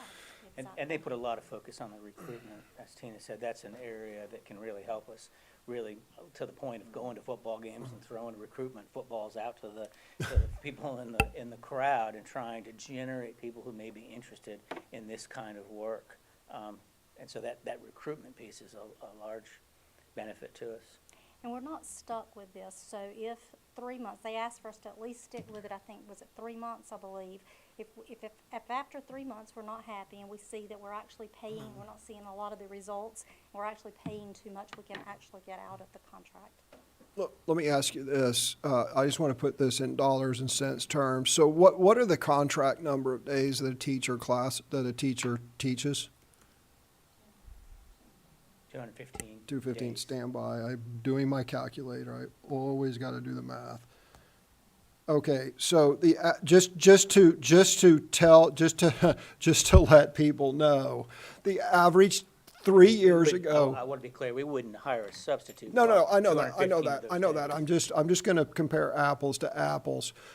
3 years ago, the average teacher in Moore County schools made $54,000 a year, plus 28% in benefits. That is $69,000 a year. That is what the average teacher made, including benefits in Moore County schools. 215 days. We're paying the average teacher $321 a day to be in the classroom. Let me say that again. Including benefits, we pay the average teacher 3 years ago, it's obviously gone up a bit, $321 a day. To include a 34% load on these people's fee, we are paying a certified teacher to stand in for that teacher $160 a day. We are getting a substitute teacher for half the price, exactly half the price of what we pay a full-time certified teacher. Granted, you're still paying 34% more, but you're getting a substitute teacher for half of what you pay a full-time teacher. It's just another way to look at it. The other thing that I would ask board members to consider is when you got the finance person and the operational person agreeing that something is a good idea, you might want to put a little weight on that, plus, the superintendent. So anyway, those are my thoughts. I think the big catch is that $226,000, and we're already tight right now. The problem is, you mentioned 28%, that's the cost of benefits for a teacher? It's 24.5% and 7.65%. And then you've got. So for the 34% that we're paying, we could offer the substitutes full benefits. Am I wrong? You can't offer that through the state because they're not full-time employees. We can offer a program for them. There's no reason why we can't, but we're not going to do that. I get it. All right. We just had a lecture of an hour here or whatever it was, that we're broke, that we're running a deficit in our accounts. And then all of a sudden, $225,000, what's that? Let's go ahead and get that. Get that out of where? Okay? Get that out of an IEP coordinator? Okay? You're not going to hire an IEP coordinator. Okay? Get that out of bus driver's salary. We're told that we can't do our expansion stuff. We spent 6 months prioritizing our expansion items. And then all of a sudden, this thing comes in, and it takes the place of all of it. It makes no sense. Either we are tight, and not just tight, we're spending down our fund balance to zero and then having to take money from other places. or we've got $225,000. Mr. Chair, that's my point, is we have Okay, plenty of money. Excuse me. You tell me not to interrupt you, I don't. Please don't interrupt me, okay? The bottom line here is that there are many good ideas under the sun, great ideas that we could deal with. They're fantastic ideas, and we could use it, all right? But not at the expense of the children, not at the expense of an IEP coordinator. I would tell you, Dr. Locklear, that if we're going to spend $225,000 outsourcing our employees, I want to know when we are getting a new vice principal at Cranes Creek, when that person's going to be hired. And I want to know when we're going to get an IEP coordinator. And I want to know how we're going to still keep a $2 million fund balance, because that's a matter of priorities. On top of that, I'd like to know this 226,000. I wonder, I think it could be better spent in school safety or somewhere else other than this. There's a finite pie. And that was something that I believe should have gotten online in all the expansion things that we've been arguing about over the past 5 months. And I don't believe this gets to the head of the line, especially when it comes to kids and their educational pursuits. I appreciate that feedback, and something I can consider and reflect on before we come back to the business meeting. But I'd certainly appreciate that feedback, and as Ms. Edmonds and Dr. Metcalf has shared, the reasoning behind the recommendation, to really, it's about service and providing that service in our schools. But I appreciate that feedback. I reflect on that and what we bring back to the business meeting in a few minutes. Thank you. I would just add real quickly that, this proves my point that we have plenty of money. Board members, please pay attention. We have plenty of money. We've always had plenty of money. If you paid attention this year, without running to the county while pleading poverty, we're just getting by the skin of our teeth. We implemented a fleet management program. We bought new driver's ed vehicles. We bought all kinds of stuff while saying that we didn't have money and we were just getting by by the skin of our teeth. Did anyone not hear me when I just said our operational budget has increased 50% in the last 3 years? Guys, and I've heard the chair say, we're just pulling money out of our butts. Excuse my language. There is money everywhere. So, this whole we're pleading poverty, I can give examples. I mean, we just bought fleet vehicles. We bought new driver's ed. All that stuff was unforecasted, unbudgeted. But by God, when Ms. Purvis got here, all of a sudden we had there is plenty of discretionary money. And again, I'm not saying we should spend it here or spend it there. I'm just saying that there is more money here than people realize, and that what we're led to believe. And I just gave the numbers. I mean, it's right out of our budget. Our operational budget has increased 50% in 3 years, but we still plead poverty. Government organizations always plead poverty, always. Okay, well, one of the things is, and I've told this to Mr. Paserno, we have to trust our finance people, Ms. Edmonds, okay? If she says we don't have money for stuff, I have to believe it, okay? Because she's really good at what she does. And if not, if there's money all over the place, then we're all being ill-served, but I don't think there is. Okay, but let's move on. Well, just real quick, Mr. Chair, that being said, if you say we have to trust our budget person and our superintendent, the superintendent's saying we have money for this, and he's recommended that we spend it, so let's trust him and that we have the money. Well, He just said we got to trust him, and they're both recommending we spend this. the money is there, but at the cost of other things. See, but we have a finite pie, okay? We're only going to divvy it up so many ways. And unless we get each and every one of our expansion items, And until and unless we give these kids what they're supposed to have with our expansion items, okay, then I'll talk to you about outsourcing stuff. Tell me we have the money for all of our expansion items, and we're going to have a $2 million surplus at the end of the year, and put out that recruiting thing for an IEP coordinator, okay, and a new principal. And then we'll talk about this other stuff. Let me ask you a question, Dr. Locklear. Would you rather have this, or would you rather increase school security? That's a no-win ask. Obviously, I always want resources, but to the point, the concerns that some of the board members have brought up, this is, like I said, this is something I want to reflect on in between the meetings, and I possibly may withdraw my recommendation. But I want to reflect on that. But if you were asking me just flat out, if I'd rather spend $250,000 on one thing or $250,000 on safety, safety is always our top priority. But this is, again, something that we felt like we wanted to estimate what the cost could be. The cost could come in under this. We would be assigning it to the state fund that we pay for subs out of. So this is something we thought would bring a greater level of service to our schools. So that's why I brought it forward. Discussed it at the committee level, as Mr. Hensley noted. But also to the other points, we are looking at, some realities with our budget as well. So I'm going to make a motion to table this item, and I'm going to tell you why.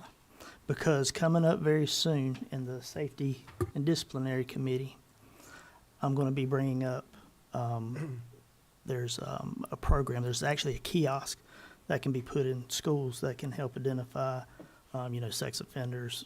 I'm getting out of order, but I think that we need to. That's okay. You have some leeway. But I think I would like to table this item before we, vote to pass it or not pass it, because with what the superintendent said, that he would, vote for school security over this anytime. So I think that we should just take a pause and take a look at it. Okay, so there's a motion to table. Is there a second? Do we take action here, or do we just do that at the business meeting? Point of order. Yeah, It's could be listed an as an action action item. item here. Or just don't put it on the agenda? No, but I think it's appropriate to get the vote of the board to table. Am I wrong, counsel? You could table it as part of the work session and bring it up again, take it off the table at a future work session if you wanted to. Okay, all right, so we can table it. Okay, there's a motion on the floor. Is there any further discussion on the motion? Was it second by Mr. Benway? Second by Mr. Benway, yes, sir. I do have a discussion item because I want to get a point in real quick while I can discuss under the guise of a motion. I do have one response to, so we can have our guns and butter, and I'll tell you, Mr. Holmes mentioned, would you rather have school safety or have this? So I'll tell you how we have our guns and butter. Let's talk school safety. Last fall, the county commissioners approved the purchase of equipment for our school resource officers, both new and existing.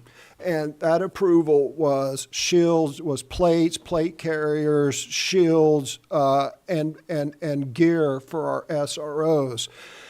And that money, the county commissioners said, yes, we'll pay for that for your future officers, and we'll pay to retrofit your existing officers. That was last fall. And as of last month, our chief of police had not spent money on those school safety items. We had money available to us for, again, plates, plate carriers, shields, all the stuff that an officer needs to respond to an active shooter, and that money went unspent. If we would just be more, have a more sense of urgency about school safety to include first trauma kits that took a year to buy, then we could have both. This is getting a little out of order. We're on a motion to table. Is there any further discussion on the motion to table? Okay, hearing no further discussion. All those in favor of tabling the proposal, please say aye. Aye. Any opposed? Motion carries. The matter is tabled. Okay, Thank you. thank you. Exceptional Children's Contract Services. We have Ms. Cooper here and Dr. Metcalf. These are for additional services for the next year. We have a brief overview of what they are, and certainly come with my recommendation that we move forward with these as required by our students' individual education plans. Ms. Cooper? These are the people who do God's work. They really do. And so we appreciate these special needs people. Thank you.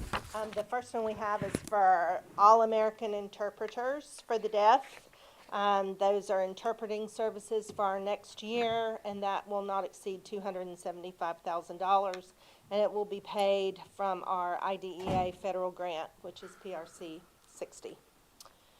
The next is VocaVision, and that is to provide speech-language services for students at 3 elementary schools. It's actually 4 therapists.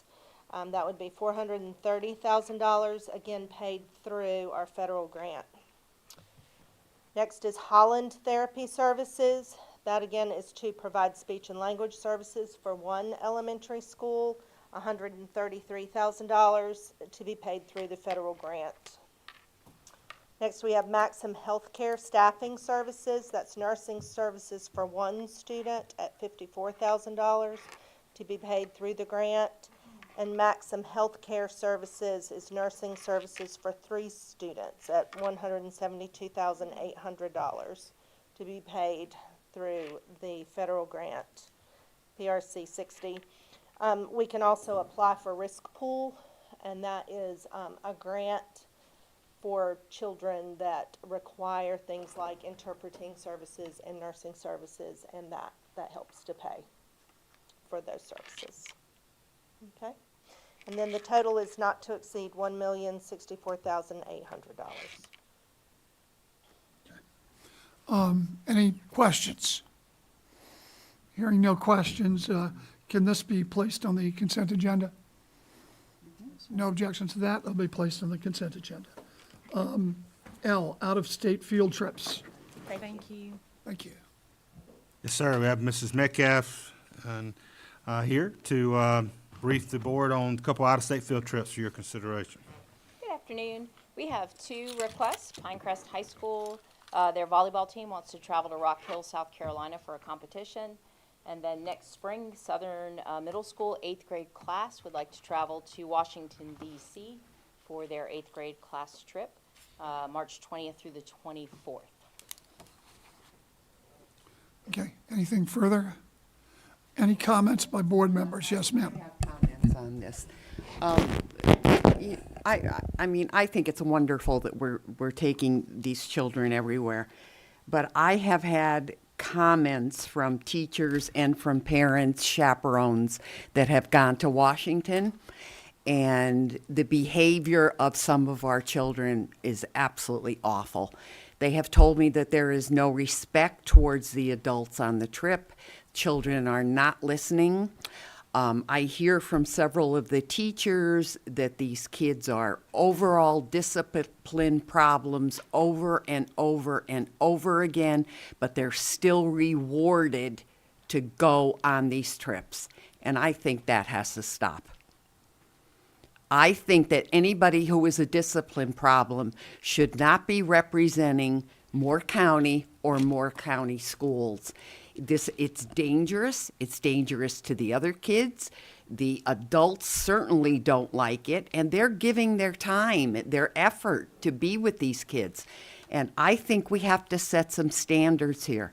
Why reward these children if they are not going to obey in school? So Southern Middle School took this trip this year. They did have both academic and discipline standards for students to meet before that they were eligible to go on the trip.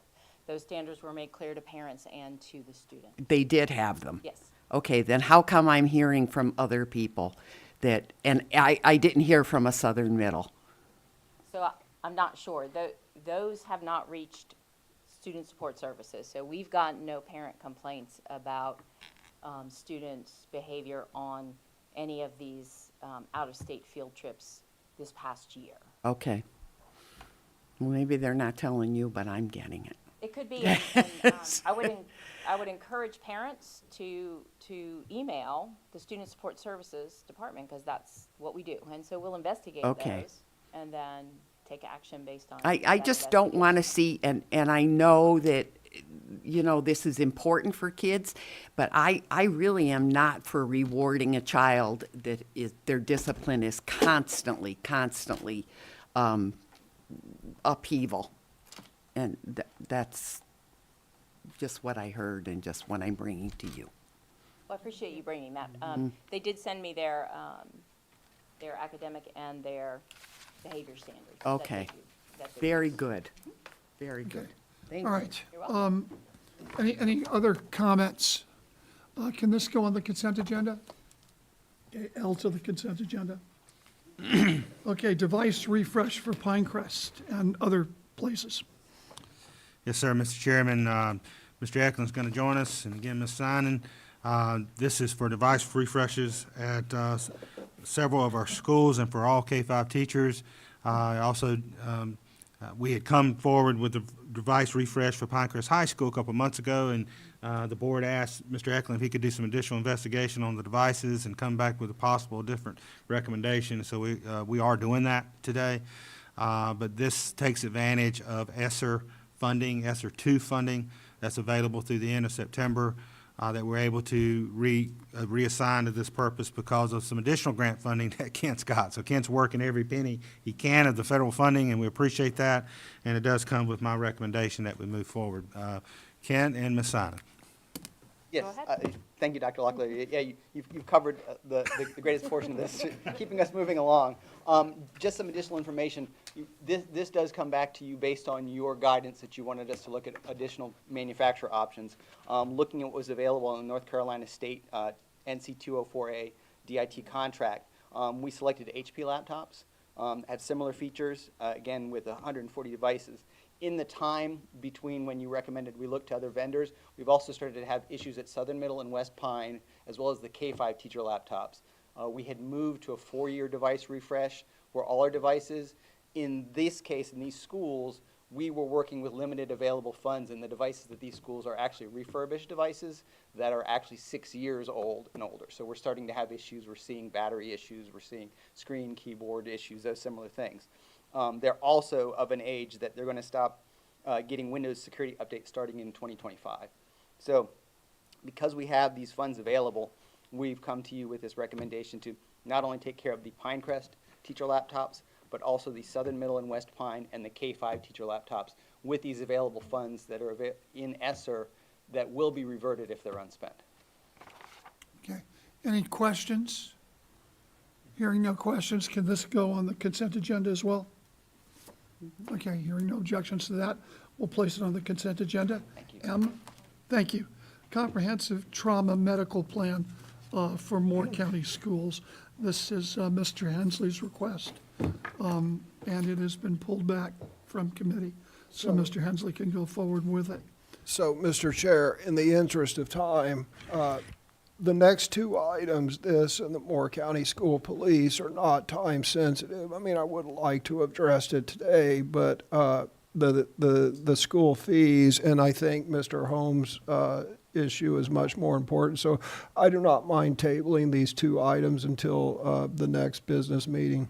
Okay, so you mean, I don't can- mean, I- you don't I mean can this discuss it. afternoon, right? Right, no, yeah, I mean next in August. Right, I mean, okay. we're up so against a 4 o'clock they- deadline. They were placed on the calendar by you. So we're going to take N and O, and we're going to place that on the August meeting schedule at Mr. Hensley's request. Thank you very much. We appreciate that. P, removal of mandatory fees. Yeah, this one is a bit time sensitive because if the board's going to take action, we need to do that like, this month, otherwise it's too late. Okay, go ahead. This is at your request. Yeah, so That is Mr. your- Batchelor, there's a file out there called 3P. Okay, so I've had this on my Facebook cover page for, seems like an eternity, but, fees are not free, is my motto. I'm going to get bumper stickers. If this fails, I'm going to get bumper stickers made, and we're going to start passing those out. Next slide, please. So we did discuss fees in the Finance Committee, and that's where this came out of. And with all due respect to Ms. Davis, I'm going to quote the North Carolina Constitution as it relates to public education. And that's right out of the Constitution. It says, the General Assembly will provide by taxation or otherwise for a general and uniform system of free, F-R-E-E, public schools. And as I said in my opening slide, a fee is not free. And a mandatory fee is equal to a tax because, you know, they can charge you for a privilege, but I don't think they can charge you for a right. And as you see up there, a definition of a fee is a fixed sum charged by an institution or by law for a privilege, right? Well, a mandatory fee would be a tax. So I'm unsure of how to reconcile fees, mandatory fees for someone attending school. I'm not talking Johnny or Joan are going on a field trip, so you charge them a fee, or they're participating in extracurricular activities, so you charge them a fee. I'm talking about for them to walk through the door, they got to pay money. That's not a free public education.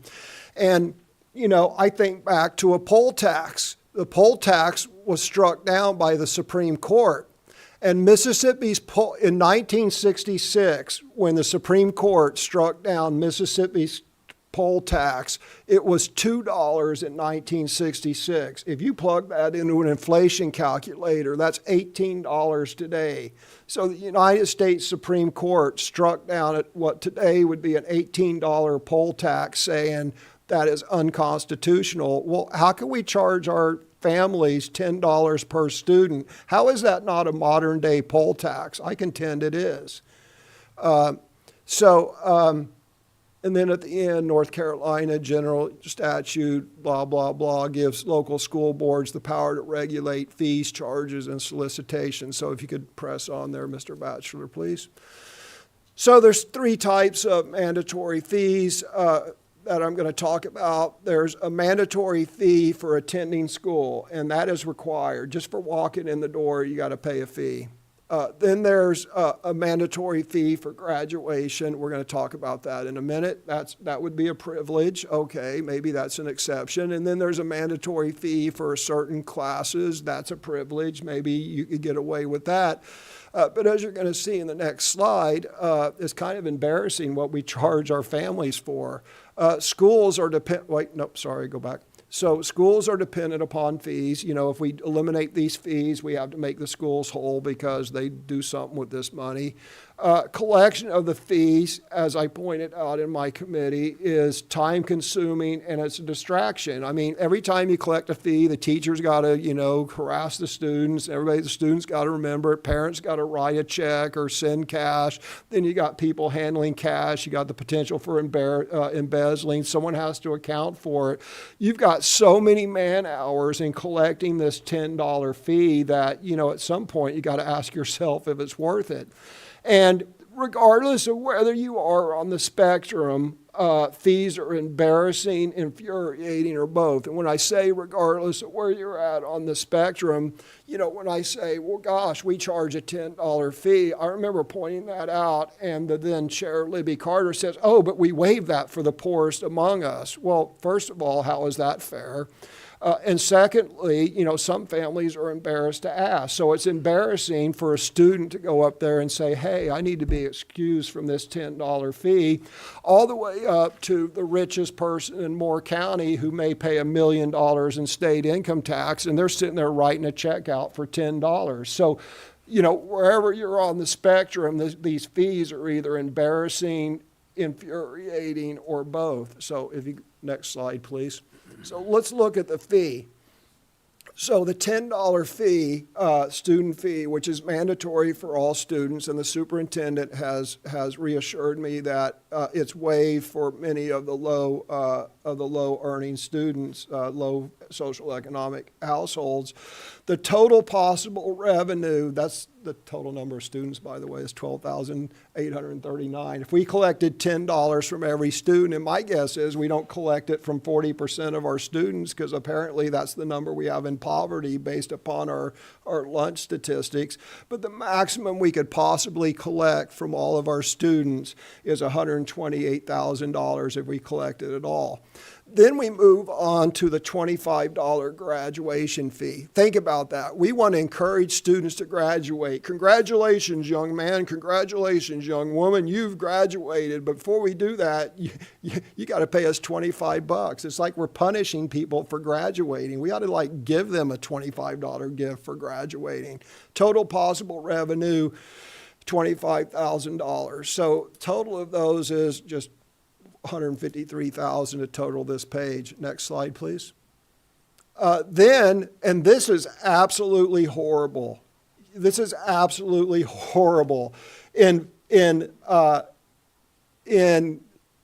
grades 6 through 8 art, band, chorus, orchestrated, and math, we charge $5. So if a 6th and 8th grader wants to take band, art, orchestra, or math, I think we want to encourage students to take math. We charge them $5. That is absolutely embarrassing as a school system, I would think. It punishes students who take math. We punish students who take performing arts. $45,000 is a total collected. Then it goes up grades 9 and 10. A student who takes art, drama, band, chorus, orchestra, science, and math. There you go again. We want to encourage students to take math and sciences, but we tax them $10 for the privilege.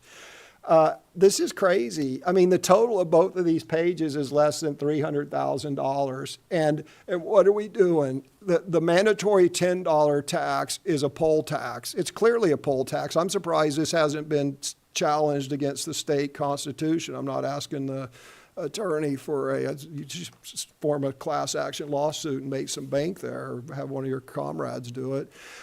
So we've got a poll tax. We've got a tax on graduation. So our seniors who make it through, we punish it. Then people who want to participate in math and science, we hit them up too. So how are we going to pay for this? Because, we got to pay for stuff. Next slide. And this goes back to, we have a $25 technology fee. And this is what kills me too, is I don't understand how the school board got away with this back when they did a $25 technology fee. We didn't charge a school book fee. School books were probably infinitely more expensive than computers maybe, but we charged a $25 technology fee. Anyway, so as I said, computers were to save money, but here we are charging people a technology fee. Next slide, please. So let's talk about how we're going to pay for the $10 student fee plus $25 graduation fees, $153,000. The $5 and $10 arts, math, and science fees are $138,000. I think that we should determine the actual amount collected by school, because we don't know that. These are maximums, by the way, and I think our subsidized lunch program was like 40% of the students or something on that magnitude, so we're probably only collecting 60% of this anyway. So these numbers are probably 60% or 40% inflated.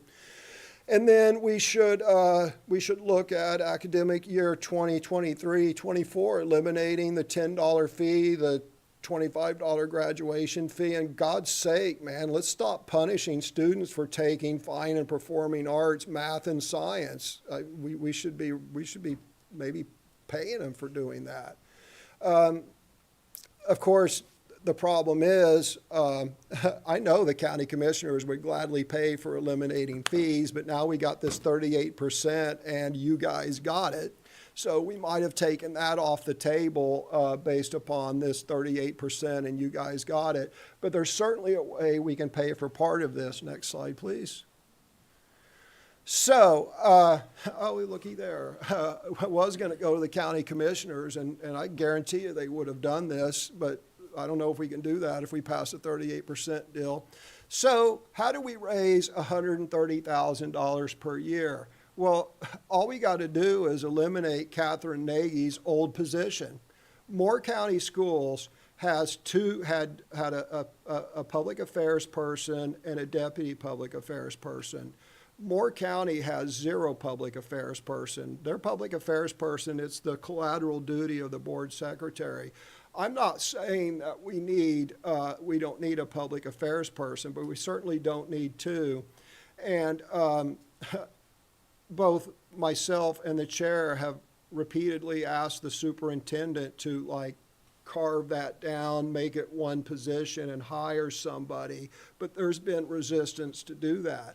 But we could easily eliminate one of the, and this goes back to what the chair said earlier, is that, look, you got to give something to take something. So why don't we eliminate one of those public affairs positions, going forward, say we're going to have one public affairs person. And once we eliminate Catherine Nagy's old position, we could easily do away with the $10 fee per everybody, the poll tax. It could easily be done away with. We could eliminate the $10 poll tax on all of our students by eliminating one of our public affairs position. And that's the motion I plan on making in this evening's meeting.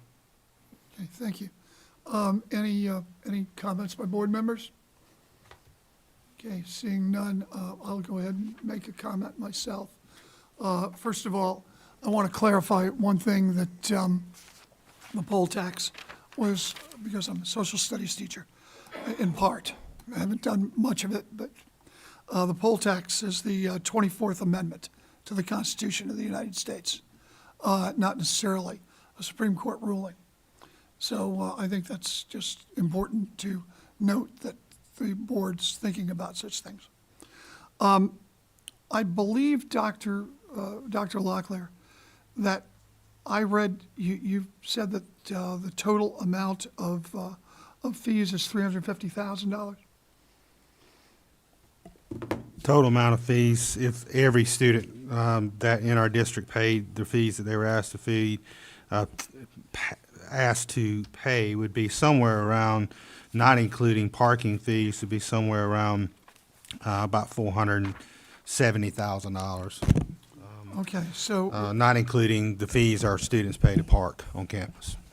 all right, so the elimination of fees would cost us $470,000? Yes, sir. Okay. I actually, here's the funny part. I actually agree with Mr. Hensley.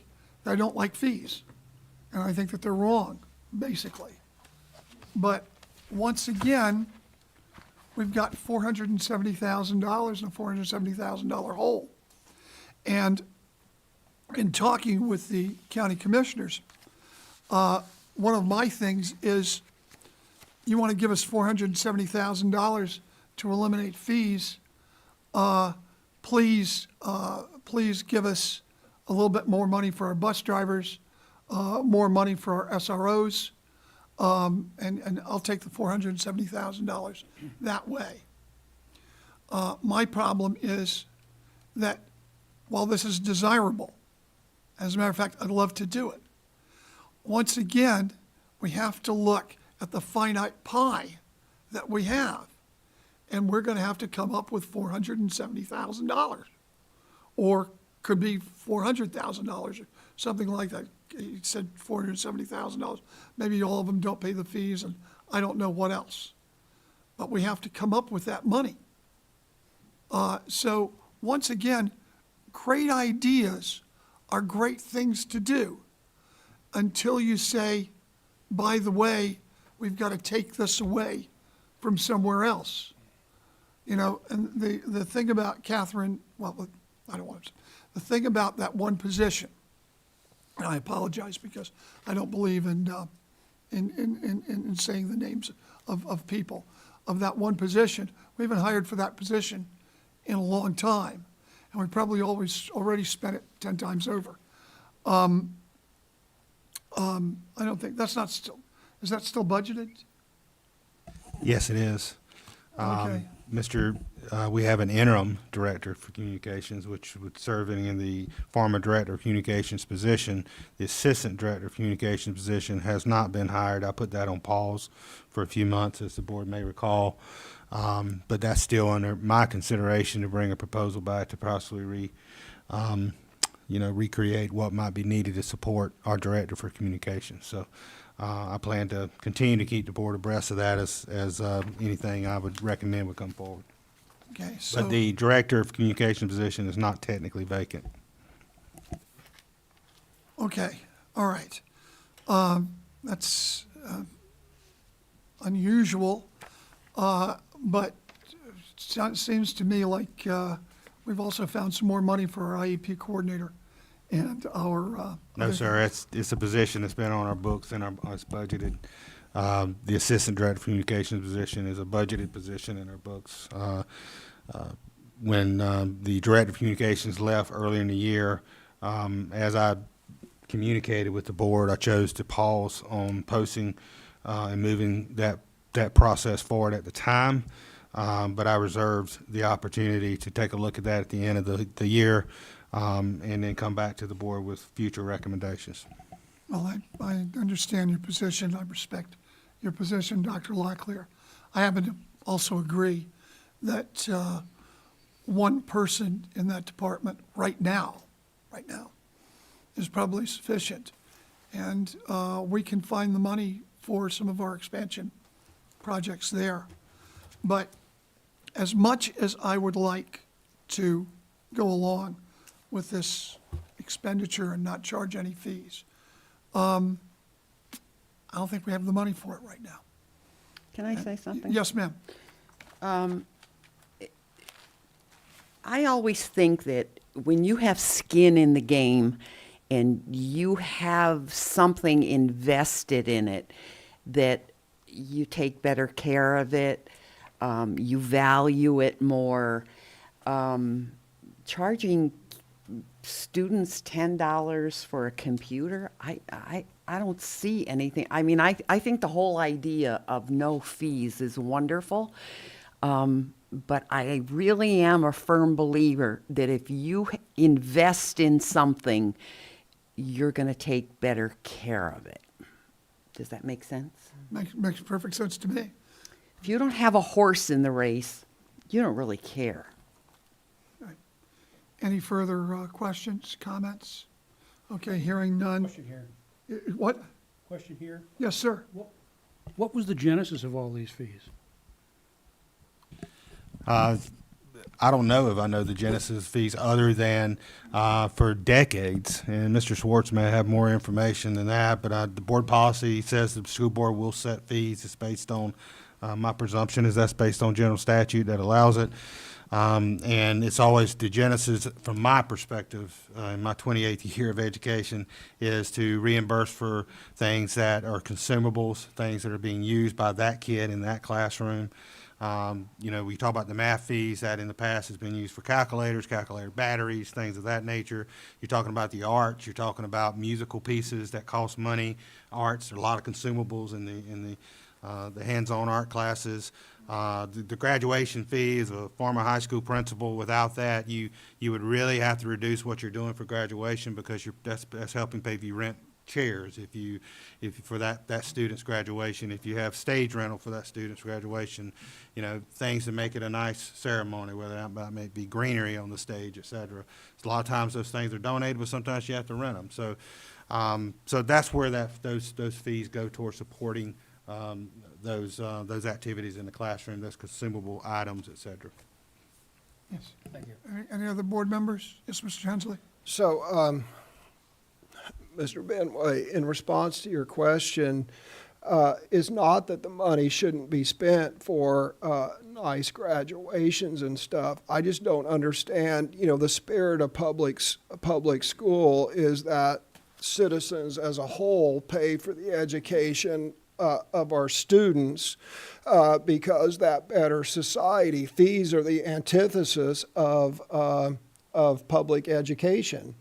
And if you look at the things we're charging fees on, people can, look, we have a state constitutional right to a free public education. The Supreme Court struck down poll taxes because they found it what would be an $18 poll tax in today's dollars. The Supreme Court found that you cannot tax a right. So the $10, and to Ms. Bruno's point, look, that's why I divided these fees into different buckets. I didn't even discuss parking fees because I understand it's a privilege to drive your car. You know, you don't have to drive a car. You can ride the bus. You can carpool. You know, I broke the fees down into two different groups. One was the mandatory fee that a student has to pay just to attend school, and that is unconstitutional. And we either believe, we as a conservative school board either believe in the Constitution or we don't. And if the Constitution says a free public education, I don't care if it's 50 cents or $500, that's not free. So the first one that we absolutely should eliminate tonight is the $10 mandatory fee, because a fee is not free. The second bucket of fees that I object to are the ones that are optional, because a student doesn't have to participate in band, a student doesn't have to take math, a student doesn't have to take science, a student doesn't have to graduate, but we're punishing students who take math, who take science, who take fine and performing arts, and who graduate. If you don't graduate, wow, you don't have to pay $25. You know, it's sending the wrong signal. If you don't take math, I save whatever, $10. It is unconscionable to charge students who want to participate in fine and performing arts a fee. We don't charge it for social studies. We don't charge it for a psychology class. We don't charge it for CTE or home ec. You know, we charge it for fine and performing arts, math, and science. And I find those unconscionable. So I believe strongly that tonight we ought to eliminate the unconstitutional fee, and we ought to talk to the county commissioners about eliminating the rest of the fees. And we have to make the schools whole, because they still have to have a nice graduation, and they still have to buy their instruments and their consumables. It shouldn't just be on the back. I mean, if we're going to do that, let's just do fee for service for everything we teach. And that's my point, and that's why I broke it down into two different buckets. By the way, here's the breakdown of the fees. Yeah, I have it right here. I went through it.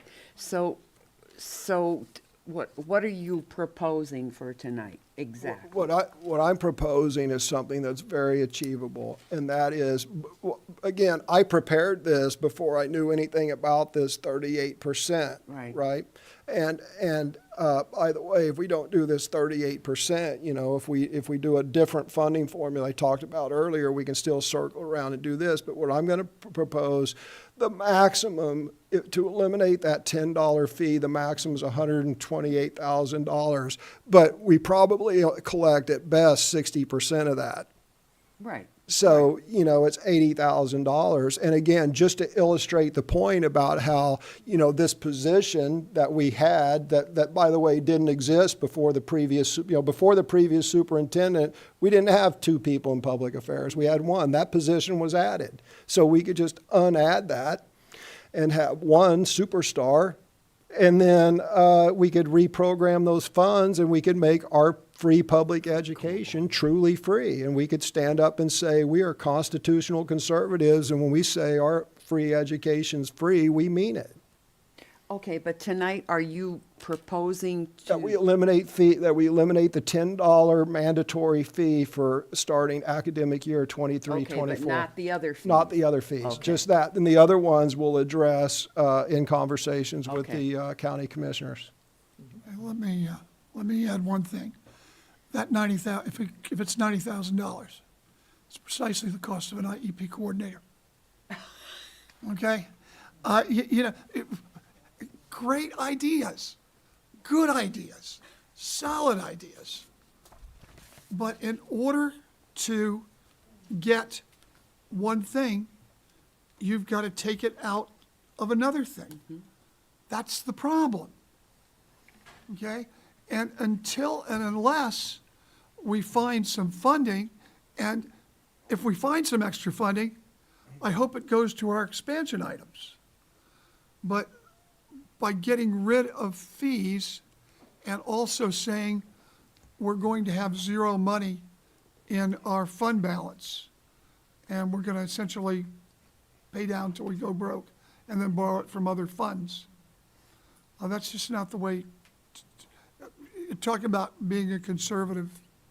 The conservative way to do things is to make sure that everything is funded and to understand that there is not some pie in the sky that will come down and give you money for everything that's good in life.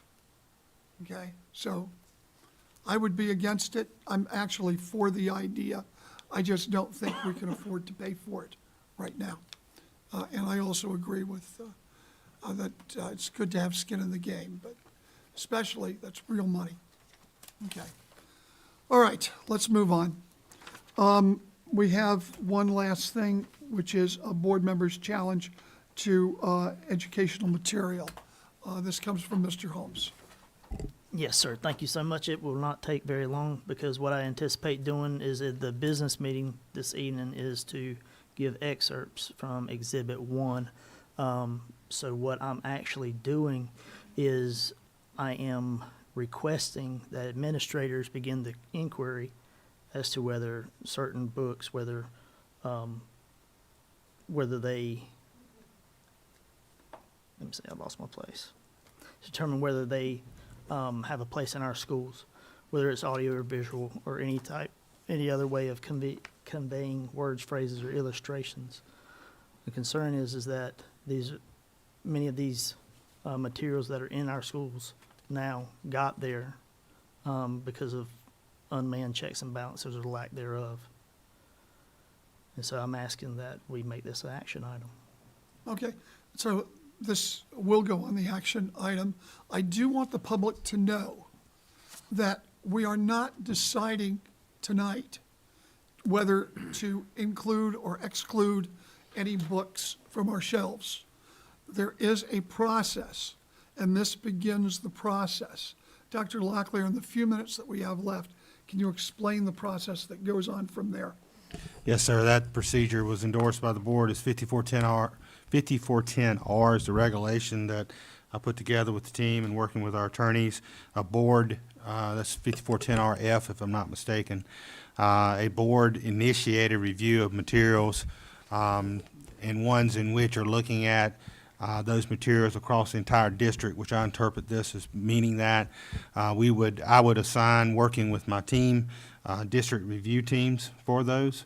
As I believe I discussed with Board Chair Levy, that due to the scope and the volume of this, I would be asking for an extension on the timeline. It's a 45-day timeline, but due to this being, if it's approved by the board, due to it being approved in July, I would be asking for an extension from Mr. Levy as the board chair. But we put those district teams together.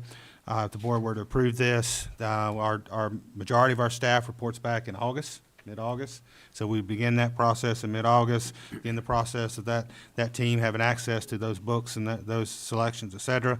And then we'd be working the timeline from there. The very first time that we'd be able to potentially bring any items to the board for review would be at the October set of meetings, but it may be into the November set of meetings where we have the total set of review and recommendations from those teams to the board. And then the board itself, after getting those recommendations from the teams, the board itself makes a decision about the materials. Okay, thank you. So just to let everybody know, we are not deciding on getting rid of or including or limiting any books tonight. So there will be plenty of time for public input. Yes, ma'am. Okay, but tonight, Mr. Holmes is just, tell me what you're doing. Yeah, so we are going to be going book by book to challenge them individually to see how other board members feel about going forward with it or not. And I'm gonna be reading excerpts from it, so whoever wants, they can decide for themselves. But this is to start the inquiry, not to take action on the literature. Did you want to say something, Counsel? Yes, Mr. Chairman. In accordance with the policy and also a recommendation in order to comply with case law on this, the motion, there should be a separate motion made on each book. That would have to be seconded and voted on separately for each book. And Mr. Holmes should have to clarify in the motion whether he is asking for this to be reviewed by individual schools or grade level or district-wide, because it's a different process if it's just at an individual school. If it's district-wide or grade-wide, or by grade levels, it's one process. If it's at an individual school, it's a different process.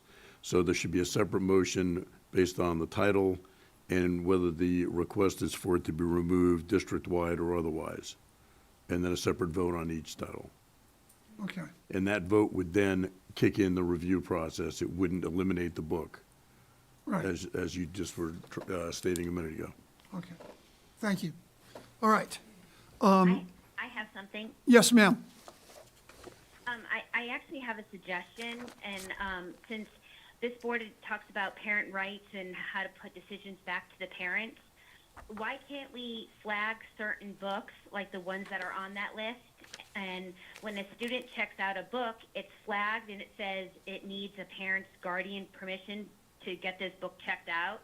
That way, the librarian or whoever it is has to call that parent, let that parent know Johnny is taking this book out, and is that okay for you, for him to take this book out? And then if she says no, then he can't. That way, we are not banning books. We shouldn't be in a position to ban books. We're not banning books, we're just removing them. Okay, well, let me Okay, that's also, the same thing. let me also answer that question. We can do that, that has to await the review committee. The review committee, and correct me if I'm wrong, Counsel, Mr. Superintendent, the review committee may recommend that. That's correct. Okay, The review committee could recommend limiting access to the selections. That's correct. Right, so that is on the table, but it is not, can't be decided now, but it is on the table. And ultimately, the board will decide that.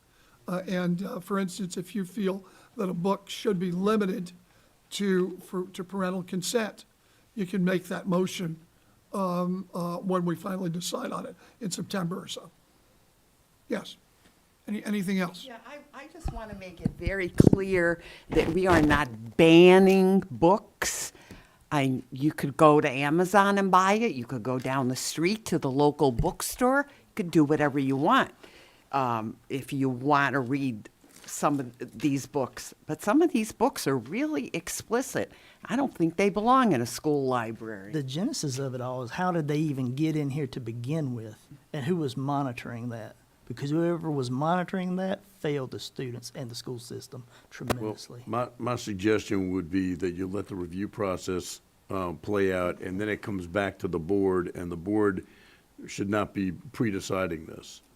Yeah, we should, and I think all of our members, including the members who just spoke, will keep an open mind and read and listen to the review process.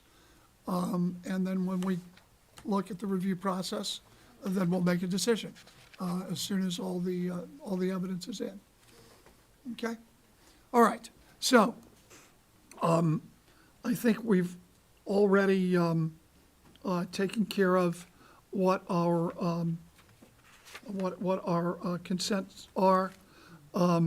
A, B, F, and P and Q, I believe, are on our agenda for non-consent items.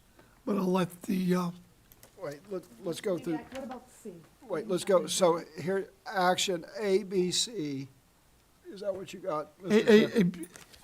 Chair? A, B, C are all votes. D, E, G, H, I,